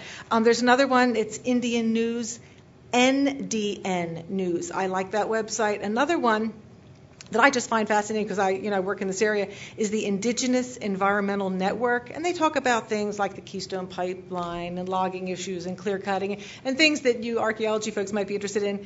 I like the United States Senate Committee on Indian Affairs. Shana Bearhan, who used to work at the FCC, turned me onto that site. And then, like I said, Alvin Windy Boy, he's from the Chippewa Cree. They have a really great website, and they post every day on Facebook.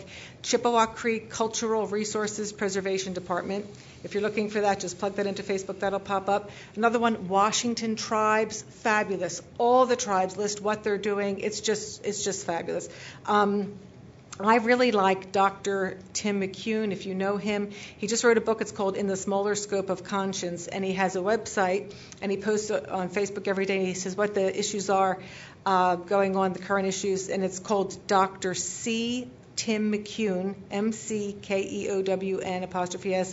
In the Smaller Scope of Conscience. Another one, the Navajo Nation Washington office. For example, they mentioned the other day that the Star Wars, the 4th episode, is now going to be put into, would it be Diné, the Navajo language? Diné, is that how you say that, guy? Diné. So look for that. Star Wars is coming out in Diné. And I found that out just by reading the Navajo Nation Washington office site. The Mashantucket Pequot tribe, their museum has a fabulous Facebook site. It's the Mashantucket Pequot Museum and Research Center. Another one that I really like is the World Conference on Indigenous Peoples. And that conference is next year. I wouldn't be surprised if you go to that. Didn't you go to that before? I did. Yep. So there's just some, and there's all these different hot topics now in Indian country that you'll see.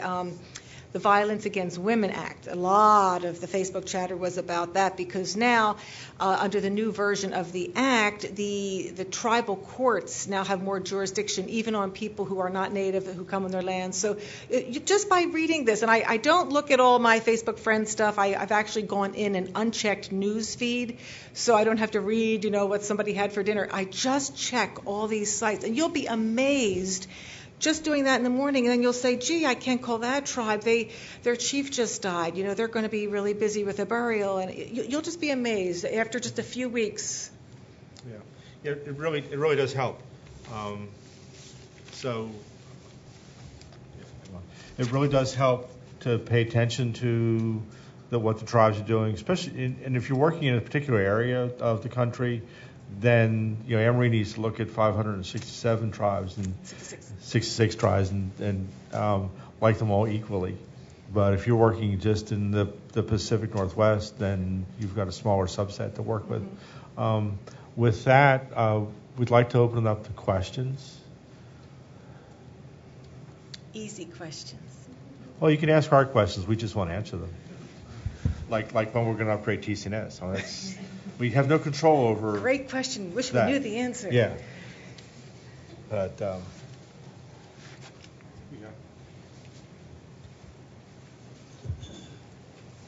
I suppose this is sort of a strange question. What if you want to build a tower on Indian land? You've negotiated to build that tower. SHPO? NEPA?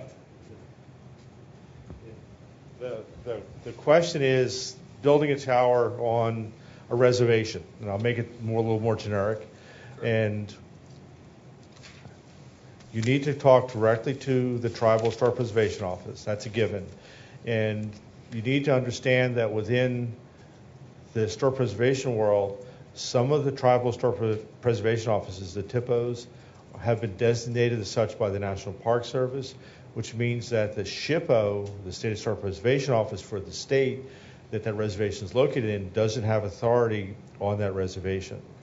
But not all THPOs are part of that National Park Service system. So if that's the case, you need to talk to the THPO and the SHPO. And so, but I would make your first stop the THPO, the Tribal Historic Preservation Officer, because they'll tell you whether the SHPO has any authority over their reservation.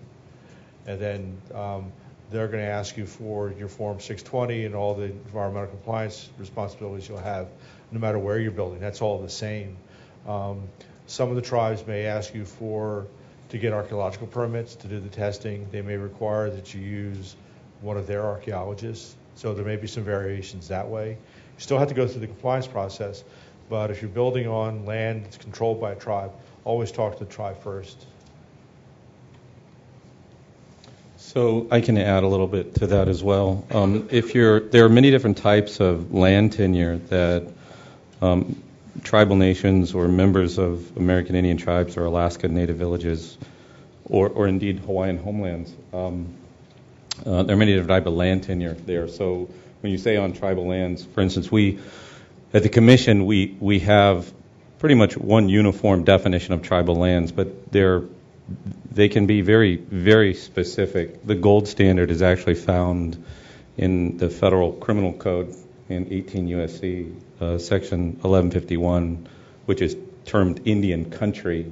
It's also a familiar term, Indian country, meaning all those places in the United States that are native or have a native context. So there are, one of the big bell ringers is whether or not you're on land that is held in trust for the beneficial use of tribal nations or American Indian members and held in trust by the United States.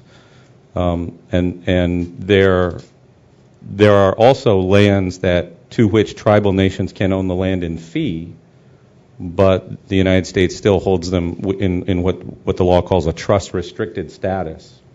So in order to affect that land title, for instance, to obtain an easement or a right-of-way or construct, you have to obtain approval that involves the tribal government, but also involves the relevant area of the Department of Interior. For instance, my tribe, the Muskogee Creek Nation, our lands in Oklahoma were 100% allotted. So my family owns the remaining acreage of an original 80-acre allotment, and 42 of my closest cousins and I, a majority of which must agree if we're going to affect that land status title. So there are some hurdles. There are some additional requirements to affecting, to siting a tower on tribal land. This is right up ONAP's alley. So if you have specific questions, please contact us. Please contact me. Contact my staff, and we can help you with that. We do this on a weekly, if not daily basis. Work with people to deploy who are interested in deploying communications infrastructure on tribal land. For both wireless and broadcast. So I would underscore also what Steve is saying about working with the tribal government, because the last thing you want to have happen is, for instance, looking at the exterior boundary of a reservation. The last thing you would want to have happen is to site a facility on fee land within the exterior boundary, but then not let the tribe know that you were there. I mean, that's just part of, I think, being a good neighbor. Our rules at the commission tend to look at exterior boundaries, and indeed we have gone out of our way to extend waivers to wireless carriers to, for instance, to recover Universal Service Fund in areas where there are, there's extreme fractionation of land interests. Again, this is a situation that, would you like to discuss it? Should you need guidance? Should you need assistance? If you want help in reaching out to the tribe or getting a response from the tribe, please contact us. Steve mentioned something earlier, both Steve and Anne-Marie mentioned something earlier about the timeliness of getting a response. It's not just drive time or the amount of area of interest on the tower construction notification system. Sometimes the nature of the proposed construction or the location of it can implicate different types of internal work for a THPO or a tribal cultural preservation officer, or indeed an entire clan or a clan representative. The National Historic Preservation Act, it's an interesting law in the way it's written. It's more interesting, I think, in the way it operates, but it also affects a couple of different areas of the human experience that are there's a great deal of history and religion and emotion perhaps associated with some aspects of its operation.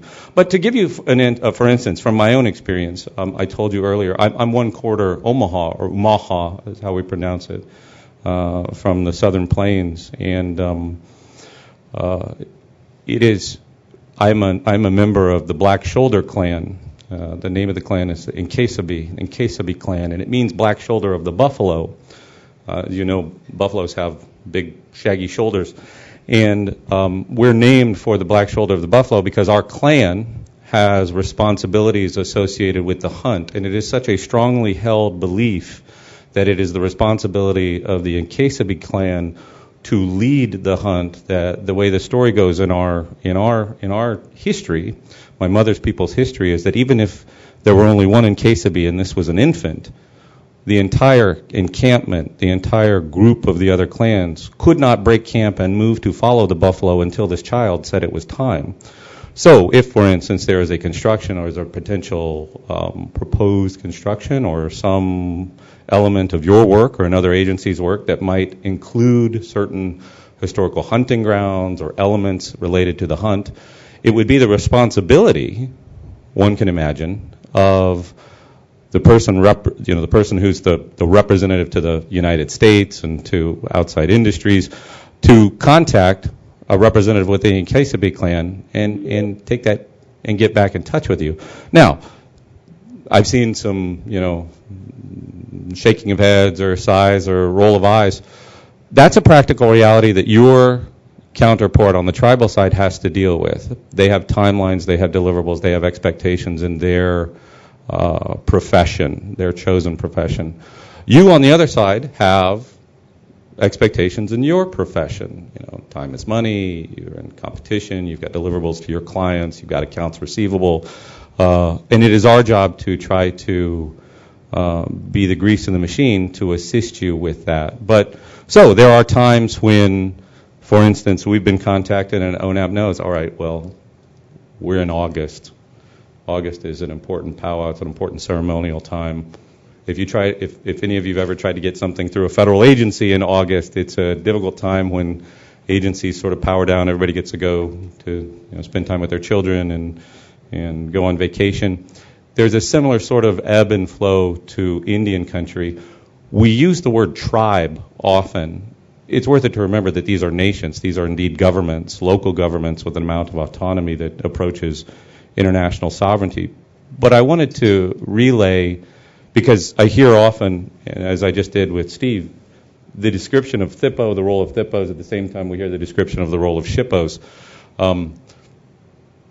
I'd be hard-pressed to come up with a time where I was aware that a SHPO ever contacted a member of the Nkesibe clan. But when it comes to those sort of complexities, sometimes we've been involved in cases where we've peeled back the layers of the onion and worked with the tribe to get that sort of response for you. So I just wanted to take a little time, thank you for your attention, to shed a little light on that.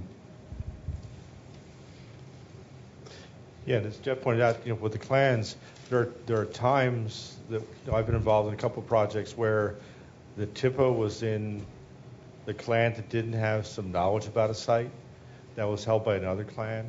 They weren't necessarily willing to share. And what I do with my Section 106 work, and this is important for you all to understand, is that when a tribe says to me that a site's important, I don't need to know why that site's important. All I need to know is that a recognized elder of that tribe or Indian nation said, this is important to us. So I don't need details. Because I'm a bureaucrat, I need a boundary, but that's about it. And it could be a big boundary, and that's something you need to understand, especially your consultants understand. You don't have any right to that tribal knowledge. All you need to be satisfied with is the tribe said, this room, this space is important to us. We don't want a tower on it. Any other questions?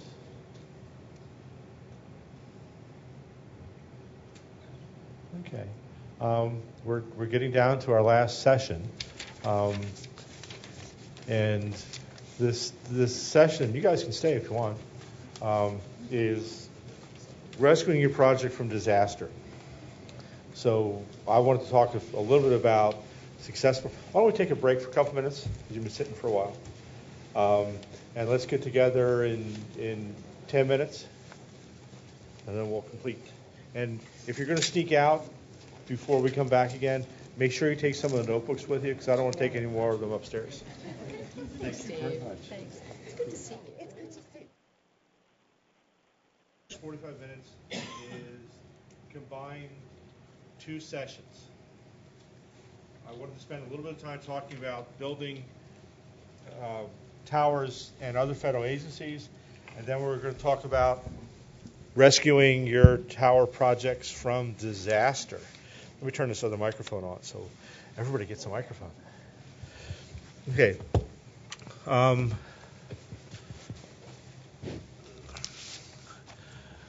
Communications towers and other federal agencies. One of the main reason I put that on the agenda tonight is that a lot of you in all the industries, whether you're public safety, commercial cell carrier, utility, railroad, whatever, are encountering as you build out in rural areas, either having to build on federal land or tribal land, or building near federal land and near tribal lands, and having those federal agencies or the tribe be really, really, really interested in what you're doing.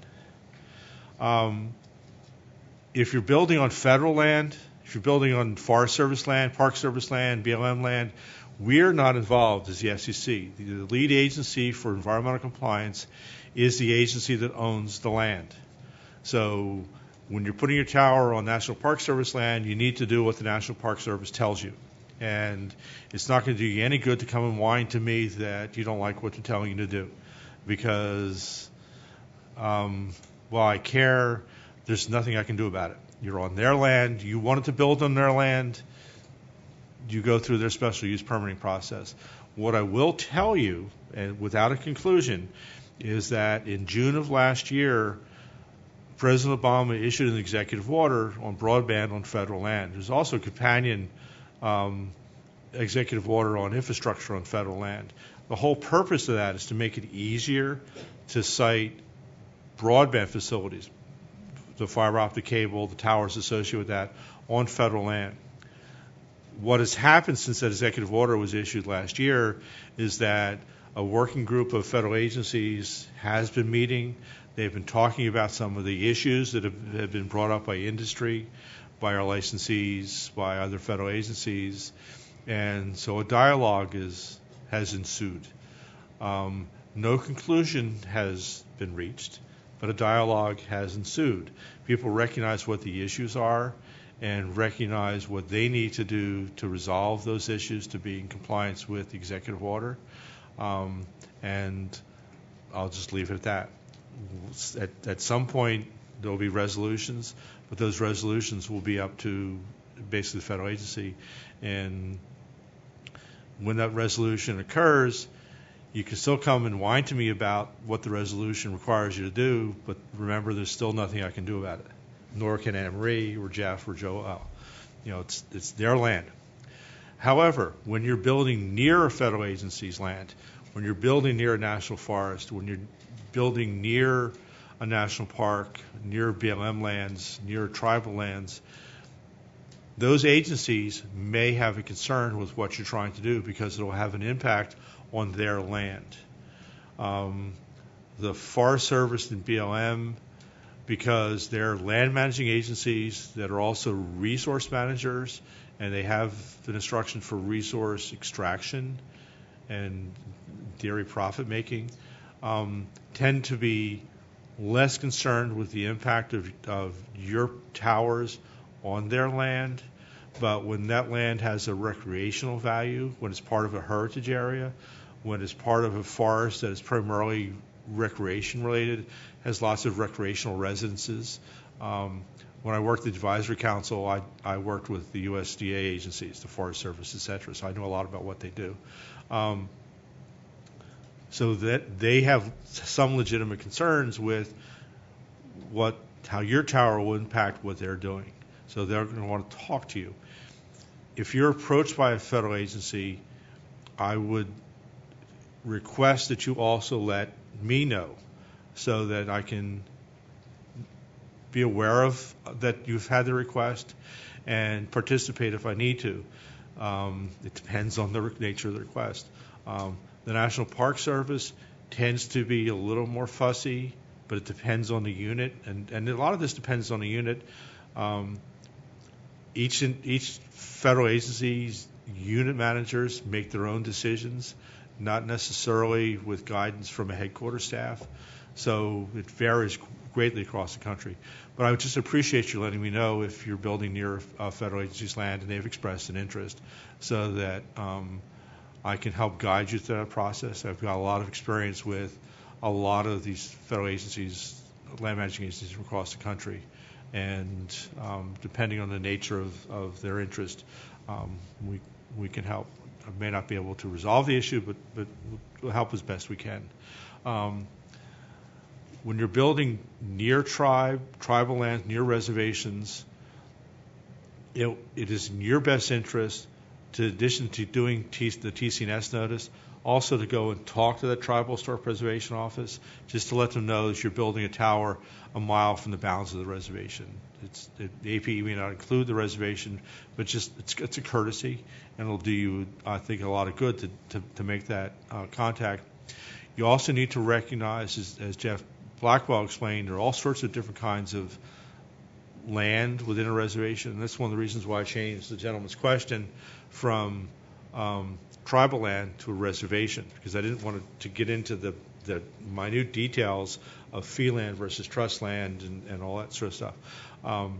But the BIA involvement in Indian reservations varies by the tribe's relationship with the Bureau of Indian Affairs. So it's a situational kind of thing. Are there any questions about trying to construct near federal lands, not on federal lands, because that's not really something we can get involved in, but if you have any questions about trying to build near federal land, we'd be happy to answer those. Okay, that's easy. The last session that we were talking about is rescuing your project from disaster, and we thought that we all should participate in this. One of us will know the answer. And the other, and the other one will make it up as I go along. We've been talking to you a lot about being good FCC licensees. You know, we recognize that by and large you are, and you do a good job. You've got good consultants. You're responsible licensees.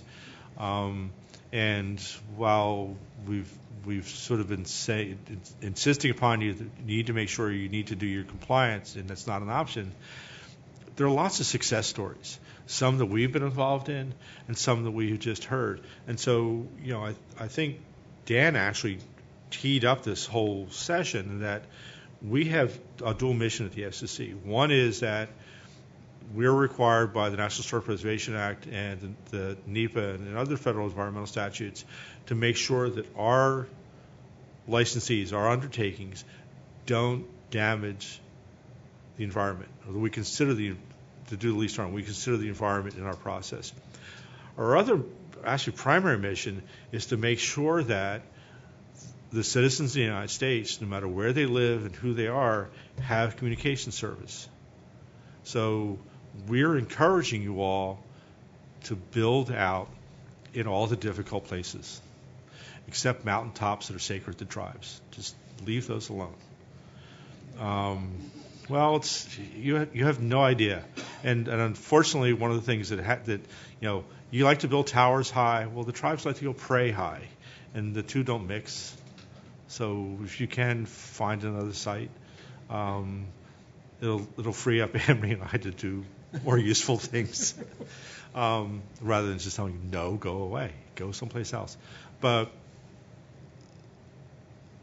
there are lots of success stories. There are lots of so when we do our environmental compliance, not in every case, but in almost every case, probably 99.9% of the towers that we work on that have difficulties, have compliance issues, environmental compliance issues, that tower eventually gets built because we go through an evolved process that involves talking to everybody, talking to the licensee to find out what their needs are, talking to the State Historic Preservation Office to find out what their concerns are, finding out from the tribes what their interests are and what they're looking for, and arriving at a mitigation measure that's appropriate. And actually, the underlying Advisory Council regulations is reasonable and good faith effort to consider the impact, the effect of your project on historic properties, tribal resources, and endangered species. Now that Joelle's here, I have to make sure I include that other stuff too. But we tend to do a good job with that, and there are these success stories. We have public safety towers that started out awkwardly, where we recognize that public safety doesn't always understand, because you don't build towers very often, that you have to do the compliance process. And so we've had a couple of situations where people have been reluctant to do that. The local sheriff has been reluctant to engage the environmental compliance process in the community, but their consultant or their salesperson said, yeah, you really need to do that. And they've called and said, do we really need to do that? I said, yeah, you really need to do that. And they've started these dialogues where they've talked to the local community, they've talked to the SHPO, and really it's the local community that is the driving force behind some of this, where they recognize they need the tower, but it doesn't really look nice in the middle of their downtown historic district where they're trying to encourage people to come and shop, but they also need to have the broadband service, the wireless service, and everything else for the police, for their protection. So they've worked out compromises. In almost every case, it's been the construction of the tower, but the public safety entity, in a couple of examples that I'm thinking about, have provided something back to the community that have benefited the local museum, benefited the local historic district. And that's the kind of project that we're looking for. We're looking for things, I'm looking for things that have a public benefit. And that's what makes your project successful. That's what rescues it from disaster. Because whereas if you went in saying, well, we need this tower and it has to be here, and we're not going to argue with you about it's going to be here or nothing, and nothing is not an option. If you begin talking to the community, saying, well, okay, we all recognize this is a necessary evil if you want to look at it that way, but we want to offer something for the community. So museums have been funded, brochures have been funded, towers have been lowered, towers have had the communications gear put inside the monopole so that you don't have big platforms. So the footprint has been tried to. So lots of things we can do. The footprint's been made smaller, less obvious. Towers have been painted different colors, literally different colors. There's one tower that I had to do a site visit on a couple of years ago that was in a desert area, except the tower stood up against the sky. So there was a lot of discussion back and forth where the community folks were actually going to the local Sherwin-Williams paint store and getting paint chips, trying to match the desert background with the lower half of the tower, and then trying to match the sky at different seasons. And there's a ceremony that takes place there that's not tribal related, but that brings a lot of visitors to the area. So they're trying to match the sky to the color at that time of the year. And it was a big balancing act, and it worked. The tower went forward, the tower was constructed. It was not the fastest process in the world, but it eventually happened. And I actually, not this session, but the last session in October, we did a tribal thing. That was one of the photographs I showed as part of the welcome. That's my opportunity to show my vacation slides. We've had other projects. We've just finished a project. Actually, we're finishing the MOA for it in another state. Again, a public safety tower where, again, the tower is being actually constructed on a National Historic Landmark, and the tower company, the owner, the county, is working with the local entity that runs the museum to do some renovations. County crews are doing the renovation projects. So those are the kinds of things that have really worked. Do you want to say something? I just had another example coming to mind. One was an old mill town that was sort of dilapidated, and they didn't have much money, and the tower was up and visible, and they provided money to fix the roof of the recreation center, which is one of the major historic buildings in the town, so it helped to preserve the building. Mm-hmm. Yeah. So, and we have lots of examples of those. And, in all those cases, people have come to us for assistance, and those really sort of contentious ones. But not every tower has to come before us that has an adverse effect, that has some community involvement. We review lots of MOAs where the community and the SHPOs have worked out the details together. So, but it's incumbent upon you as either consultants or licensees to think about what it is that you're doing and to be good citizens and recognize that you don't really want us involved in your projects because we're sort of busy. My BlackBerry's been buzzing with emails all day long, and that's very common. That's just goes on and on and on. And I know, and Anne-Marie has talked a lot about how we've been able to help with resolving tribal kinds of issues, getting people to respond after 30 or 60 or 90 days. We will do that kind of stuff. Anne-Marie and I both have tribes that we call on a regular basis because they haven't responded for a couple months. And, it's not very many, but it's a few. And we know how to track them down. And, we will do that kind of stuff to move projects forward.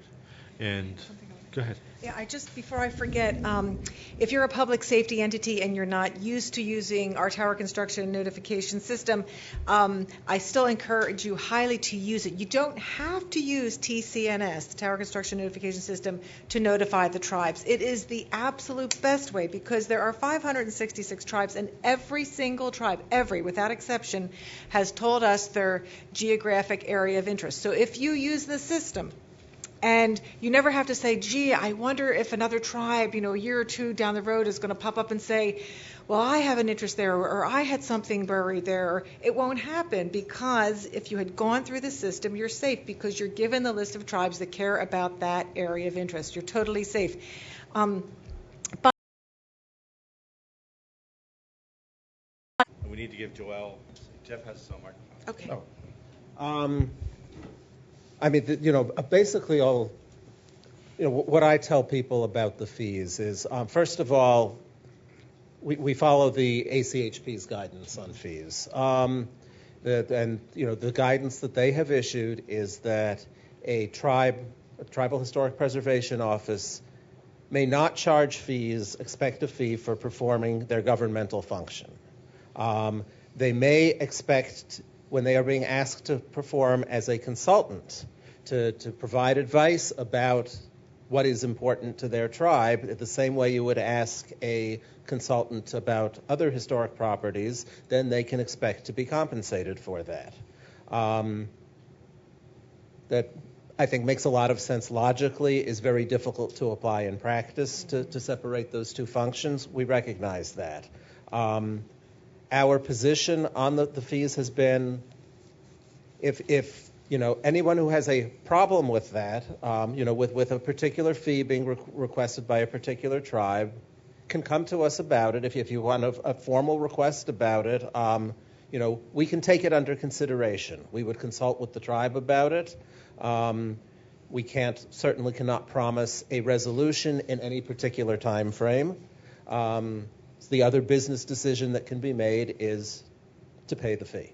And that's, our experience. We have found that has generally been, or to work with the tribe itself on an alternative arrangement, as Steve and Anne Marie were talking about under certain circumstances. But at this point, we have not given any particular guidance to elaborate further upon the Advisory Council's guidance. I don't think we're in a position to do so at this point. If a formal request were made to us, we would take it under consideration and would ultimately resolve it in some manner or another. All right. Thanks, Jeff. Wanted to give Joelle an opportunity to make her included in our success stories or preventing disaster arrangements. Which do you want first? No, I'm just kidding. I'm just kidding. It's your whatever time. Well, I haven't been here long enough to see a lot of disasters, but I have seen a lot of success. So that's a good thing. But I think, though, the best, I guess if we were to go home with some takeaway messages, changing these tower lights, if you can, on the height, depending on the height of your towers, is a wonderful first step. Not only does it prevent me from emailing you and asking you to, but it also makes me smile. Like every time I look at every single tower over 350 feet, and it just really makes me happy to see that. So go for it, do it, and it saves you guys money. So that's one of the biggest things. Also, we don't see a lot written about this, but the building lights. If you can consider using motion sensor lights underneath the towers, that's a great thing as well. And then contact with the Fish and Wildlife Service. And I wrote down a couple of notes thinking about, these guys interact with other people. We don't really interact with a lot of people. The birds are fairly forgiving. Just turn off the lights. And but we do have to interact with the Fish and Wildlife Service. You guys need to be doing that, as I discussed earlier. And I guess one message that I have regarding that is don't be surprised if we receive a diversity of responses from different states or different regions of the Fish and Wildlife Service. Someone asked me about that during one of the breaks, and if I had seen the diversity of responses that people are receiving from the Fish and Wildlife Service, and we have, and I encourage you to be patient with that and to continue to work with them and to contact me if you have any further questions or concerns about that. And then another more of a structural construction issue, bird flight diverters are a lot easier to put on when you're building the tower compared to after the tower's already up. So if you think that might be something that you're interested or the Fish and Wildlife Service has requested or something you'd like to do, apparently it's not nearly as cost prohibitive when you're building the structure compared to after it's already up. And then I guess the final piece is just feel free to contact me. You have my email address. You should be able to find my phone number as well, and contact me anytime, and we can work through any challenges that you might have when you're going through this process. Anything else? I guess, do you have questions for us? We're happy to answer your questions, now or whenever. We'll do the best we can. Or contact us later. The other thing I'll say is that we've been trying to target certain industries for training and attention. For the public safety community that's here, or we may see this later, we've made several presentations at APCO, the trade association meetings for the public safety community. We've had licensees on our behalf talk to segments of their community, pipeline companies, oil and gas companies, draw licensees. We've got a specialized training for another segment of our licensees that are newly coming to our attention for a variety of reasons, and we've arranged that in the very near future. So we can do that. Recognize that we have issues with travel at the moment, but if there's a webinar that we can try to work on, or however it works, we'll try to do that. Or if your people can come here. That really works the best. Although I get frustrated because I like to travel. I come here every day, and that's no fun. Do you have questions for us? More than happy. This is, I want to say one more thing.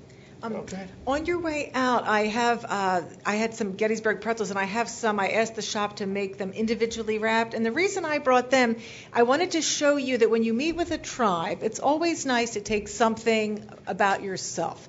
If you live in Virginia, and you're flying to Oregon to meet with an Oregon tribe, then pack a can of nuts. It can go, Virginia peanuts. It can go in your bag. And when you go, you say to them, I'm so glad to meet you, and I'm so-and-so, and I live in Virginia, and we're known for our Virginia peanuts. And, well, what is Gettysburg known for?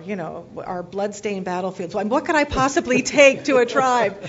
So we have an FCC employee, Adam Reck, whose family owns the Gettysburg Pretzel Company. And I grew up in Philly, and I had to have a soft pretzel every day, and they have fabulous soft pretzels, which I wish I could have brought you.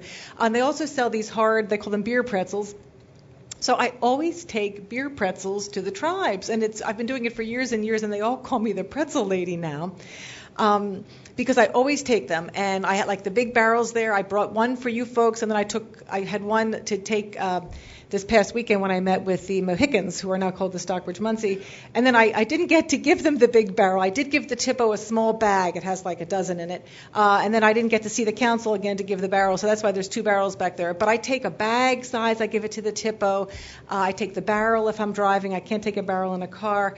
And for you folks, I just asked the company if they would make individually wrapped so you could see. But you just take some little thing when you go, and you can just say, hey, I live near this amazing bakery, and I wanted you to have, their pound cake or whatever. It's just nice, and you would be amazed how many cultures do that. I adopted our son from Ukraine, and they just call it gifting, and you don't meet anybody without presenting them with a little gift. And they told me when I was going there 20 years ago to get him, keep a bag of Hershey's Kisses with you, and you hand a handful of Hershey's Kisses every time you meet somebody. And it's very, very common in a lot of cultures, and Native American culture,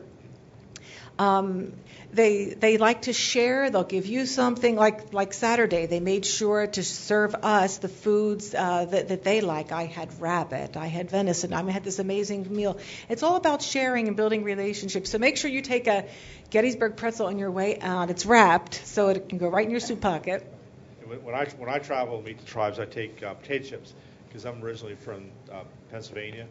We have more varieties of potato chips than everybody else in the world, and especially the ones that are seasoned. You just can't get them past the Mississippi, so they like that. So it's something that's from my home state. Questions? Or are you just so tired and overwhelmed and exhausted you just want to go home? I guess we're done. No questions? Okay, well, that's okay. Actually, it's not unusual that we get lots of questions in the morning and hardly any in the afternoon, especially as close to the magic hour. I want to thank you all for being a good audience, for paying attention. Take our stuff, and we'll take your silence as the fact that you've learned a lot and you're still trying to absorb it. When you get home, if you have questions, feel free to call. You've got our contact information. That's not a problem. And if you want, for those, I know there's a few of you here that are statewide coordinators for some of the public safety entities in different states.